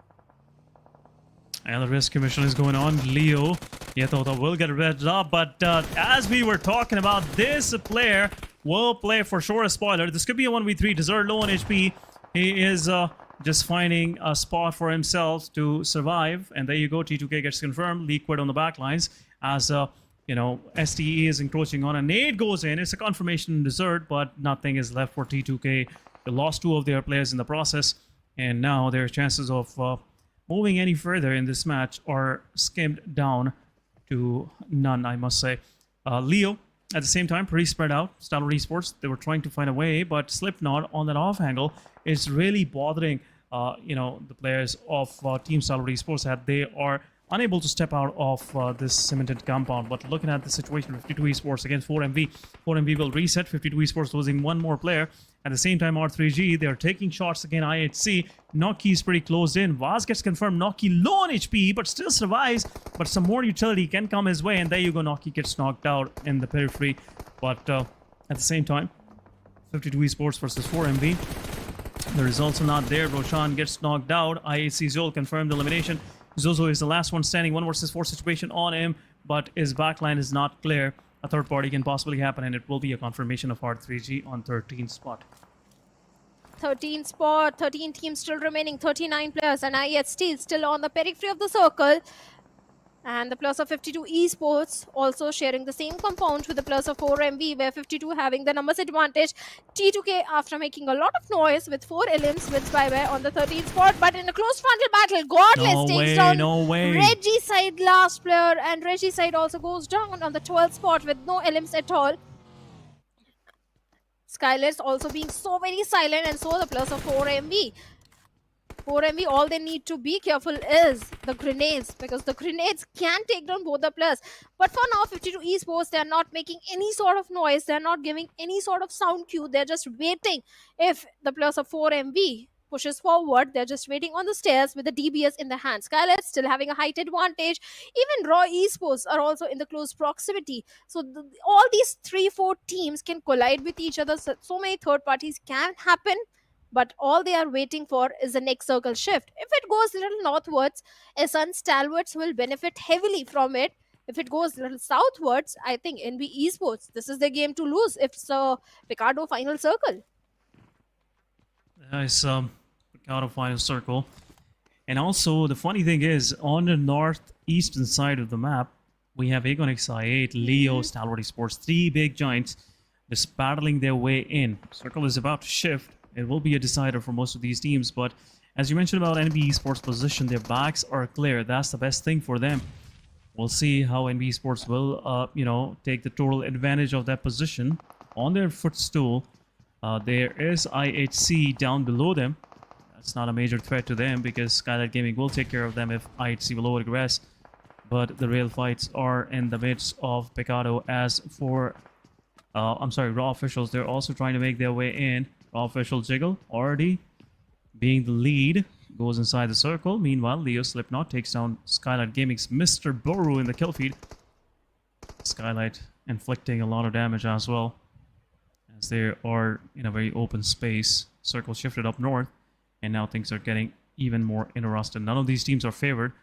All of these teams down south on Picardo, they have to leave 52 Esports, 4 MB, Raw officials. It's gonna be a 3-way fight.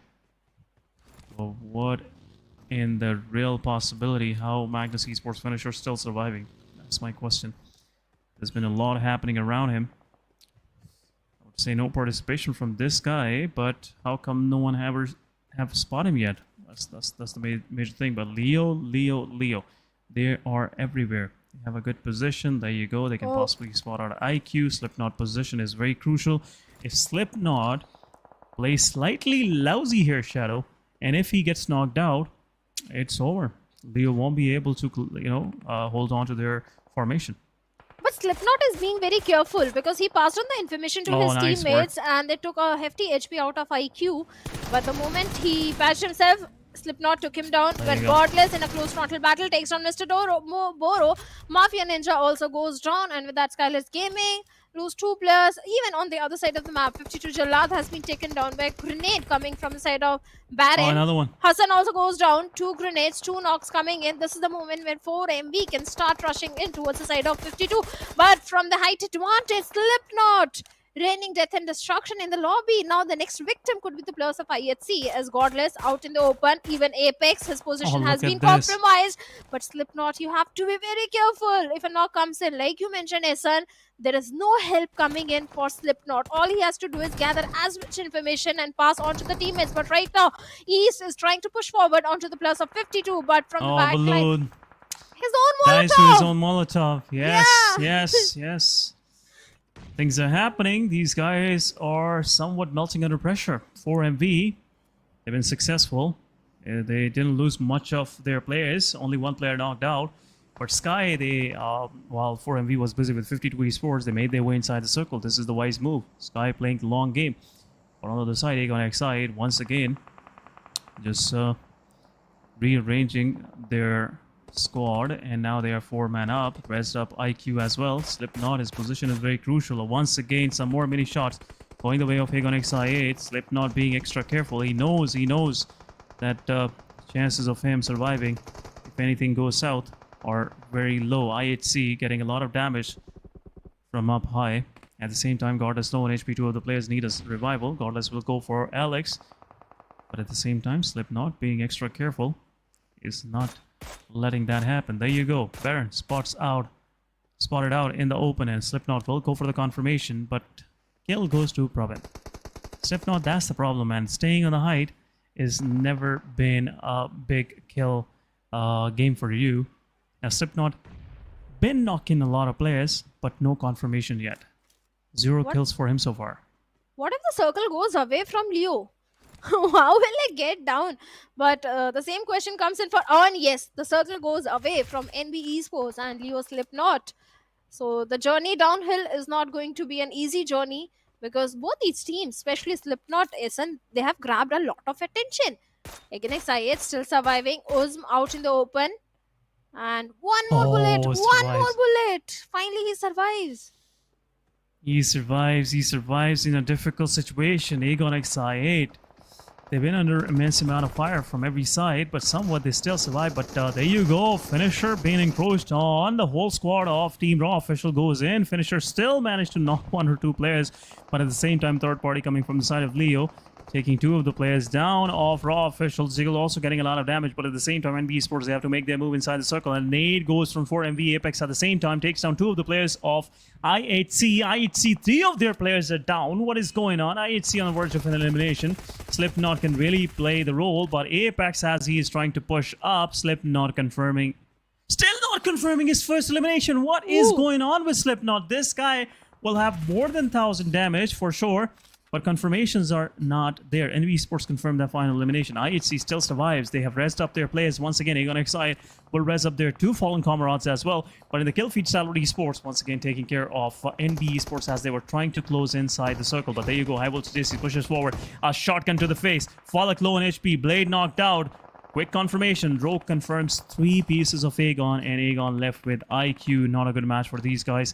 They have to just survive for top 3 positions. HIGHVOLTAGE DC on the other side since he gets flushed out. Leo Nova X gets spotted out. IHC this time around fighting back. They had it enough. It's been a while. They are getting a lot of knocks, but now they are fighting back, and looks like Leo is not having a good time. Yes, definitely, because even the plus of Stalwarts can push forward onto Leo's. Slipknot close to 1200 damage, but not even a single finish point. HIGHVOLTAGE DC arrow has been taken down, and IHC are trying to push forward inside the circle. There's an airdrop. They might want a level 3 gear, but before that, they have to deal with Leo Esports, and Slipknot is making it so much difficult as he takes down Zeol. And he's also very well aware of how the position of Stalwarts. He can be that critical player who can stop the plus of Stalwarts in their tracks as they're trying to push forward onto his own teammates. Oh my goodness. The risky mission is going on. Not even a single finish, but on the other side, NBeSports also comes in. Akaze gets a confirmation point onto one player of IHC. All the 3 players back on their feet. Yes. Oh, IHC, what a fight for these guys. What a match for these guys. 10 total eliminations, but still 3 players are up. NBeSports Mondo with an 8 takes down Sky from Raw. Raw still struggling to survive, but a spray down from the Akash takes 1 down, takes 2 down. Nurse in action. Both of these players are really feeling the wrath coming from across the hillside. And in the meanwhile, Mondo will confirm elimination by IC. Solely Study encroaching in. Aegon Excite IQ been taken out on 6th spot. 2 eliminations. And a confirmation will come the way of NBeSports. 6 total for them. 2 players up. A quick spray down onto the top CZ. But the major threat for NBeSports right now is IHC. Once again, another reset. IHC still left with 3 players. 3 players sticking together. 1 grenade is enough to take multiple players down, and Slipknot still holding on to the same position, but finally he has got 1 defeat point. And look at the damage. More than 1200 damage this guy has dished out. He has been a key player from his team, but with the UMP45, he's trying to take down Rock. I'm not sure if he has the right weapon in his hand. Stops also out there in the open. I wish he had an M416, but finally he takes Stops down. And with that, both High Voltage GC also goes down. Now, IHC is there, 3 teams remaining. NB Esports, Leo Esports. From Leo, it's only Slipknot and IHC Since the and NB. beginning. Yeah, since the beginning. What if he gets a chicken dinner? In the beginning, yes. What if? Yeah, there's the possibilities there. It's a 3 Yeah. versus 2. And if this guy plays a spoiler, for sure he will try to do so. It will be an interesting one. But ISC, the snake is coming their way, for sure. Slipknot, they're still surviving. 8 total elimination. There you go, Slipknot. He is on the edge, still fights back, but unfortunate. He is, Blazon will take his life. And now IHC, they can smell the chicken dinner for themselves. 3 versus 2 against NBeSports. Would that be another upset waiting for us? There you go, and 8 goes in from Godless. Take down Mondo. Akash also low on HP. Some shotguns are in play, and it's over. IHC with some good numbers get the winner chicken dinner for themselves. And with too many frag points, too many elimination also coming in to their favor, the way What these a match. the way these lads held on to each other, going for the revivals, going for the cover fire, everything they did to the perfection. And with that 24 points, now they will find themselves on the 7th spot in the overall ranking. 7th spot. GG's.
Welcome back after this short break. You're watching PMPL South Asia Championship.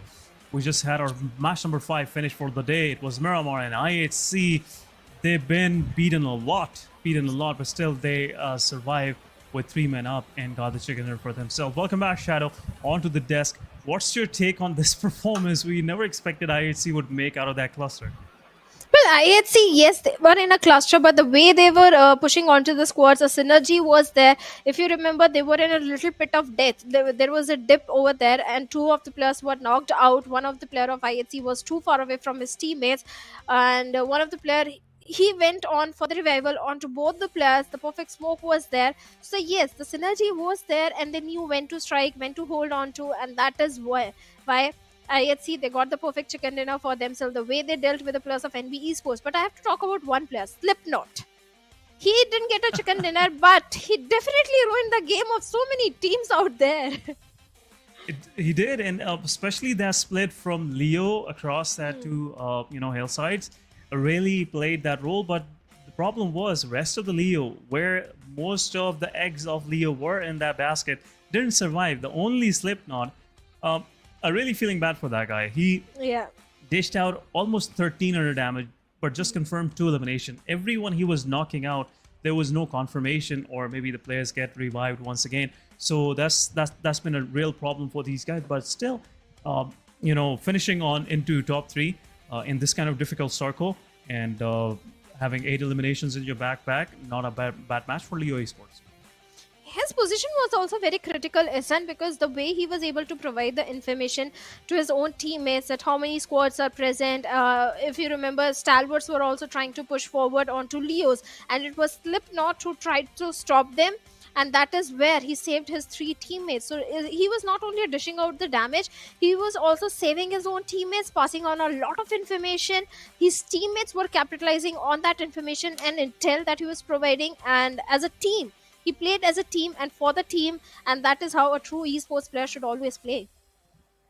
Yeah, for sure, and that's the reason why Leo had some good success in that match. Yeah. And again, a top 3 finish, not a bad one. We'll have a quick look at the MVP. for sure, it will be someone from IHC. In my opinion, that is Godless. He survived for quite some time. He rezzed up his fallen comrades and still confirming the final ones. But Zol it is with 5 eliminations, 1000 plus damage, and 2 assists, 4 knockouts, 28 minutes of survival. What a match for IHC. I would say the OG IHC, we felt like they were alive in this previous match. Even though they had the difficult times throughout this one, it's been almost like 3 times where I witnessed personally that IHC had 2 of their players knocked out, but still they, patched up their wounds and came back to fight and fought their way through that cluster, which we were least expecting them to come out of. But players in focus, we have Slipknot with 2 eliminations, 1427 damage. Oh. I'm really feeling for this guy now. Godless with 6 eliminations, 777 damage. Thank God that's not the mark of the beast. But Akaz KO with 4 eliminations, 643 damage. Yeta Uta with 2 eliminations, 762 damage dished out by this player. Match summary, it is more about IHC and Leo. And for sure, highest assist goes to Demo. Highest ceiling done by Godless, for sure, 488. I would have seen more of the players here from, IHC. Look at this, Demo with 465, Zul with 441. So it's been a lot of knockouts being dealt on IHC. But Leo, meanwhile, got 13 points to their name. NBeSports with 12, High Voltage GC with 7, ST with 7, Magnus Esports with 5, all thanks to Finisher for those 5 elimination points. Raw Officials with 5, T2K with 4, Miracle Wives with 4, Aegon Excite with 4 points, 70 with 2, SKYLIGHTZ Gaming with 1, 52 Esports with 1, Mabetex with 1, DRS and R3G with 1 and 0 respectively. Let's have a quick look at the overall ranking. Are there any changes? Not so far. Aegon Excite 149 points. They are still running away with some good numbers. 7th Element and Aegon. The difference is slightly building up now. 12-point difference. NBeSports on the other side, 134, getting closer to 7th Element. Just want their position back. 4 Miracle Vibes, 124. Slowly and steadily closing. And at the same time, T2K, Stalwart Esports, IHC really improving in great bounds, I must say. Now on 7th spot, 4 position, they have jumped up 110 it is. Things are getting out of the range of every other team on the second page. Let's have a quick look there as well. High Voltage DC 105, DRS with 103 DRS. This might not be the season them qualifying for GC. Still, things are not that good for them. On the side, SKYLIGHTZ Gaming, they survived throughout this match as well. Had a good fight against IHC, 101 point for them. Magnus, Mabetex, Leo, Regicide, 52 Esports. Guys, just shuffle up some positions between you guys and decide who's gonna get the better prize pool. The chances of you getting into the top 5 are just nowhere to be seen. But nice, set of matches we have seen throughout this day so far. Shadow, look at the numbers: 22, 30, 23, 24. Overall, a nice display of skill by these teams. Well, certainly T2K started things off by getting a chicken dinner in the very first Erangel. Then just now we saw IHC also dominating the lobby in the map of Miramar. So definitely teams are amping up their aggression because they do realize position points are not so much. Yeah, you either have to be in the top 3 or top 4 to get decent amount of position points.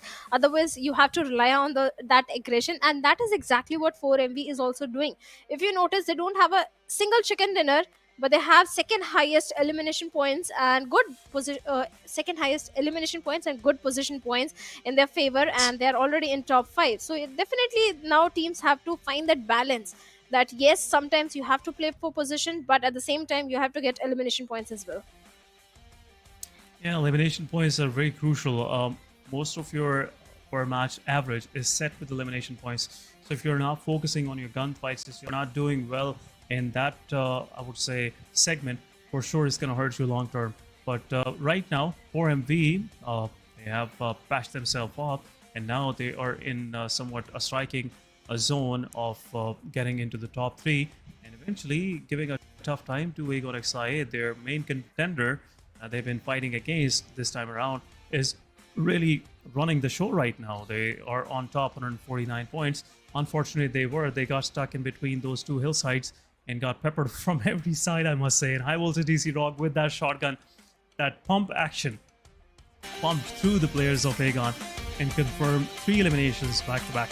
But anyhow, as we are ready for our match, the final match, match number 6 for the day and match number 18 for this championship, let's move into Erangel once again, guys. Well, certainly now it's time for the Erangel, and the blue bird is hitting up the sky and it's going from the side of Quarry, I think, towards the side of Milta Power or Novorproy. So now we have a southern flight path. So all the teams are definitely going to benefit from it, like 4MV, DRS, Stalwart Esports, even again XI8 and Quarry. But teams like T2K, they have a long journey ahead. But do you think, Ihsan, like now again XI8, they're already in a comfortable spot. They are already on the top of the table. Do you think we can see again XI8 again going for the drop clash in the map of Erangel with 4MV? Oh, 4MV, this Tomorrow be a maybe, not today. Tomorrow maybe, not today. No one gonna take their chances in the final one. Everyone wants to finish their day on a high. That's my take on this one. But right now, this plane line is totally, I would say, favoring toward the southern part of the map. Just want to see how this first circle will play out. So another key factor of setting up the tone of the match for sure. Every team dispersing now right now, and looks like R3G will have some vehicles to their name, but nice circle. Really love the way it has placed itself, arranging shooting range, Rozhok, Georgia Pole, hospital, ruins, school areas for the play. So, loving it so far. T2K Severny is also in the play for sure. First circle, T2K won't have much of the problem, but IHC, are they going against 52 Esports?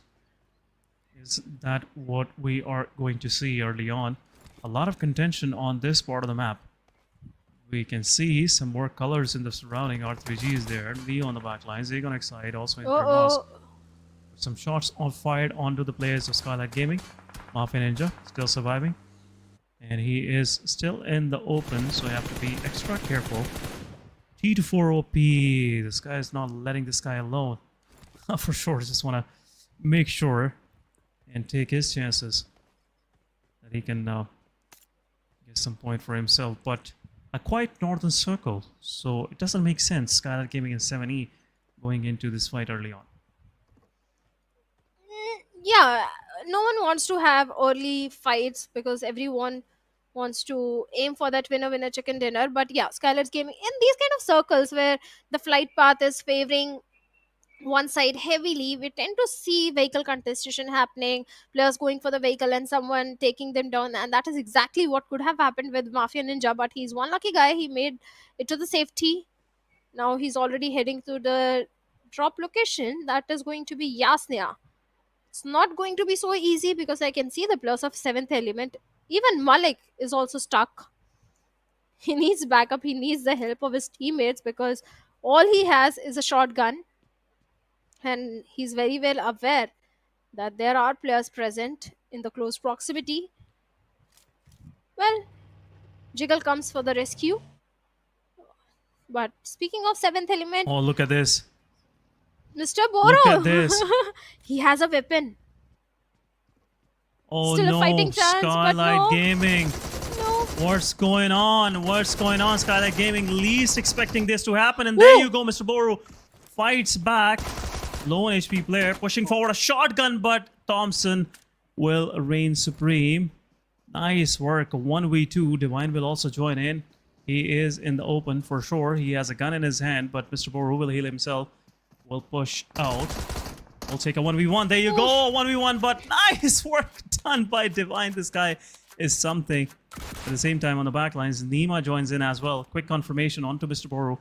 And Divine will heal himself up. Gokobot gets confirmed. Meanwhile, Nate goes in. T4 OP is there. Alian on the back lines will serve some help as well. But where is the rest of the SKYLIGHTZ Gaming? Look at Alian. He is on his feet. He's not taking any chances. He doesn't have a vehicle right now. But this could be another fight that 7E might go in. And Nima might lose his life as well. Nice work done by the player. But nade goes in. Divine, what are you even doing? What are you even doing? Divine with a pinpoint nade takes down Nima. Stalwart Gaming losing another player. Well, yes, Look Nima at this. should He have... did it on purpose. Yeah. But valiant effort from the side of Mr. Boro. Like I said, he is having a weapon in his Nice hands, fight. and he could have a fair chance of fighting with the plus of 7th element. He did manage to take down 2 plus. If he had one more player to help him out in that situation, maybe 7th element could have been the one to be eliminated. But right now, high voltage Yes. GC in the city of Georgiapol and sharing the same drop with the players of IHC. I see Godless, Zoil, and Erix. And looks like IHC wants to pick this fight. Demo OG, his position is going to be very critical because if Rock tries to come out in the open, Demo OG can try and take him down, but right now he's busy patching himself up. The grenades are being flung over, and Arrow is in a very tricky spot as 3 plus are pushing forward, not giving any sort of sound cue. Arrow hiding in a spot, but his teammate Rog is trying to help him out. But the grenades are not helping their case at all. As Alex goes in and with a nice shotgun shot, in the hand, Alex. takes down Arrow. Instant confirmation coming in. But now high voltage GC Rock, he has to fall back, but there is no chance of going back from this point. As the plus of IHC along with Godless are already moving forward and charging towards the other player of high voltage GC. Yeah, nade is being prepared. Some more nades will follow. But a close fight onto the player. But there you go, nade goes in. Pretty much deafens the player. Reposition himself as he is being pre-fired, and it's over. High voltage DC. Not a good match for these guys. Only 0 point in this one. Will finish their day with 105 total points, and who knows, maybe on 10th or 11th spot, because SKYLIGHTZ Gaming and DRS is somewhat close with their numbers. Now, Killer by T. Just want to find something close to Melter. Just making sure no one is close by. But what was that? He tried to park his motorbike, but that's not the right way to do so. But anyhow, joke aside, team DRS will have an easy rotation up north. For Miracle Wives in the blue zone, are just leaving the vicinity of military base. Stalwart Esports also have to make their move in. SKYLIGHTZ Gaming, after losing 2 of their players, the rest of the players are in Yasnaya. 70, meanwhile, it's time for them to get inside the circle, and there might be a possible collision between 4MV and 70. Well, certainly there is a possibility. Too many rotations are coming from the northeastern side as well, as NBeSports are also moving forward towards Siverny, where T2K is there. Akaze and Mondo leading the charge. Fistboy still in the blue. Even DRS and Mabetex Esports are also going for a similar rotation along with SKYLIGHTZ. So there is a possibility of a fight brewing up on the northern eastern periphery of the circle. Stalwarts heading towards the side of Pochinki, where the players of 4MV are also in the outskirts. So far, nothing really happening, but the circle shift is going to be so critical. It is favoring the players of Reggie side so much. Even NBeSports directly heading towards the northern shorelines. A good spot to hold on to because the backlines will be clear. They just need to worry about T2K because I've seen T2K also hold the same spot. They might try and challenge NB. And even Mabetex Esports also moving forward. This is a very tricky circle to play, Asan. Tricky circle, and the circle has shifted even farther toward the northern side. R3G, they have placed themselves in a good... But the question is be able to defend it, because NBeSports, T2K, and also teams coming south like IHC would love to encroach on that space. For sure, R3G will have a hard time defending that position. Right now, for Miracle Vibes, as we were expecting, there will be some possible clash happening between these two teams. 7th Element. The success to their name is that they didn't lose their player, as they were pretty close bypassing 4MV. But now Apex, Baron, both of these players are kind of chasing players of 7E. What is 7E even thinking? Which side they want to rotate in from? Looking at the map feed, looks like 70 is opting to join rest of the teams from the northern part of Rozhok. I will see how that thing will work out, as they might see some more teams marching close by. There will be a possible fight happening as well. But what a nice circle it is. It's pretty much favoring the shooting range, in my opinion. It is. And in shooting range, we have the plus of T2K, even NBeSports having a very good spot.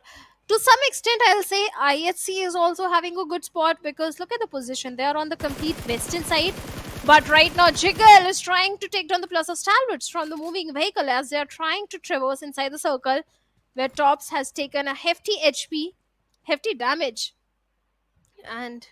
But for now, everything is safe and sound. He'll patch himself up. His teammates will rescue him and help him out. But Raw Esports, they should be prepared because maybe there is a chance of Stalwarts waiting for them inside the circle. Magnus also having a very good compound to their name. So the next circle shift is going to be critical. Speaking of the eastern edge, we have Mabetex against Seventh Element, SKYLIGHTZ Gaming, and 4MB. A cluster is forming definitely on that side. So there is a chance of a fight brewing up on the eastern periphery. But if circle goes a little north, NBeSports, this is going to be their chicken dinner, I think so, or maybe T2K. Okay, the circle is slightly towards the eastern side. It is favoring T2K, but 4MB is opening things up on SKYLIGHTZ Gaming as they take down one player from their side. Yeah, but what a rotation coming from the side of 7E.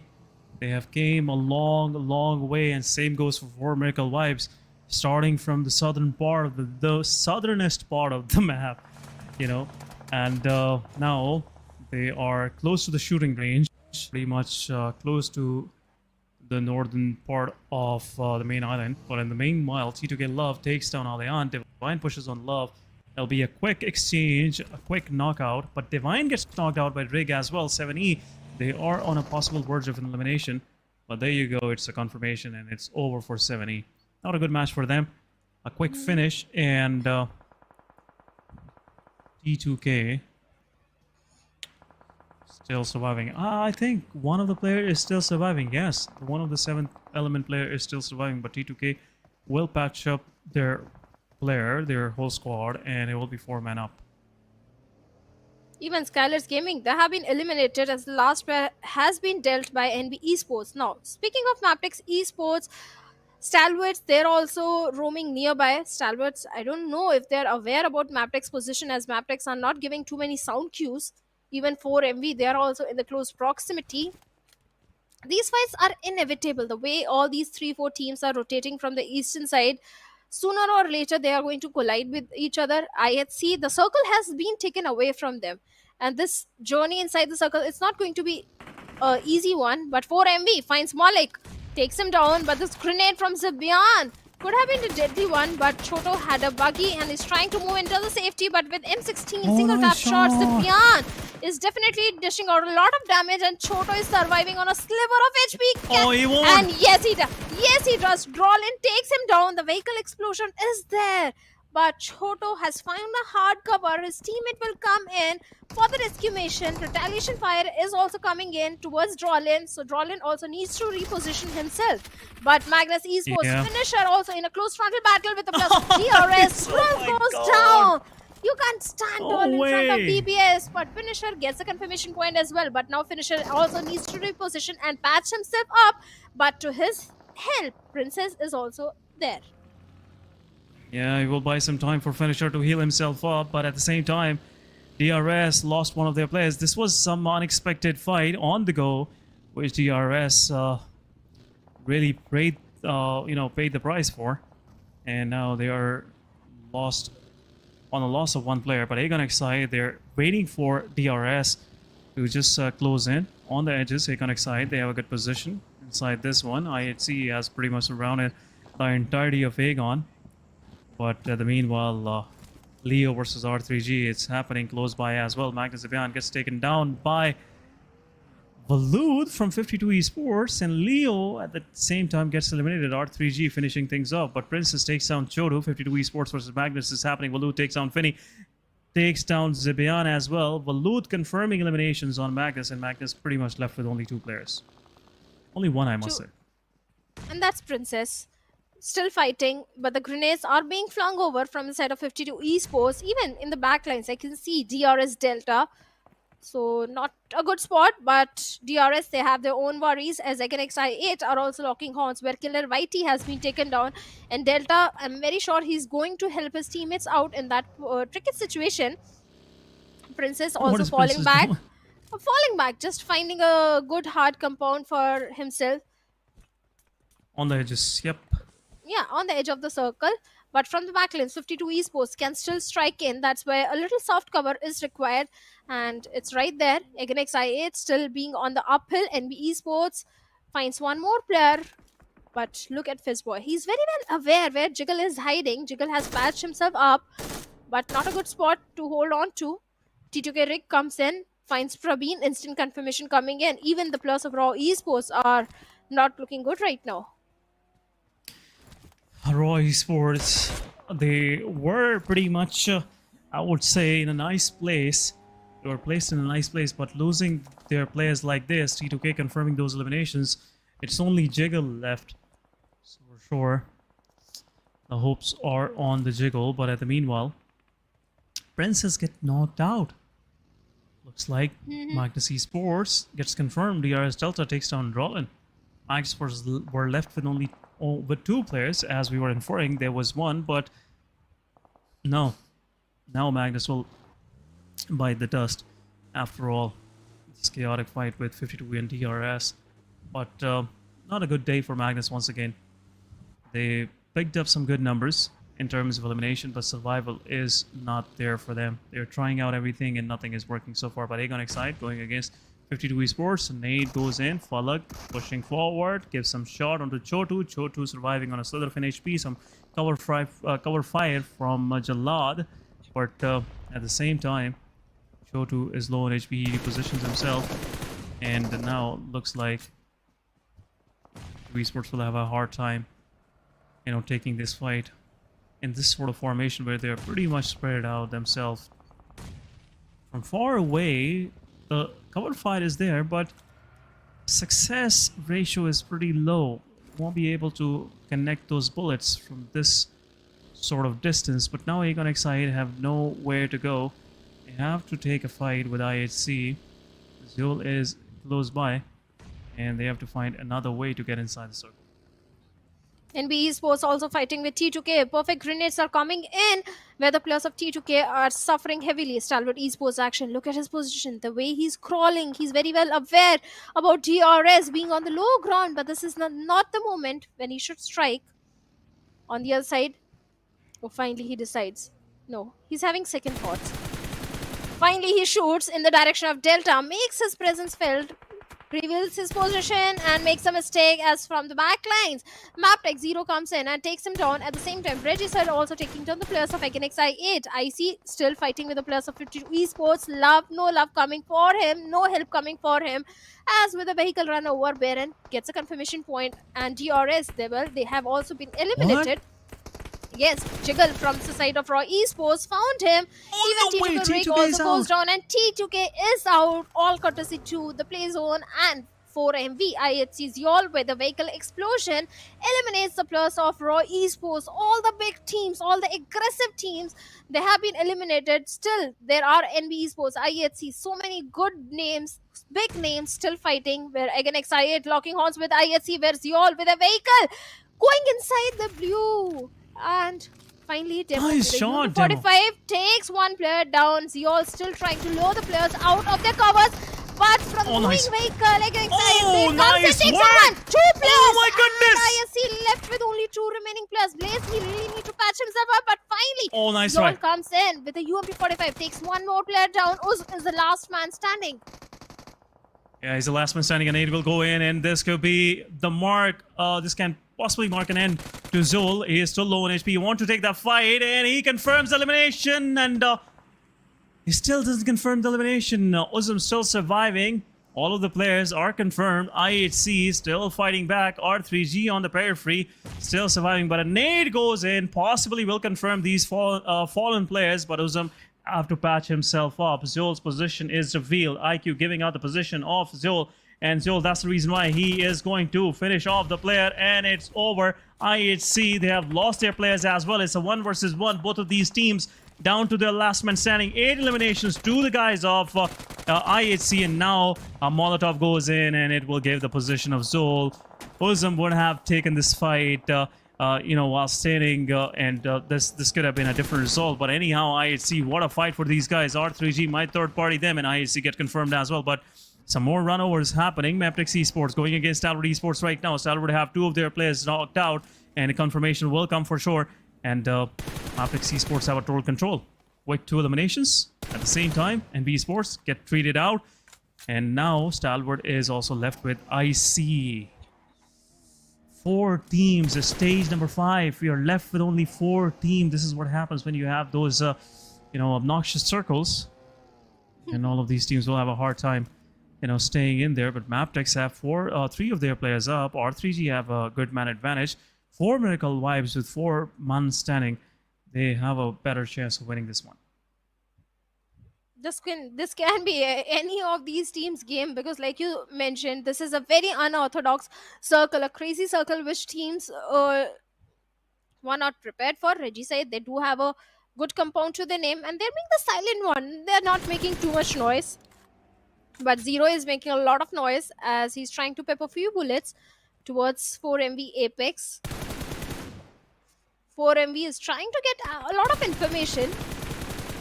Apex finally finds a wooden shack as a hard cover as his vehicle is about to explode.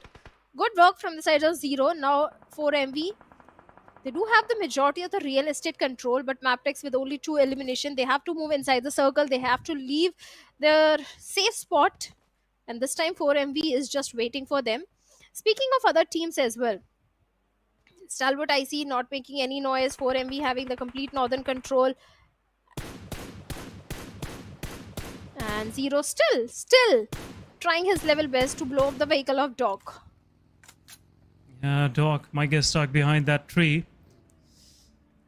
And Mabetex just want to make sure that 4MV would have no grounding moving forward from here. So 4 Miracle Vibes, a good position, not bad, even though Doc's vehicle is compromised, but still it's not much of the stretch that he might have to cover while giving some support to East. But R3G, they've been holding on to this position for quite some time. They've confirmed some elimination points for themselves, but this could be the match that might give them some hope to change their position from bottom 2 to somewhat, around 11th to 12th position. But we'll see. But right now they're cornered. The circle shift is not that much favoring to them. But at the same time, Volley gets spotted out. Noki takes down Volley, and now it looks like Mabetex, this player, will bleed out for sure. Noki is still trying to find some more players.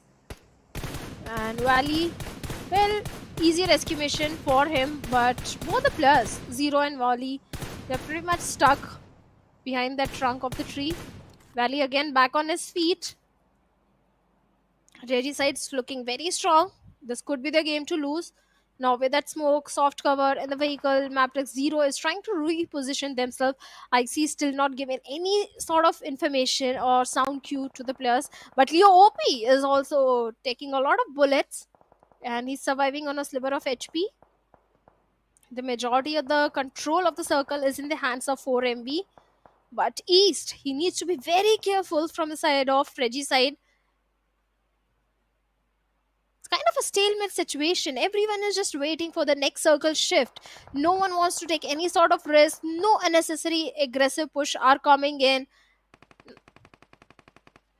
And this next circle is about to form. Mabetex, they had a good run. 2 defeat points. They have too many throwables as well in their hands. Look at Valley, 8 smokes, 2 grenades. His teammates are also having 4 grenades. So the utility, the throwables are there with the players of Mabetex Esports, but they're trying to challenge the players of Regicide as they're trying to inch closer and closer to their compound. Yeah, that's the only compound in the circle. Everything is pretty much grass and trees available for the cover. So everyone will have a thought in the back of their mind. Yeah, let's try for that compound. But airdrop taken by East 922 because it was pretty much right in his backyard. It was a safe pick, but Stalwart Esports IC still surviving, making it to top 4. There's been a lot of fights happening in this match. Couldn't even keep up the pace for us as well. But look at this. Zozo just preparing a possible push, and he will deal with these players with a vehicle damage. But now, Mabetex, they will have to take their chances. Circle has edged them, and next phase might not favor them this much as they are now. He takes down Leo OP with that perfect M416 spray. And this can be an opening which the players of 4MV were looking for, but I don't see any sort of unnecessary aggression coming from the side of 4MV. 4MV are still in a good spot as compared to Mabetex. And Valley is still trying to get any sort of information that where exactly the players of 4MV are, or to find any sort of opening. But look at IC. He can be that ugly thorn that can ruin the game for the players of Mabetex, because he's so close to Mabetex and Mabetex are not even aware. But Valley with a vehicle is trying to inch a little closer to the players of 4MV. No one wants to take any risk. And I think this is one of the slowest final circle we have seen Isan up until now in the grand finals, where Zero finally finds Baron as he comes out in the open. At the same time, Valley has been taken nice down by work. Apex in the retaliation fire to and fro. The trades are coming for. The rescue mission is also being done. Now 4MV, they've lost one player. Mabetex, they are going for the revival from the backlines. I can see Zero providing the necessary cover fire required. The soft cover is there for Doc to help him out. And Regicide still being so very silent. Yeah, they're not going to take their chances. They've been passive throughout the match. They had a good fight initially, but now they are not in any sort of mood to lose this man advantage that they have. Right now still, as to the circle, they have a good compound. Obviously, when circle will shift from these guys, they will have all the attention from 4MV and Mabetex both.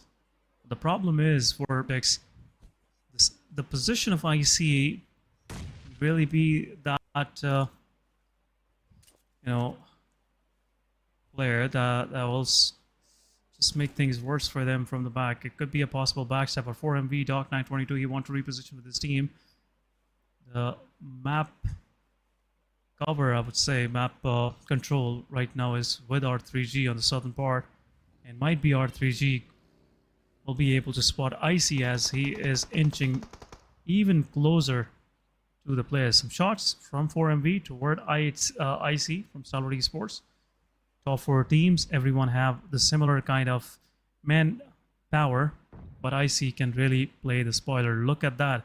R3G might not be expecting IC to show up to the party like this.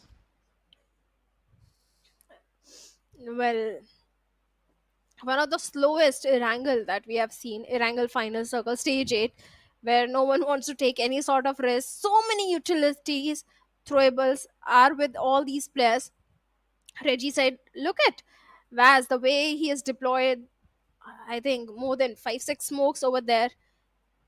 The soft cover is present because Reggie said they are on the low ground. No more compound safety is there. But look at IC from the backlines. He's also coming in. He can easily spot down Noki and take him down. But I think he's looking for some sort of hard cover. After that, he will start shooting. Or maybe he will, because he has a good, clear line of sight onto 2+ of Reggie's side. But still, IC All three. being the patient one. Yes, all three. But he needs a little bit of the hard cover, because the moment he starts shooting, all three players will start looking in his direction. And maybe if he manages to take down one player, the other two will take him down. That's where the mature decision is coming from the side of IC. He's just waiting patiently. Now the cover is there. And Mabetex really also goes down. Zero also goes down, as 4MV are also locking horns with each other. And IC with a grenade, he can perfectly take down Noki, as Mabetex has been eliminated. Only 3 teams remaining. And only 3 teams remaining. Zozo also bleeding out. Noki will go for the revival, and that's the time where STIC will strike for sure. Nade is getting prepared. I don't know, R3G didn't hear that one coming their way. Nade will go in for sure. Take down Zozo and knock out Noki. Boss position is also revealed. And IC, after spoiling the chicken dinner for R3G, giving out his ghost to the play zone. Noki kills gets confirmed. Was also gets confirmed as second place finish for R3G. And a winner chicken dinner for 4MV. Nicely done. And it looks like 4MV has regained their first position. We'll have a quick look. They were not that far. And they're still on the second spot. 21 good points to their name. Pretty much closed on to 7th element. And now they are on second spot. Just eyeing toward that first position where AgonXI is still sitting with some good numbers. I guess AgonXI have confirmed almost 150 points now. But we'll see how far they are ahead of 4MV.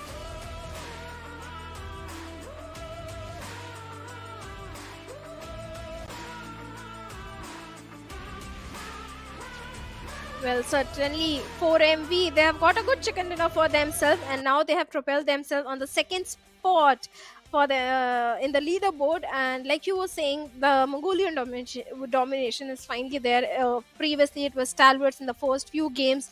They propelled themselves, they came in the top 10, and now it's 4MV.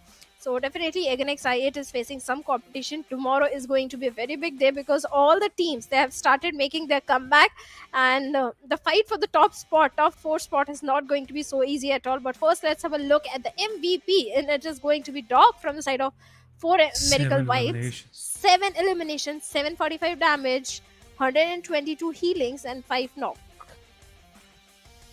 5 knocks, no assist, for sure. But survived for this long and also confirmed elimination of Mabetex. Really played a crucial role in that fight against R3G, Zozo, as he got knocked out. That was the turning point where STE's IC had a chance to actually strike and strike hard.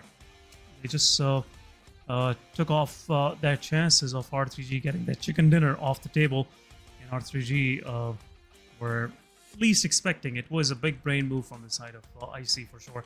For players in focus, we have IHC Zol with 3 eliminations, Demo with 4, Baron with 1, but 643 damage. IC from Stalwart Esports with 3 total elimination. Nice work done. Match ranking, it is 21 points for 4MV, IHC with 11, Stalwart Esports with 11, and then we have R3G with 11 points as well, NBeSports with 8, Mabetex with 7, 52 with 6, T2K with 5, Agon with 5, Raw with 2, 7th Element with 2, DRS with 1, Magnus with 1, SKYLIGHTZ Gaming with 1, and Leo and HIGHVOLTAGE GC weren't able to confirm anything for themselves. But look at this overall ranking shaping up once again. NBeSports, they survived for a while and they had some good numbers in the previous match. Now they are sitting on the 3rd spot, 142 points, and now they are just eyeing for the 2nd spot as well. 4 Medical Vibes, quick recovery by the end of the day, and 145 points, really posing a threat to the first position of AgonXI 7th Element. Not a good match for them, unfortunately. Stalwart Esports at the same time, they are so close, 128. T2K with 126, IHC with 121. Nice work. It's only a 30 points difference, which is not a lot, Shadow, in my opinion. Well, one chicken dinner, one good game can definitely propel the team into top 5. But HIGHVOLTAGE GC, they are on the 9th spot with 105 points. But 52 Esports with only 32 points right at the bottom. Regicide also on the 15th with 44 points. Leo Esports, I don't know what happened to this team, because look at the elimination points. They do have good elims, but still, Leo Esports, this is not the same Leo Esports that was there in the league place.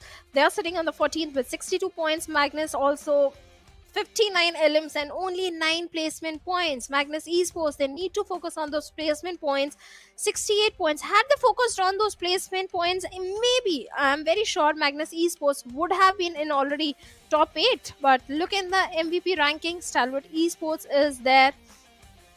Tops, Tops, easy was yes, yeah, Tops is there. 4MV Doc is there with 29 elims, and 7th element T24 OP with 33 elims. Eganexi 8 Falak with 32. Eganexi 8 Falak with the 32 eliminations. Only thing that is really differentiating between STE's top and Falak, and also T24 OP is the damage. 6,800 plus damage. Looking at the day summary, we have a chicken dinner from 6 different teams, not the kind of round robin, just like yesterday. But T2K starting things off, then Raw Officials with a nice 12 eliminations chicken dinner. And we have Stalwart Esports, one of the dominating performance so far. High Voltage DC with 13 eliminations, IHC with 14, and then 4 Medical Wives with 11 eliminations chicken dinner, finishing things off on second spot overall for PMPL South Asia Championship Finals day number 3. Now looking at the overall leaderboard situation, I can surely tell no one is running away with the first spot. It is still open for the grabbing, and Eganexi have to work way harder tomorrow just to keep themselves up top, because right now IHC, they are in good form. They played a nice good match, the last one as well. But guys, before we just wrap things off, let's have a quick look. Our milestone for 50,000 comments has reached. Make sure you take a screenshot of this code, go and redeem in-game gifts, and this is that headpiece or headgear that you can use. It's a shark. And how to redeem it? www.pubgmobile, and that's where the website is down below. You have to just go there and make sure you redeem these headgears for yourself. But all thanks to you guys, 50,000 comments. That's a big number, and in a single, I would say, broadcast, we achieved it. So thank you so much once again. Well, thank you so much, guys. And if you have any sort of feedback or anything, you guys can reach us, me and SN, on our socials. But talking about today's day, yes, SN, I do agree that the top spot is still up for the grabs. 7th element at the start of the day, they were on the top, and now they have been dethroned. So any team who wants to stay on the top, they have to work very hard on the consistency. So maybe this Erangel was very slow-paced Erangel. It started off on a very fast pace, but in the end, towards the end, it was very slow. Tomorrow, I think it's going to be the same story. Very slow gameplay where any team doesn't want to take any sort of risk. Maybe the last Erangel could be the fast-paced one. Yeah, we'll see. That story we will leave for tomorrow. Take care of yourself. See you guys tomorrow, same time. Make sure to tune in to PMPL South Asia Championship. This was your host, Essen. With me was Shadow on the desk. See you guys tomorrow. Take care. Bye-bye.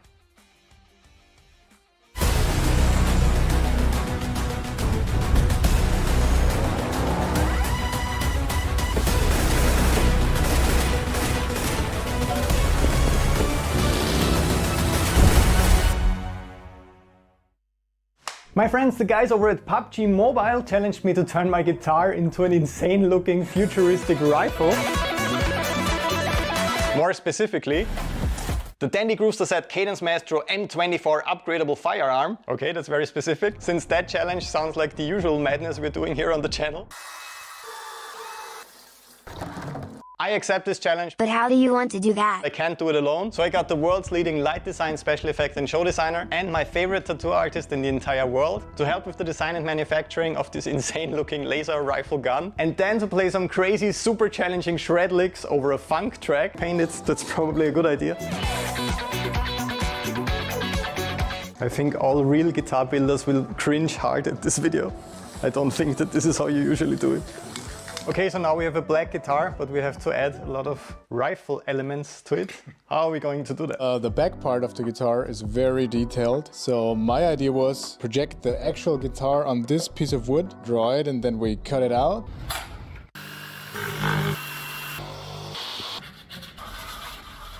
You don't have to hold it like a baby. We have all these parts here, and this looks pretty much like the original gun already, right? Yep.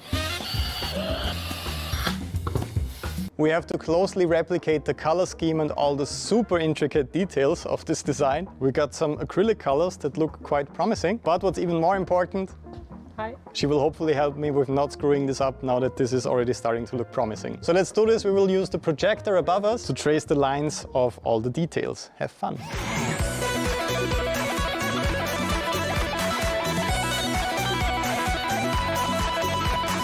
We simply used some black zip ties and it's actually surprisingly balanced.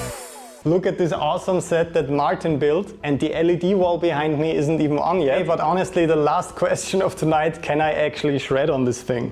Let's find out.